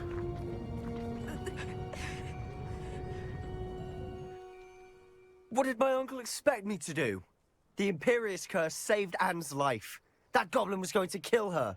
There was little time to react, but it was an unforgivable curse. I acted in the moment. That's all. I shall make my uncle see reason. He cannot banish me from my own home. From my sister. It might be best to let him calm down a while. May I speak to him? Perhaps I can help to ease the tension a bit. You may be right. Very well. Probably best if I get away from here for a while. I'll head back to Hogwarts. Pardon me, Mr. Sallow. What Sebastian did was inexcusable. You cannot possibly be about to defend him. Sebastian acted rashly, but he acted out of instinct to save Anne. Out of instinct? With an unforgivable curse?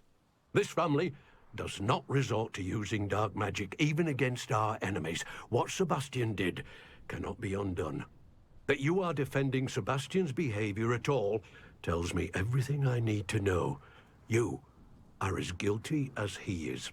Sebastian is to come nowhere near Feldcroft, nowhere near Anne. Unforgivable curses are so named for a reason. If I hear that either of you continues down this path, if either of you uses dark magic, I will notify the headmaster immediately. I wish I had better news about your uncle and Anne. Well, what did he say? I'm afraid he wants you nowhere near Feldcroft. Nor Anne. I had to stop that goblin from killing my sister. He had no right to banish me from my own twin. If he thinks banishing me means I'm going to give up on Anne, he's sorely mistaken. He also said he cannot excuse the use of dark magic in any form, and that if he hears of either of us using it, he'll go straight to Professor Black. Huh? That relic, dark magic or not, is the key to saving Anne. To reverse that curse. I will not lose Anne for good. I should send the crest to Anne. She'll know that we need to meet. I'm afraid I don't follow. Nothing, just a thought. Now I'm more determined than ever to learn what power that relic has. I shall wait to hear from you then. Thank you. I very much appreciate you standing by me through all of this.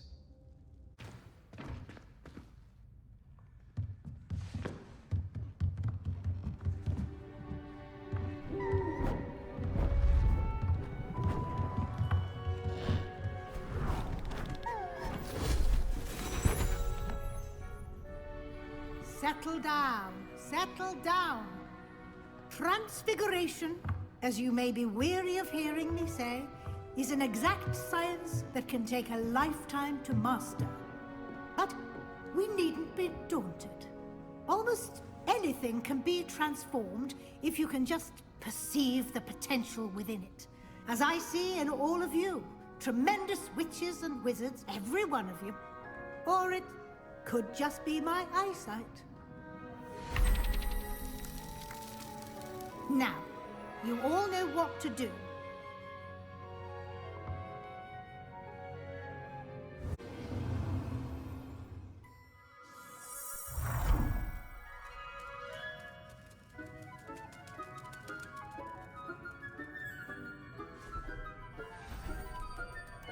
Beautifully done.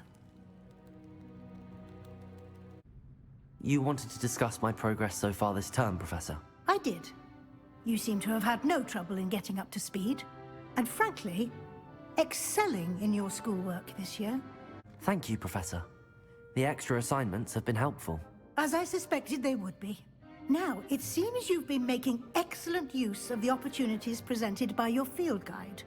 Of course, the guide isn't the only measure of success. Deke tells me you captured a unicorn and brought it back to the Room of Requirement. Protecting so rare a beast is an accomplishment of which you can be quite proud. Thank you, Professor. I will say I'm especially impressed with all you've accomplished in light of the rumors of your extracurricular activities. Was your visit to the kitchens and the Hogsmeade graveyard with Nick to bribe a ghost for information, connected in any way to Professor Fig? Professor Fig has encouraged me to explore when I can in an effort to complete my field guide. I see. I admire your penchant for learning, but do remember that your classwork and field guide are designed to educate you thoroughly. It'll be the end of the year in no time, and you'll want to be well prepared for your OWLs. I'll provide a final assessment at that time to ensure that you're ready for your exams. Until then, well done. You are dismissed. Hello, Amit. Do I recall you saying that you speak gobbledygook? I did. I mean, I do. Speak it. Is this to do with the goblin I saw you with in Hogsmeade? It is. His name is Lodgok. We could use your help with something. He's waiting for me near a goblin mine. Would you be willing to help? Of course! How exciting! I mean, well, might this be dangerous? I think he simply wants to show me something that involves gobbledygook. If it helps, he's a friend of Sirona's. Good to hear. Good to hear. If Sirona trusts him, then I feel much better. Lodgok is waiting. Shall we go? Of course. I just want to check the pronunciation of a couple of key terms first. So I will meet you there. A friend who speaks gobbledygook is meeting us. Before he arrives, perhaps you could tell me why we're here? Of course. Unfortunately, presenting Ranrock with the Helmet of Urtkot did not have the effect I'd hoped. Because he knew the details surrounding its plunder, he presumed I'd had help from a witch or wizard in retrieving it. How else did he expect Goblinkind to get the helmet back? Seems he has no interest in making amends with you. I'm afraid we do not have the luxury of rational expectation when it comes to Ranrock. Damn Bragbor and his blasted journals. Bragbor? An ancestor of Ranrock's, renowned metal worker. If we are to work together, I suppose I must tell you more. Not long ago, Ranrock sent me to collect a recently unearthed set of Bragbor's journals. They described repositories that Bragbor had been commissioned to build for a group of witches and wizards. What do you mean, repositories? Large, magically fortified receptacles crafted from goblin metal. Ranrock recruited others to help me locate the repositories. We were to search anywhere that was connected to 5 names mentioned in the journals. Rackham, Fitzgerald, Bakar, Morganach, and Rookwood. Rookwood Castle. That is where we began our search. Why does Ranrock care so much about these repositories? He cares about what they contain. For centuries, wizards have refused to share their magical knowledge with goblins. Your kind will not even let us carry wands. Thus, many goblins, myself included, have spent our lives mistrusting wizard kind. Ranrock was convinced that the repositories contained a magical power that wizards wanted to keep for themselves. He is determined to take it for goblin kind. But Here comes my friend Amit. Probably best to continue our conversation later. Greetings, Lodgok. It is an honor, sir. You speak gobbledygook. Oh, Bagalio. Enough. Please do not tell me that was meant to be gobbledygook. Well, yes. Perhaps my pronunciation was a bit off. I imagine certain dialects differ? Pronunciation is not the issue. I barely recognize that as language. I trust you can read gobbledygook better than you can speak it? I can, Sir Lodgok. Just Lodgok. Thankfully, we only need someone who can decipher written plans, since I cannot join you in the mine. What written plans? And why can't you come with us? We need some idea of what Ranrock knows or is plotting. I suspect a careless loyalist may have left plans behind. And I'm unable to join you because I cannot risk anyone reporting my presence to Ranrock. All you need to do is not be seen. Either by the eye above the enchanted door, or a loitering loyalist. Amit and I can do this. I will await your return. I'll be quiet.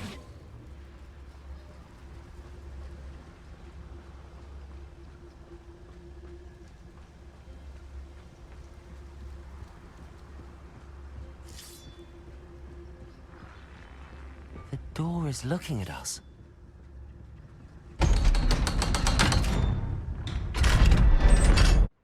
so rarely prepare one for reality. A real goblin mine. It's even grander than I had expected.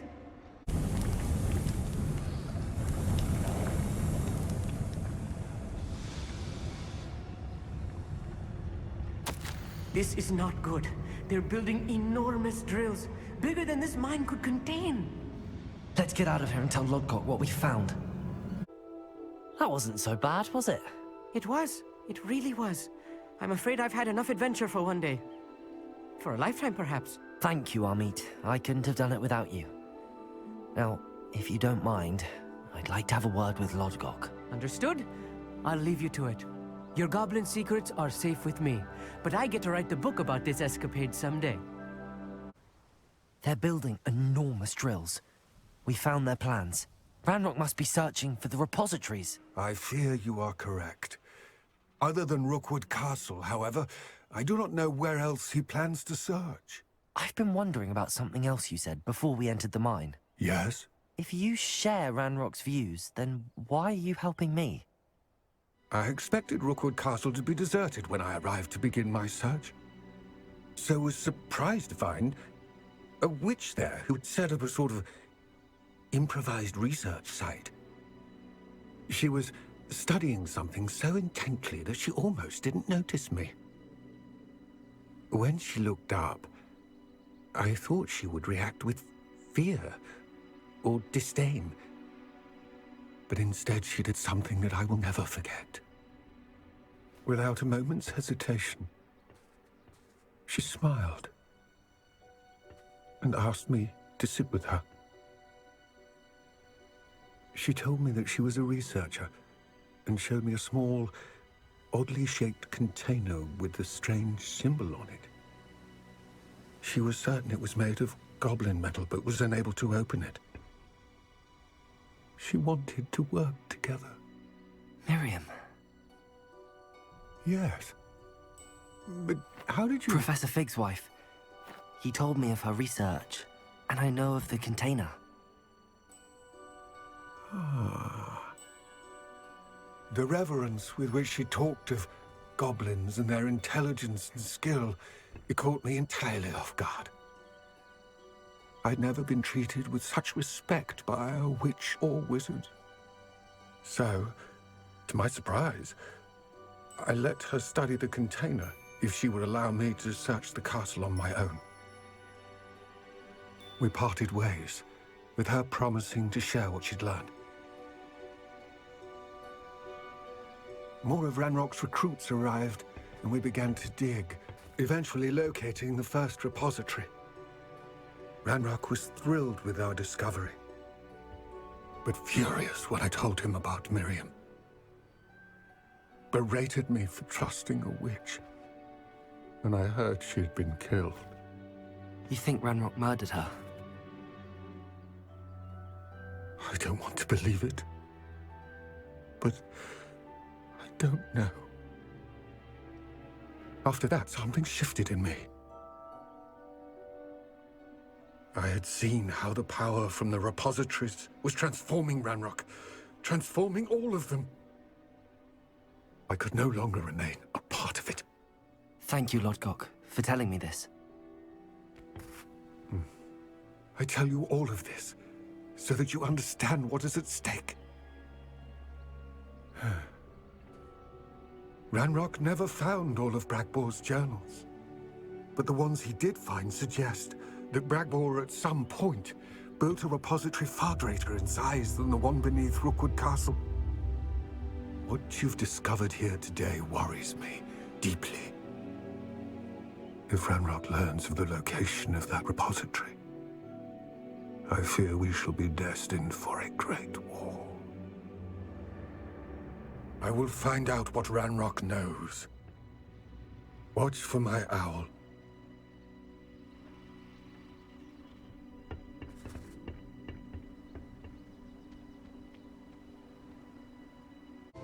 Hello, Professor. I have news. The goblins are looking for something. Another repository. They've built drills to help with their search. Most troubling. Are these repositories like the broken container I found at Rookwood Castle? They are. I fear we have no time to lose. Have a look at the map. Fortunately, the next trial is fairly nearby. It's Hogwarts. As you know, I was headmistress in my time. My portrait hangs in the headmaster's office. In fact, I witnessed Professor Black learn of your arrival. And I'll confess that I wondered about you. Wait, is the next trial in the headmaster's office? It is. I had hoped that when the time came, the occupant of that office would be of help to us. Unfortunately, this headmaster seems wildly unconcerned with anything but himself. You'll need to access the office while he's away. I understand. Very well. I'll find some way to get in. Good. I shall meet you in my portrait there. Until then. Professor Fig, the Keepers have shown me where the next trial is. Has something changed? Lodgok and I have learned that the goblins are searching for another repository, like the one we saw at Rookwood Castle. And I discovered that they're building massive drills to help in their search. Professor Fitzgerald seemed very concerned. I see. Ranrock clearly knows even more than we suspected. And sir, there's something else. Lodgok knew Miriam. He knew Miriam? They encountered each other at Rookwood Castle. She was doing research. That's where she found the container with the portkey. He liked her so much that he let her leave with it, despite orders from Ranrock. I don't know what to say. She could win over almost anyone. I want to hear more of this. And, in fact, I'd like to speak with Lodgok directly. But we've no time now. Where is the next trial? Believe it or not, it's in the headmaster's office. Incredible. Very well, you'll need the password to get past the stone gargoyle. The headmaster's house elf will know it. I don't know the headmaster's house elf. Will he even speak to me? I imagine he's loyal to the headmaster. He is. So you'll need a disguise. I have just the thing. A polyjuice potion. You'll look and sound like Professor Black. Wait, doesn't polyjuice potion require a bit of the person you want to change into? And take ages to brew? It does. So how do you already have polyjuice potion to change into Professor Black? One never knows when such a thing may come in handy. Let's just say I felt the need to be prepared for anything after my fruitless trip to the Ministry on his behalf. Now, time is of the essence. Drink up and I shall explain more.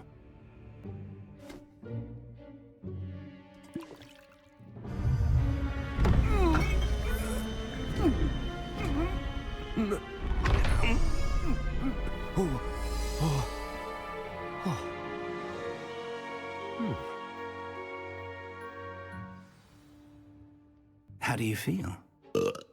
Incredible. I won't forget that taste anytime soon. How do I sound? Convincing. I've taken the liberty of transfiguring your robes.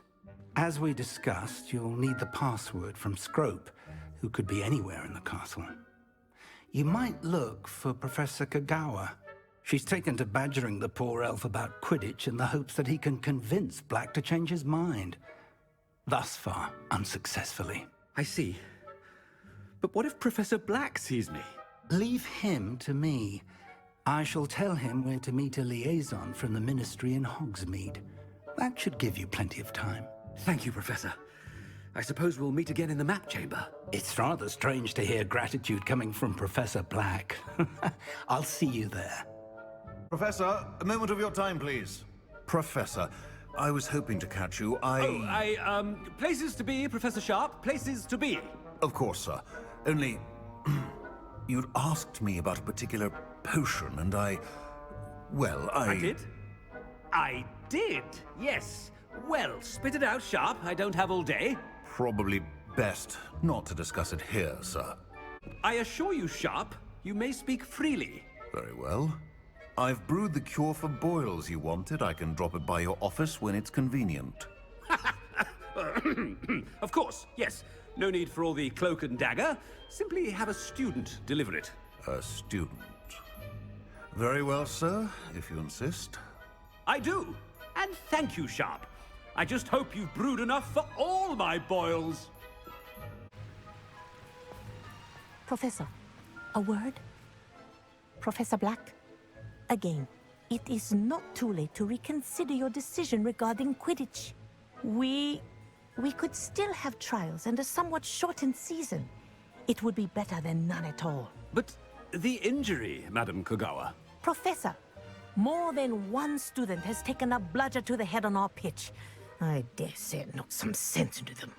And they're fine now. The fact that it happened to be a pureblood, well, that's no reason to... What nonsense! That you would trivialize the health of a student over a silly game. A silly game? You are quite impossible sometimes. Sir, I've a good mind to write to the Department of Magical Games and Sports at the Ministry about you. Good idea. I can even provide the parchment should you need it. Now, where is my elf? Parchment? Very well, I will, and with pleasure. And I spotted Scrope in the Great Hall. Seems to be avoiding me. I wonder why. Good day, Madam Kogawa. Professor, a word, please. Hello, Professor Black. Ah, Professor Weasley. How delightful to see you. Sir? Since I have you here, I wonder if I might, speak with you about Professor Fig. Oh, very well. I've decided to give him a bit more, leeway with his time. Leeway, Professor? Are you sure that's wise? I confess I do worry for his students. He's rarely here as it is. Ah, well, yes. He's handling some official ministry business for me. I see. But sir, if I may, I am wary of how much time the new fifth year seems to be spending away from the castle, supposedly on Professor Fig's behalf. I've heard unsettling rumors of their escapades. Everything from sneaking into the Forbidden Forest to confronting Ranrock's loyalists and Rookwood's lot. What? Goodness. You cannot believe everything you hear, Professor. No, you cannot. I mean, I shall keep an eye on Fig. You simply keep doing the wonderful job that you're doing. Simply wonderful. Thank you. But I'm happy to look into... Good. That'll be all, Weasley. I mean, Professor Weasley. Good day. That ought to give Professor Fig some breathing room.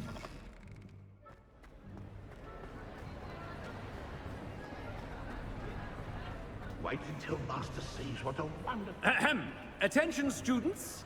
I hereby decree that the Great Hall be forthwith decorated in the noble banners of Gryffindor. I shall be taking no questions at this time, or ever.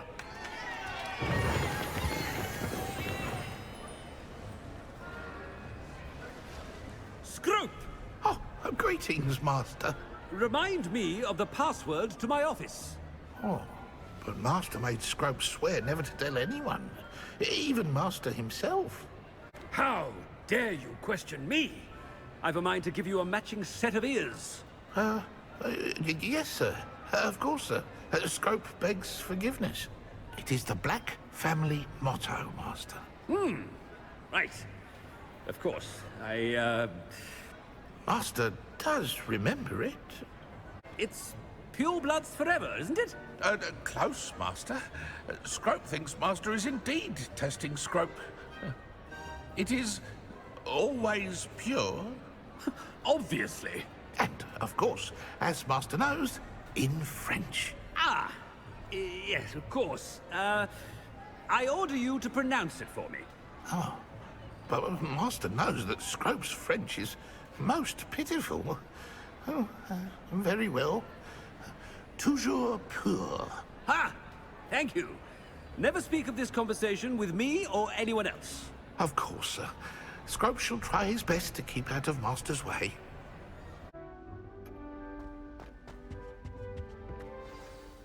It's good to see you. All thanks to Professor Fig's quick thinking. Now what? Approach the pedestal in the antechamber and read the book that appears. I suspect there will be more to this than reading a book. Your suspicions are correct. We shall speak when you are finished.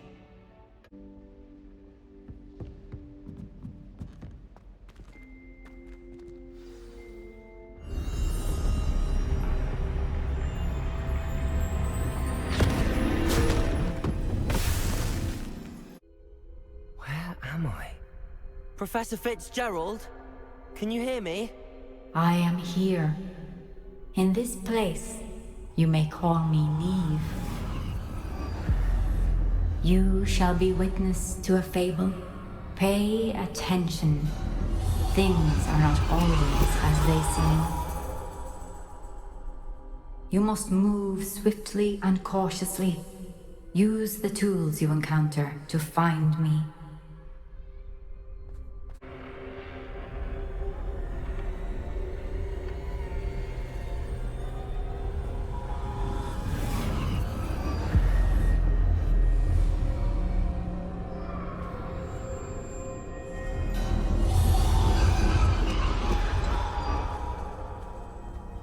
You found me, but you cannot undo what has been done.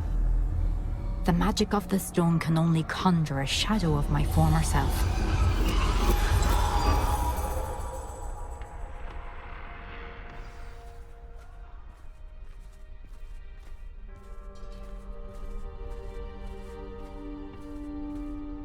But there is no light without shadow, as there is no shadow without light. Simply because you can eliminate darkness does not always mean that you should.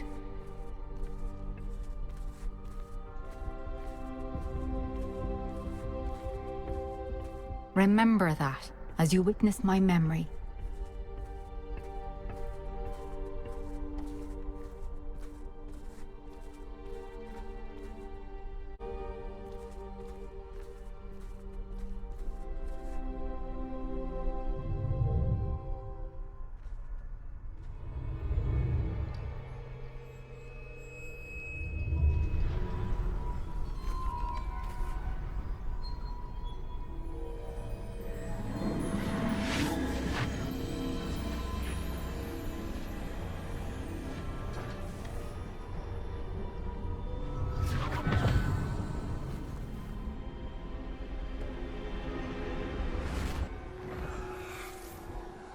Isadora, what you did for your father was remarkable. Well, wasn't it? And Percival needn't worry about the strands of emotion or the traces that this magic leaves.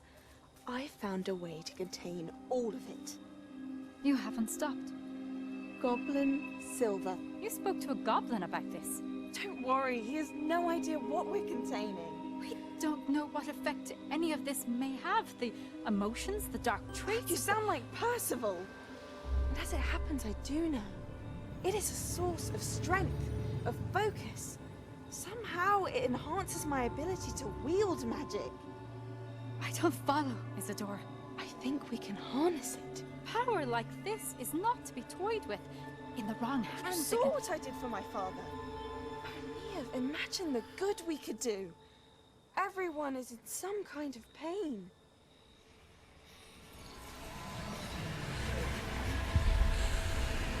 What are you doing?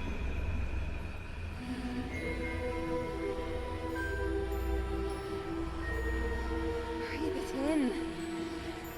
Can you feel it? Oh, Isadora.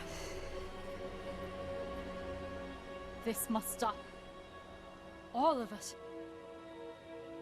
You've kept this power to yourselves for so long because you fear it.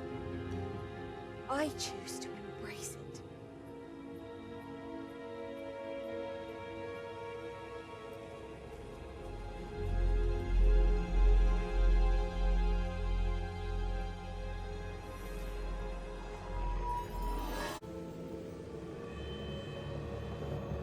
Is it true?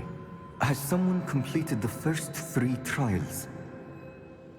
It is, and I have. But you are so... young? I know. You must be Professor Bakar. I am. Pleased to meet you. The pensive memory I just witnessed, was Isadora inhaling painful emotions? She was. I was amazed to see that it seemed to give her some sort of power, and that she could harness it. But how? I worry that you seem more intrigued than repulsed. I hesitate to reveal the location of my pensive to someone who, perhaps, has yet to understand the responsibility of power. I can assure you, Professor, I do. In fact, what you don't yet know is that a dangerous goblin called Ranrock has accessed the repository at Rookwood Castle. He has learned to harness the contents of it as a source of immense power, He plans to use that power against wizardkind. We have no time to waste. I see. Nonetheless, the knowledge you shall gain after you witness my memories is too valuable to share without further consideration. I shall require time to confer with the other keepers. It seems we have no choice but to wait, frustrating as it is. I heard what you told Professor Bakar. Isadora was inhaling emotions to gain power? She was. And she pulled emotions, as she did from her father, from Professor Fitzgerald, without permission. Monstrous. What's more, she said that she found a way to store the traces of magic she extracted in goblin silver. The repositories? Possibly. There's something I didn't get a chance to tell you earlier. Ranrock has been digging at locations tied to the 5 names he found in the journals of a goblin metalworker named Bragball. 5 names? The Keepers, and who else? Isadora Morganac? Precisely. That's how he's been one step ahead of us. Gringotts, the Tower, Rookwood Castle. If the Keepers won't tell you where the next trial is yet, I say we at least maintain a watch on Ranrock. Perhaps he'll lead us to more information. Perhaps. I hope to hear from Lodgok soon. I haven't heard anything since I learned of the drills. Oh, and as you've probably guessed by now, your Polyjuice plan worked like a charm. I knew it would. I may have done too good a job distracting Black. I had no idea he can't hold his fire whiskey. I received your owl. Thank you. I'm glad you came. I spotted droves of Ranrock's loyalists coming up from the coast. Overheard one of them say they're headed to another cavern, like the one we found. How are they still one step ahead of us? They can't know about the triptych. I don't know. I did see another memory. This time, it was a keeper named Neve Fitzgerald. She was unnerved by Isadora's use of ancient magic. But I still can't be sure how any of it connects to Ranrock. These keepers are playing games with you. You need to press them for more information. It doesn't work like that. To access each of these memories, I have to complete a trial. It's not as easy as you think. They're showing me the memories in a particular order. Either they don't trust you, or you don't care enough about Anne to ask the difficult questions. Of course I care, Sebastian. We've come this far. Don't let your frustration get the better of you. Fine. I'll defer to your keeper friends, for now. But I don't like it. We don't have a choice. Now, shall we see why the triptych led us here?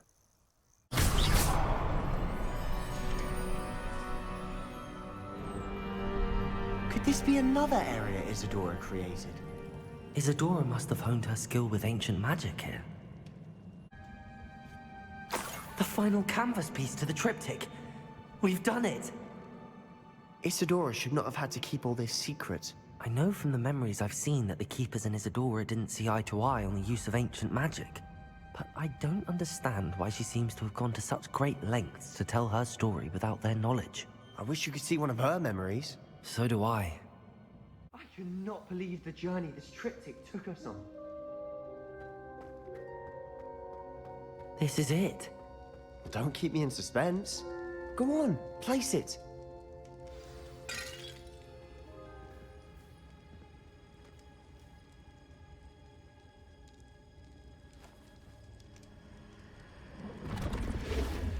Huh. Another pensive. This is what we've been chasing.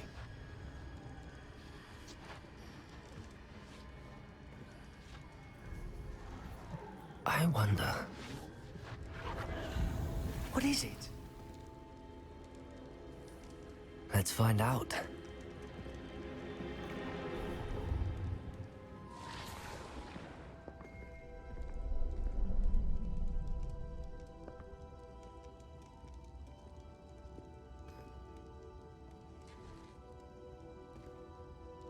I cannot bring my brother back, Father. But I can give you peace.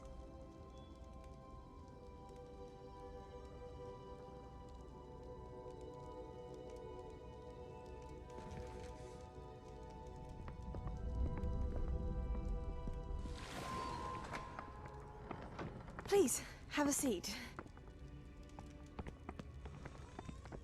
Isadora, we are all most intrigued to hear. We're ready. I've something to show you.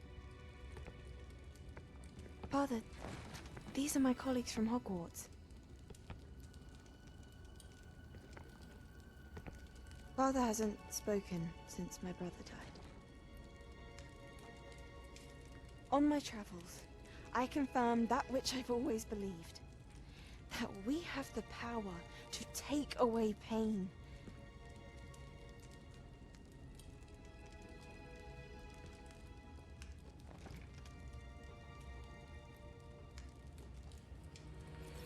Isadora.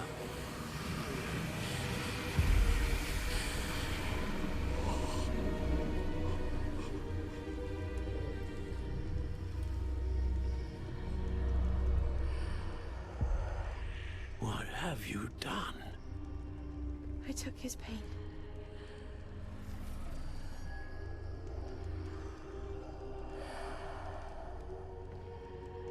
Thank you.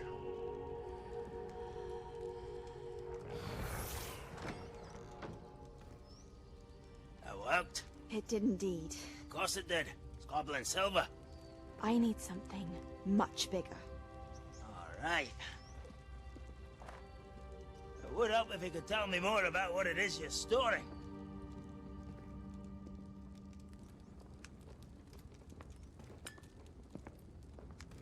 Magic. Left over from a spell I devised to remove pain, but if used correctly, its power can be used to do even more good. Why would you want to store such magic away? I only need to keep it safe until I can convince my colleagues of its worth. Magic like this unnerves some. Not everyone's ready to wield such power. Perhaps not. But someone will be.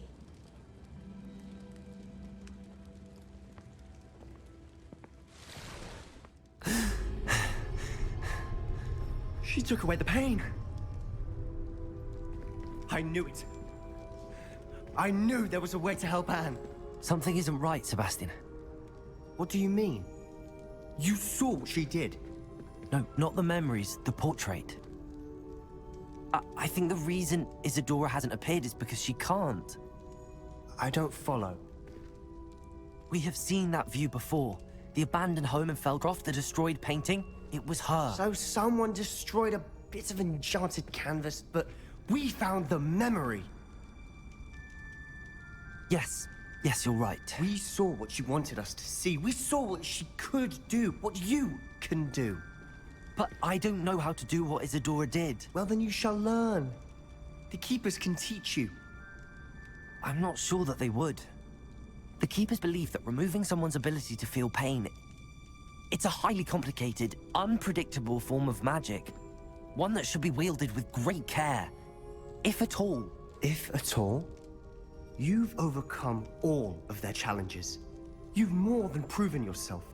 You can wield it. You have the ability.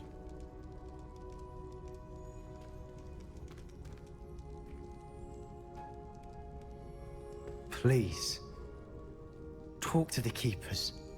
If not for me, then for Anne.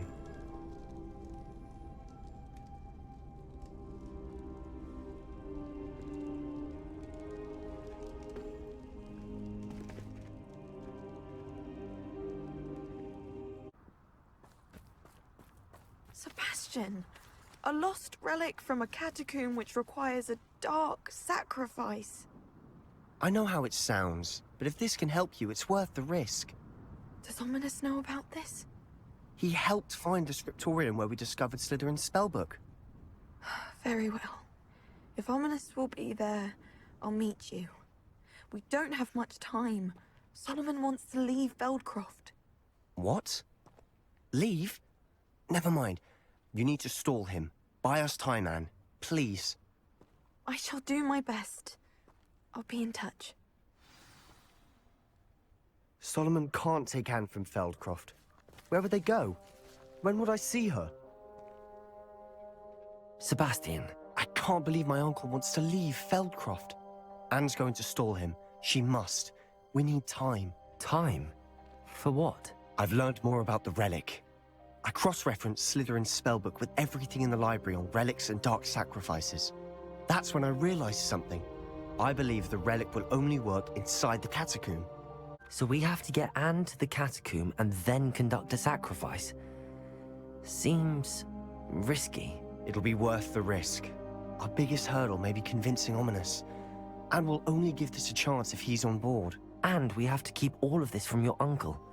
If he goes to the headmaster, we could be expelled. Let me handle Ominous this time. As for my uncle, he's not an Auror anymore. What he doesn't know, well, won't hurt us. Good luck with Ominous. Until we meet again. I shall let you know when the four of us should meet at the catacomb. Look for my owl. Sebastian has gone too far. You saw what lies in the catacomb. I cannot stay here. Wait, Anne, please. Ominous. He was willing to put the whole hamlet and himself in danger on the chance that some old relic could help to heal me. I'm sorry, Ominous. Make sure he's all right, will you? I'm glad you're here. I received your owl. Where's Sebastian? Inside the catacomb. Frankly, I was surprised you weren't with him. Ominous, Stop. You swore you wouldn't let Sebastian take this one step further. Yet here we are. It's my fault. I was wrong. I thought he'd stop. I should have stopped him before. Sebastian's in real trouble now. I'm going back into the catacomb to find him. Anne's right. He and the entire hamlet are in danger. The place is crawling with Inferi. Inferi? What are you talking about? You'll see. We need to hurry. There weren't this many Inferi before. And there's no sign of Sebastian.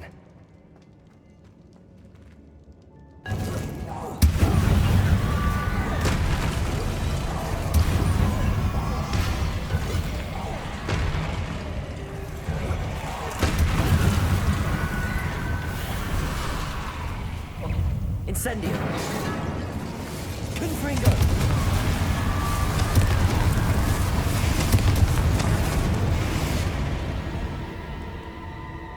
Hold on a moment. I was so worried about Sebastian I didn't even realize. Anne's gone to get Solomon. When she first saw the Inferi, she thought Sebastian was being attacked. But then he showed her the relic and said he'd learned how to use it. The carvings on the relic were Inferi? And Sebastian somehow created them? Not exactly. He's controlling them. This is powerful dark magic. Creating Inferi is incredibly difficult, but controlling them... As Anne and I frantically barricaded the Inferi to keep them from escaping, Sebastian kept mumbling about healing Anne. When Anne said she couldn't stay here, I didn't realize what she meant. Solomon threatened to go to the headmaster if he heard of Sebastian dealing with dark magic. I need to get to Hogwarts. I must get to Professor Black first. Twist the story a bit, make him think it's a family fight. I'll be back as soon as I can. See if you can talk some sense into Sebastian. There's Sebastian. Isn't this incredible? Sebastian... I told you! The relic is the answer! I've been trying to reverse the dark magic that injured Anne, but this will allow me to control it! Just as I can control the Inferi. Control? I had to fight the Inferi all the way.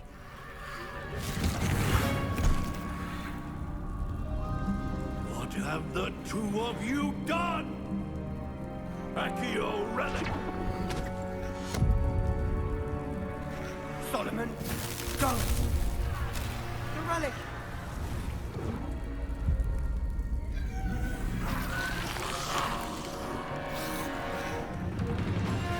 You'll pay for this!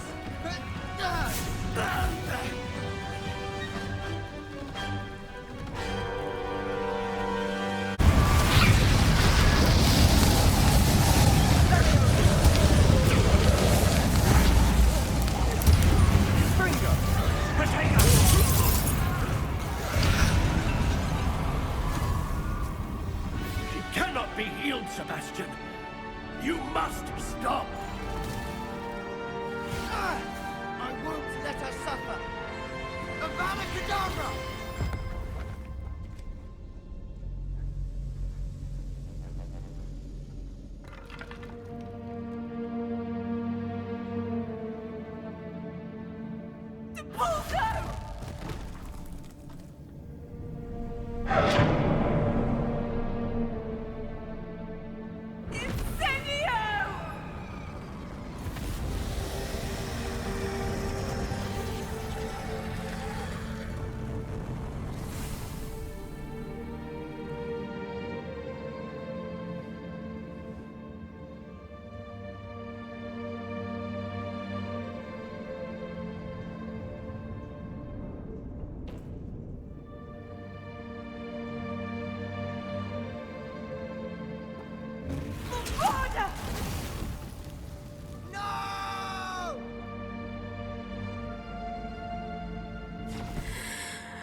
Anne,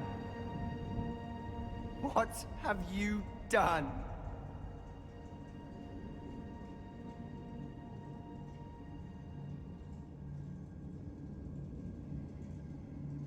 I must get out of here.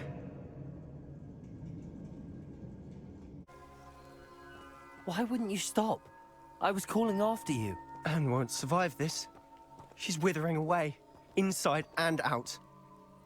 Solomon's never been there for us. Not really. He gave up on Anne. I'll never give up on her. You saw him, didn't you? He was going to ruin her life. He attacked us. I had to use the killing curse. You know I did.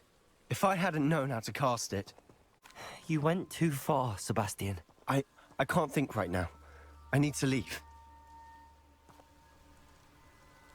I can't stay here. I need to find Ominous. Sebastian. Please, I'm not myself right now. Let's meet later, at the Undercroft, all right? She's devastated. She just buried your uncle alone. I did it for her. Sebastian, Anne can't bear the thought of turning you in, but... What? Turn me in? She saw what happened. I'll give you some time to think, Sebastian. Sebastian. Did you hear that? You saw what happened. I never wanted to hurt my uncle. I know. I can't believe he's gone. How did things go so wrong? I didn't mean it. I didn't mean to... Oh, Anne, I was only trying to help. I can't leave now. Anne needs me more than ever. You understand. You can talk to Ominous. Make him understand. He listens to you. I need to be with Anne. Don't worry, Sebastian. I shall speak with Ominous. Thank you. You're a good friend, truly. No matter what happens from here, I'm glad we met. Poor Sebastian. Ominous? What a mess. I can't believe it. After I last saw you, I went straight to Hogwarts. Before I had time to talk to Black, I heard from Anne. I rushed to Feldcroft and found her with Solomon's body. She was beside herself with grief. Part of her wants Sebastian to face the consequences, another part can't bear the thought of it. I don't want to lose Sebastian, but I don't think we have a choice. We do have a choice. What good will it do to turn him in now? He clearly regrets everything. He's not going to do anything like this again. We've both heard that before. But we also need to think about Anne. She's lost her health, now she's lost her uncle. Do you really want to take her brother away from her too? I understand what you're saying. Perhaps you're right. As much as I believe that Sebastian should pay for his actions, we'd only be punishing Anne as well. I hope we're doing the right thing. I'll talk to Anne. If it comes from me, she'll agree with this decision. Thank you, Ominous. You're a good friend.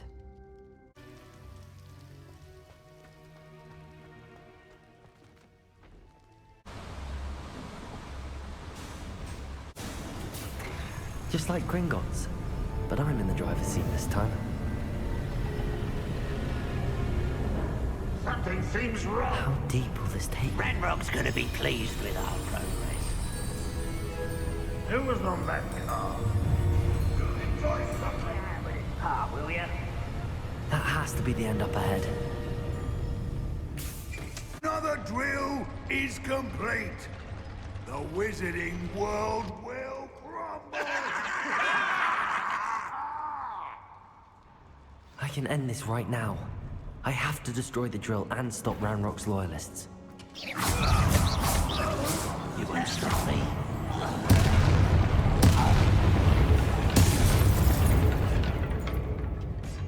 Ranrock has fooled you all.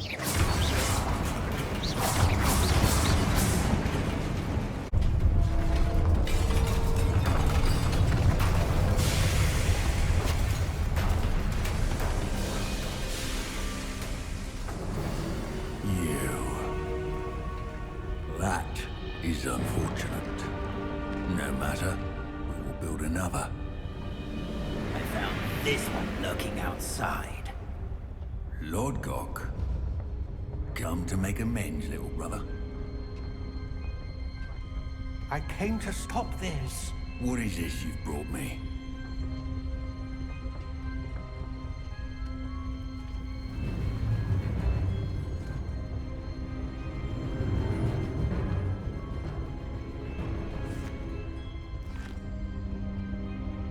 It cannot be. All this time, you knew. You knew where it was. No.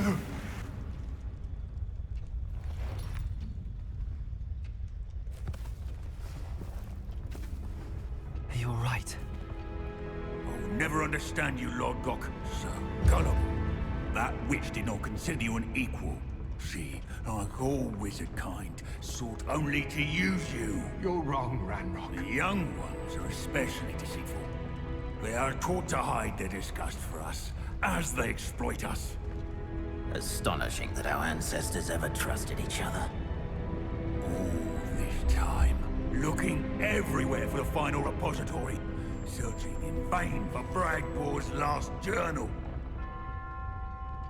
Wasted my time chasing a child. And my little brother knew where it was all along. But now, I don't need you. I don't need any of you. I was bringing it to you. You are a traitor to our kind! No! Avalanche!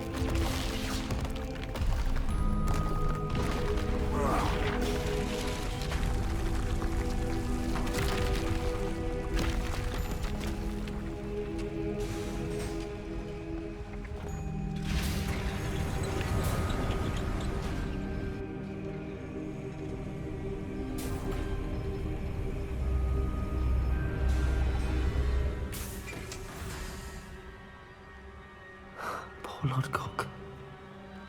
Dead by his brother's hand. No wonder he tried so hard to reason with him. Professor, you received my owl. Ranrock has the last of Bragbor's journals. He killed Lord Gok to get it. He knows where the last repository is. Godric's heart. Lord Gok and Ranrock were brothers. Lord Gok was bringing the journal to me. Ranrock is a monster. We need to know where the final repository is. Surely this changes things. Ranrock has Bragbor's journals and knows where the final repository is. We obliviated Bragbor. He kept journals? Why would he have documented all of this? He didn't know what we were containing. Isadora told Bragbor about the magic when she asked him to build a container for her. I've seen her memories. Isadora left memories for someone to find? You know what she did? Her memories showed what she did for her father, which I also saw in Professor Rookwood's pensive. And a conversation with Bragbor in which she expressed frustration about the limits being placed on her use of ancient magic. Based upon the memories they have seen, I believe our young friend is well aware of the grave circumstances in which we find ourselves. The next trial will involve an exceptional level of magical skill and a nuanced ability to interact with beasts. Find a face of stone and tendrils. I should advise you that you must engage with any beast that is part of the trial on your own. Professor Bakar will meet you in his pensive room. An exceptional level of magical skill? Nuanced ability to interact with beasts? I suppose we should begin our search for a face of stone and tendrils, whatever that may be. Very well. Professor Weasley has been keeping an eye on me.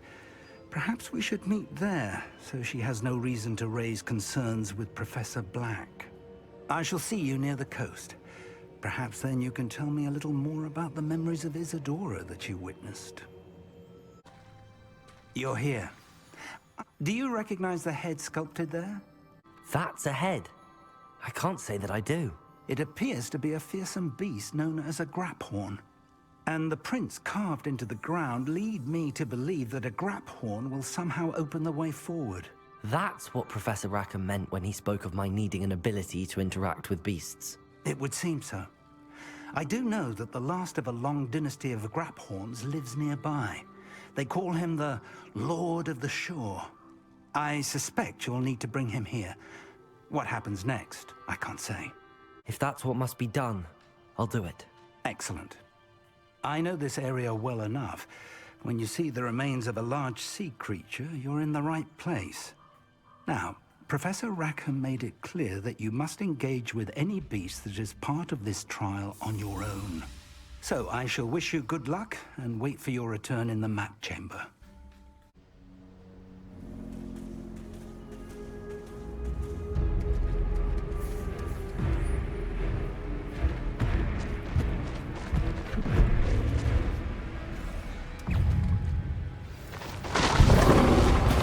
Can't we talk about this?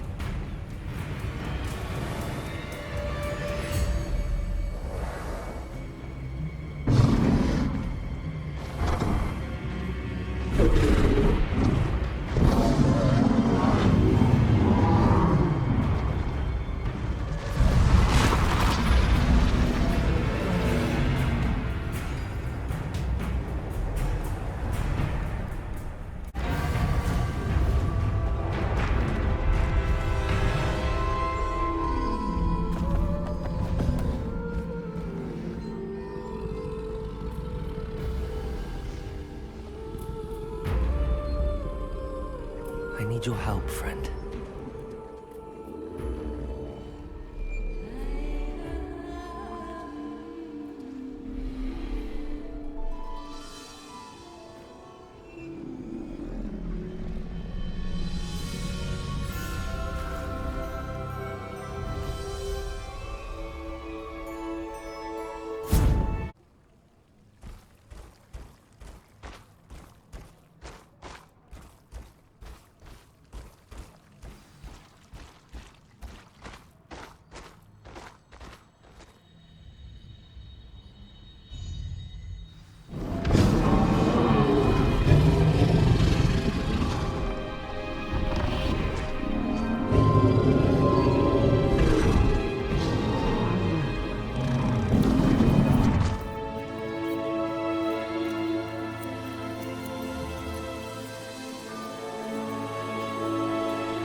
Perhaps Professor Rackham was right to have had faith in you. I still have my reservations. Isadora, as you will see, was not who she seemed. I can only hope that you are. My memories should answer any questions you may have about the power you will need to protect. Thank you, Professor Bakar. I shall see you back in the map chamber.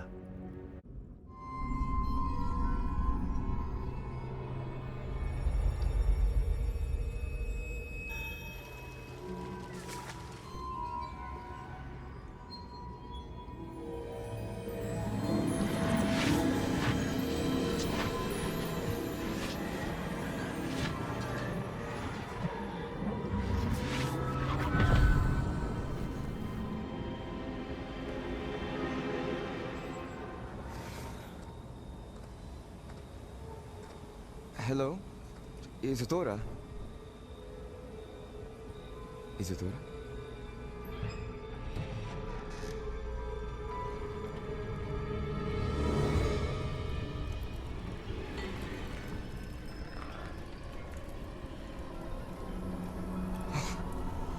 Mr. Morganach,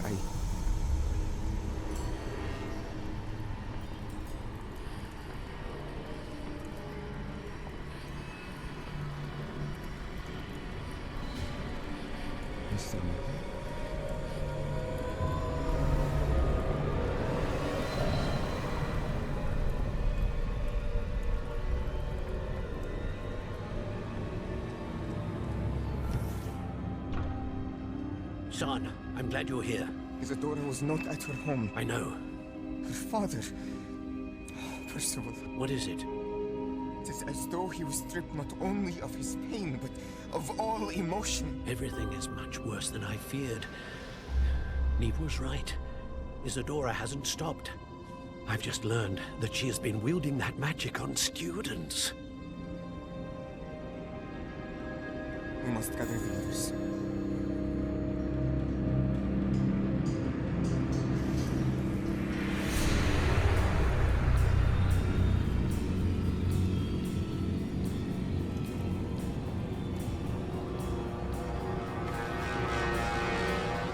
I need you to return to your common room, all right?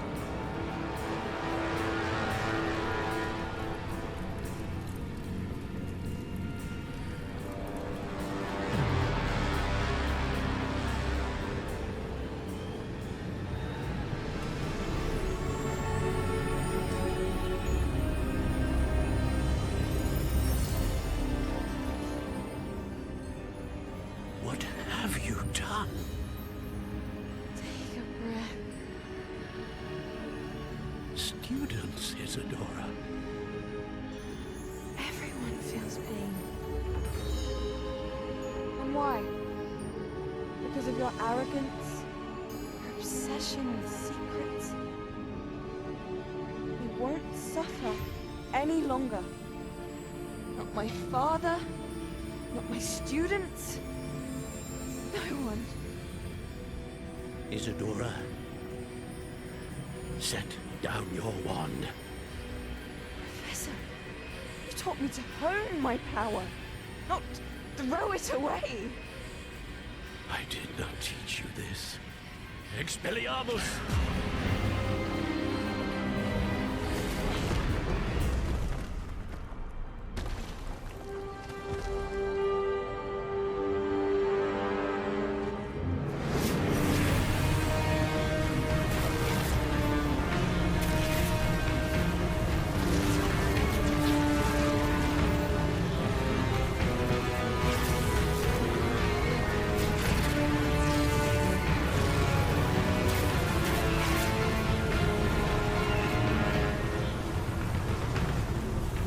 Avada Kedavra!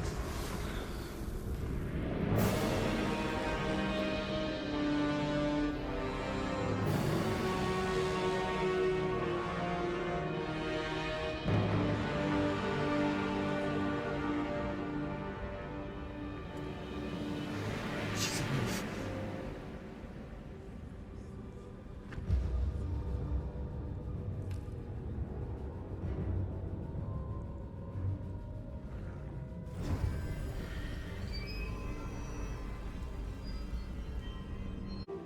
The caverns below Hogwarts, where you fought Isadora. Is that the location of the final repository? It is. You see, we could not destroy the strands of emotion Isadora had stolen from so many. So we did all that we could to keep them safe.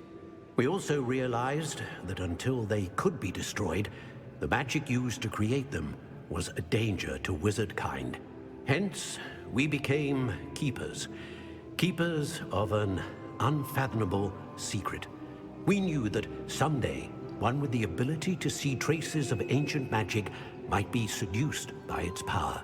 We built the trials to lead that person to us, to allow them to prove themselves worthy of the knowledge we'd kept hidden and the responsibility that accompanies it. Have I not proven myself, Professor?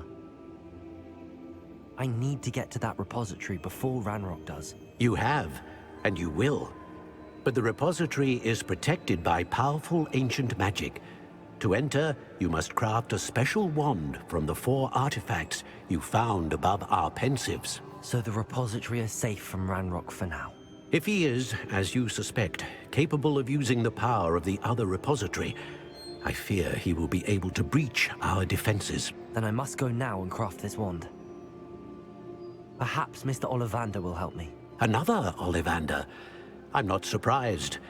As I am sure he will tell you, this wand may be used for only one purpose. Return with the wand, and we will open the way forward. I shall send an owl ahead to Ollivander.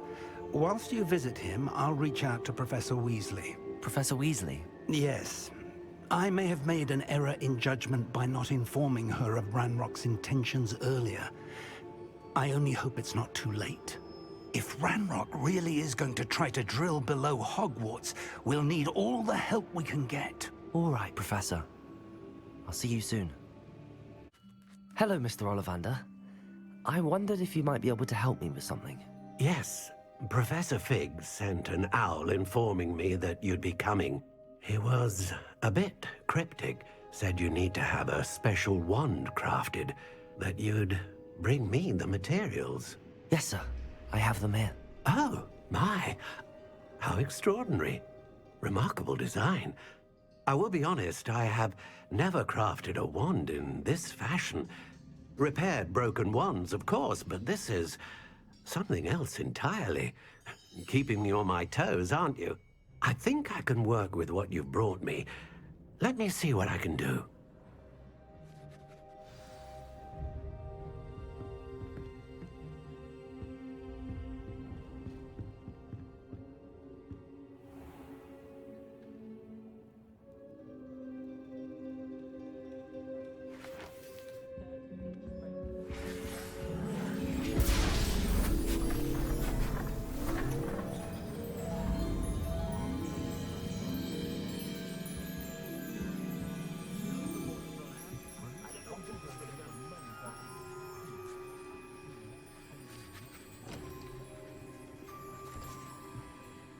It is done.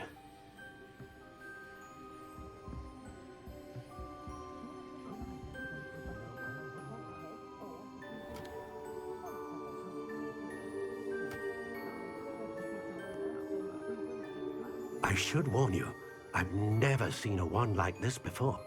My suspicion, as Professor Fig implied in his letter, is that it serves a unique purpose. I doubt you shall find much use for it otherwise. I understand. Thank you, sir.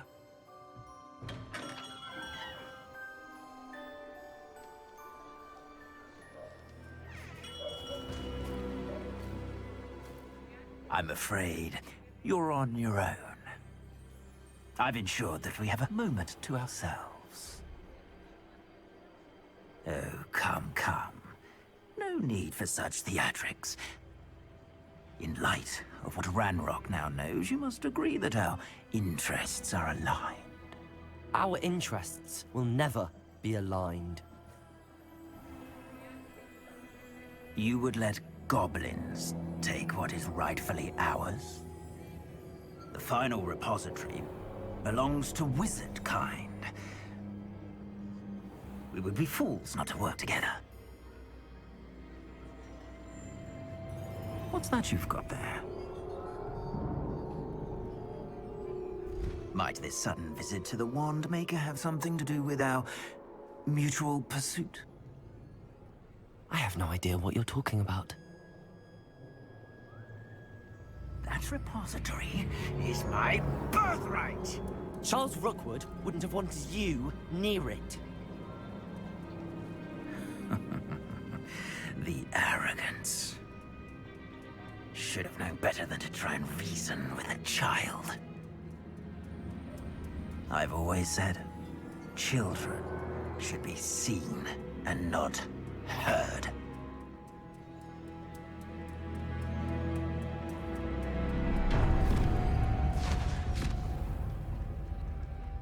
Another pitiful beast caught in my trap.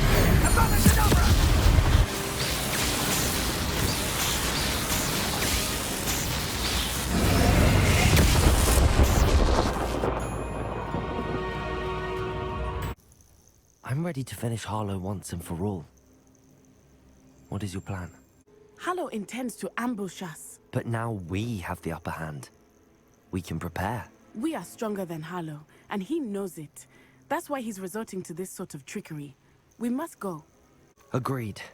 Let's finish this. Brilliant. Keep an eye out. Harlow is likely around here somewhere. I sense he is close. Where is he? I do not know. We should look around. Who goes there? Gullible children. Who do you think you are, terrorizing people in this way? Ashwinders, we were right. Watch your back. Go!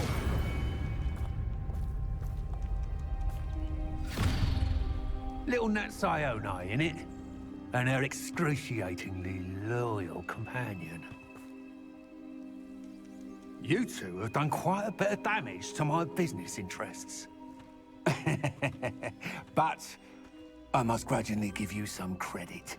What was once a mere annoyance has become remarkably problematic.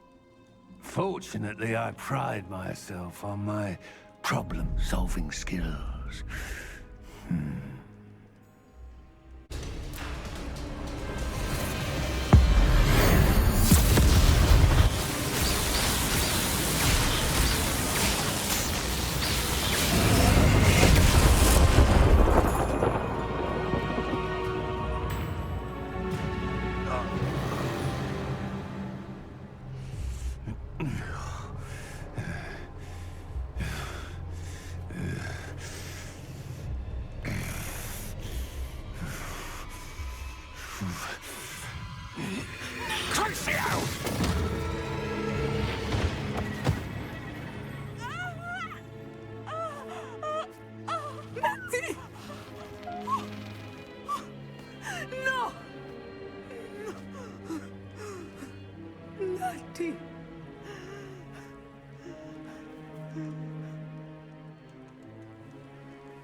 I'm glad to see you're doing so well.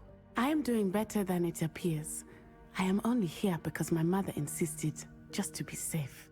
I was relieved when she told me that you were all right. Only because of you. How are you feeling? Well, I've had better days, but Nurse Blaney says that I am on the mend. I'm sorry, Natty. It's my fault you got hurt. What? No. Do not blame yourself for this. The moment that I saw Harlow aim his wand at you, well... You quickly made the choice to protect me. I did what I had to, and I would do it again. I could not simply stand there and let you get hurt. Then I shouldn't feel guilty. Of course not. There was nothing that you... Oh. Oh my. I cannot believe that it took me this long to see it. He made a choice, based on instinct, my father. You, my friend, are no more to blame for my injuries today than I am to blame for my father's sacrifice years ago. From what I know of him, it seems there's a lot of your father in you. That's very kind of you to say. I hope that you are right. This has all been a bit much, hasn't it? Taking down Harlow and the rest of Rookwood's lot. But we have done it. Rookwood is dead, Harlow is on his way to Azkaban, and the rest of them are on the run. A few of the dregs will still be about, fighting for their lost cause. But Rookwood's enterprise has fallen apart. Everything is safer now because of us. Because of you. Thank you, but we make a formidable team. You, my fellow traveler, have enriched my time at Hogwarts beyond anything I could have imagined. Thank you. I believe your friendship to be one of the most important in my life. Victor Rookwood is dead. He confronted me as I left Ollivander's with the Keeper's wand. I had to defend myself. Godric's heart. Are you all right? I know you're well able to defend yourself. I've seen it often enough. But Rookwood himself... He destroyed so many lives and he wouldn't have stopped. I'm glad I was able to put an end to him. You're right. He wouldn't have stopped. You did what you had to do. With Harlow in custody and Rookwood gone, the wizarding community owes you a great debt. Thank you for saying so, Professor. I'm ready for what's next. All right, then. The Keepers have been waiting.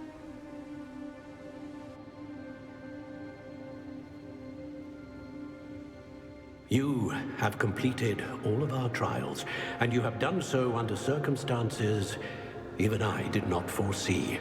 You understand now why all of this was necessary. The portkey, the vault, the locket, the book, the trials. To ensure that one with the ability you and I share would make the same choice that Zahn, Neve, Charles, and I did. Now that you have witnessed my memory, you understand all that is at stake. Not everyone is what they seem. As you know, light does not exist without shadow, nor shadow without light. Simply because you can eliminate darkness does not always mean that you should. Even the most well-meaning and competent amongst us cannot possibly know the consequences of manipulating what should be beyond our reach. What lies in the repository must never be released. Resist the temptation to destroy or control it. The magic that you have so carefully honed must now be used only to protect the secret we keep. You have the wand. You will know when to wield it. We leave our legacy in your hands.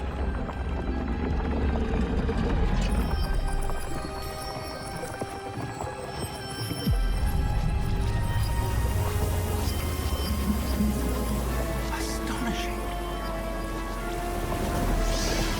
That must be the way to the repository.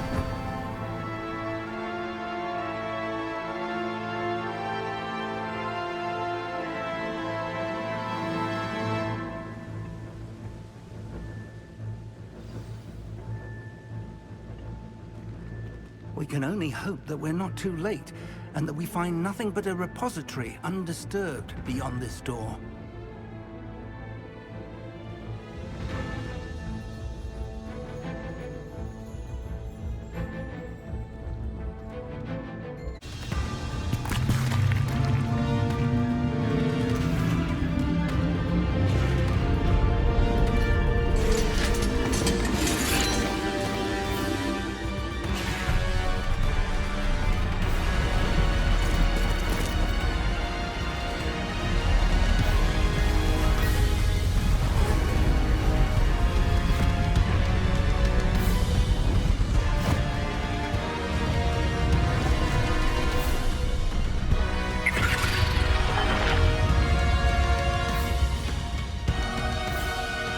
Have somehow evaded the castle's defensive charms. Slither this way! We shall make quick work of them!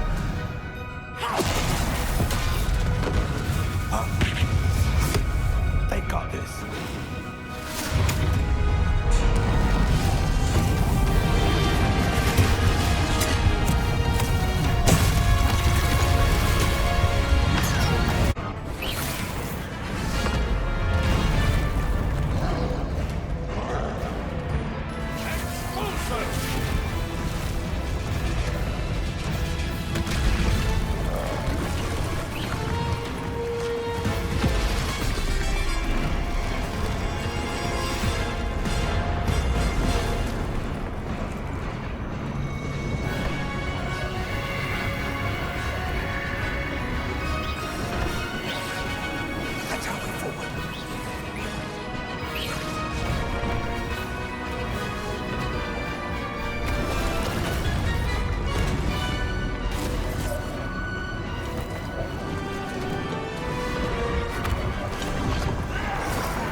it.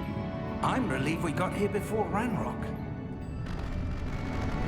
I can't believe this is it. The repository has been under the castle for hundreds of years.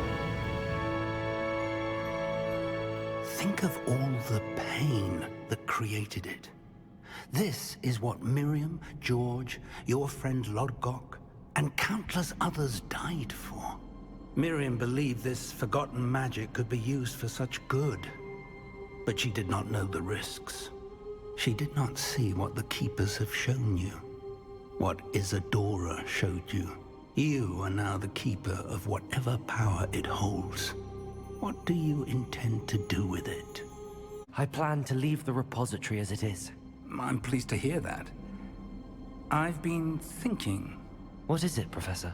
I spent all year trying to keep our journey a secret from everyone, including Professor Weasley. But now I wonder if I should have shared it with her, and the others, sooner. Trusted them more. The Keepers wanted this secret to be locked away forever. How long will you keep it? The Keepers were right. The risk of using this magic is too dangerous. It is my responsibility alone to keep it safe. I understand, but you are not entirely alone. I will do all I can to help you.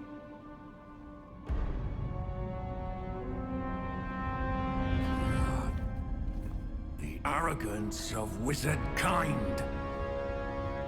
Goblins built this repository. It belongs to us. Enough, Ranrock. It was never yours. I've been wanting to play with this. Miriam's wand. If she'd simply handed over the container, all of this could have been avoided. Foolish, self-important witch. Seems you're two of a kind. She didn't know when to give up either.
You will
Professor. Miriam.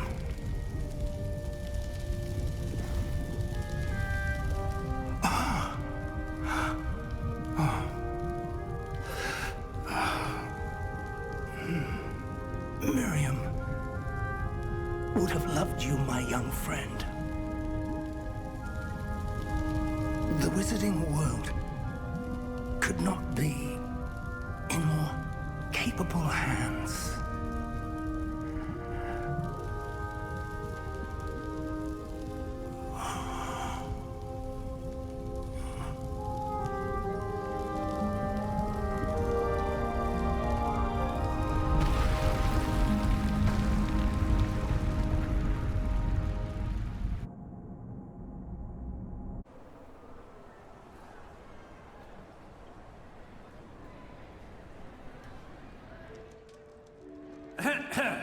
Professor Eleazar Fig. I dare say he was a beloved professor to many of you, certainly a long-standing colleague to his peers. A famed adventurer and seeker of knowledge, he built a reputation charging into the unknown, brazenly disregarding both discretion and safety, providing perhaps a rather unfortunate lesson for us all. His devotion to adventure was rivaled only by his dedication to Hogwarts. And of course, to his wife, Midi, whom we lost much too soon as well.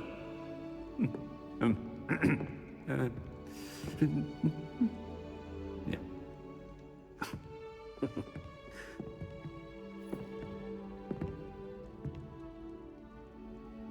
Professor Fig represented the best of all of us. He could be deviously clever, possessed a brilliantly inquisitive mind, and was the most loyal of friends. But perhaps it was his remarkable courage, for which we will all be forever indebted to him. If not for Professor Fig,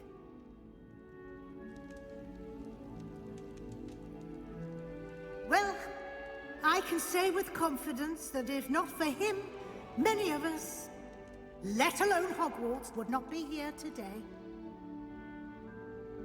Those that knew him best will agree that we must now honor him as only Hogwarts can, by wisely, resourcefully, justly and bravely facing all that lies ahead. To Professor Fig!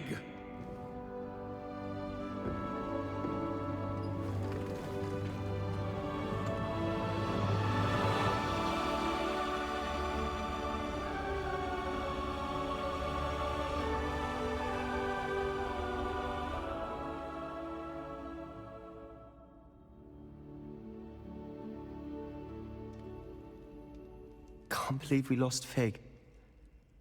I didn't know him as well as you did, but I know he was a good man. Glad Weasley spoke for him. She honored him well. Fig will be well remembered. I wish the same could have been done for my uncle. I wonder if there's a chance Anne would meet me. Sebastian, I can't imagine what you and Anne are going through. Perhaps you'll hear from her soon. I hope so. I'll let you know. Sebastian, there's something you should know. It's to do with Victor Rookwood. I heard a rumor that he confronted you outside of Ollivander's. Sounds as if he faced quite a fight. The rumors are true, and I did, but it's not that. Just before Rookwood attacked, he uttered something familiar. The same words Anne heard before she was cursed. Children should be seen and not heard. Wait, what are you saying? It wasn't one of Ranrock's loyalists who cursed Anne. It was Rookwood. It was Rookwood all along. This can't be. It was the Loyalists. It's always been them. The night Anne was cursed, all she saw were goblins. Once Rookwood allied with Ranrock, Isadora's estate became of interest to them both. That's why Rookwood was there the night Anne was cursed. He was working with Ranrock. When he saw your sister, well, he didn't want anyone to know. So he cursed her. And she's never been the same. So cruel. Rookwood deserved what he got. Thank you for telling me. It wasn't a goblin. I suppose I owe you an apology. All this time I thought goblins were the enemy. But it was never that simple. Ominous said he's spoken with Anne. I wonder if she'll see me. I'll find out and send word when I know more.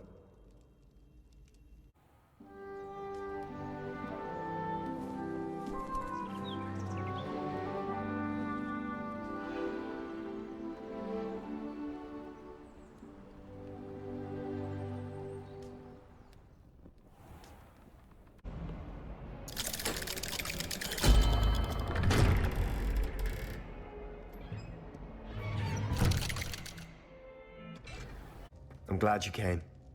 Sebastian, I've received your owl. What's happened? Ominous spoke with Anne about what happened with my Uncle Solomon. She believes I should pay for what I did, but she won't turn me in.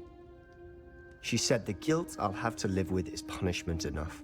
I'm so sorry. But I'm glad you know that you can at least try to move on now. The thing is, I think I've lost my sister.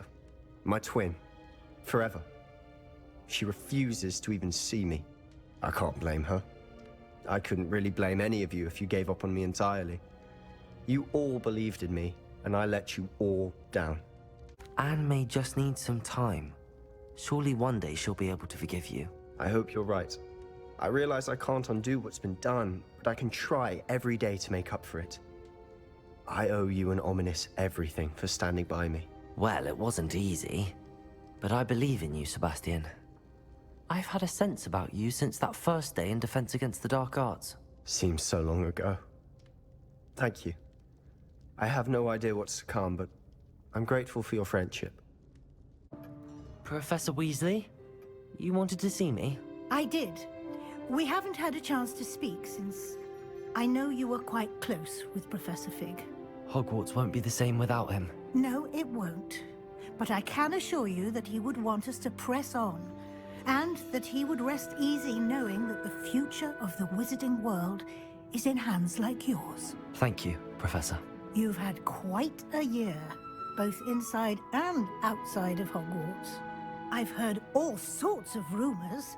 You've ridden a graphorn, befriended a goblin, rescued hippogriffs, even somehow ingratiated yourself with the Headless Hunt. How did you... It's harder to keep secrets around here than one might suspect. I'm just glad you found such a good friend in Miss Sweeting. It's nice to see her engaging more with her classmates. There have evidently been Snidget sightings in the area lately. If the Centaurs are to be believed, 2 Hogwarts students are behind it. I'm certain I don't know what... No need to discuss it further. What I would like to discuss is your wizard's field guide. May I see it? Of course.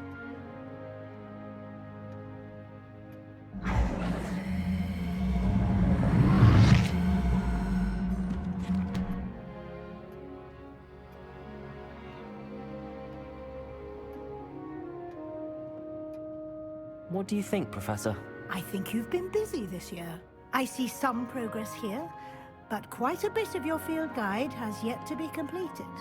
Fortunately, you do have some time to prepare for your OWLs. I will confess, I had a sense about you from that first moment you came bursting in, late, to the sorting ceremony. I am pleased to see that my instincts were correct. To think you've only been with us a year and you'll already be taking your OWLs, well, it's nothing short of astonishing. Thank you, Professor, for everything. You are most welcome. I look forward to seeing what you do during the rest of your time with us.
This year, we have seen our students exemplify the bravery of Godric Gryffindor. And now to finish, the loyalty of Helga Hufflepuff. The wisdom of Rowena Ravenclaw. And the ambition of Salazar Slytherin. And so, the winner of this year's House Cup... Excuse me, Headmaster, if I may. One particular student's heroism during the attack on Hogwarts, not to mention the level to which they have excelled in their coursework, as a new student, no less. Well, it would seem that it certainly merits, I'd say, 100 points to their house. Would you agree? Ah, yes. Thank you, Professor Weasley. I suppose we have our winner.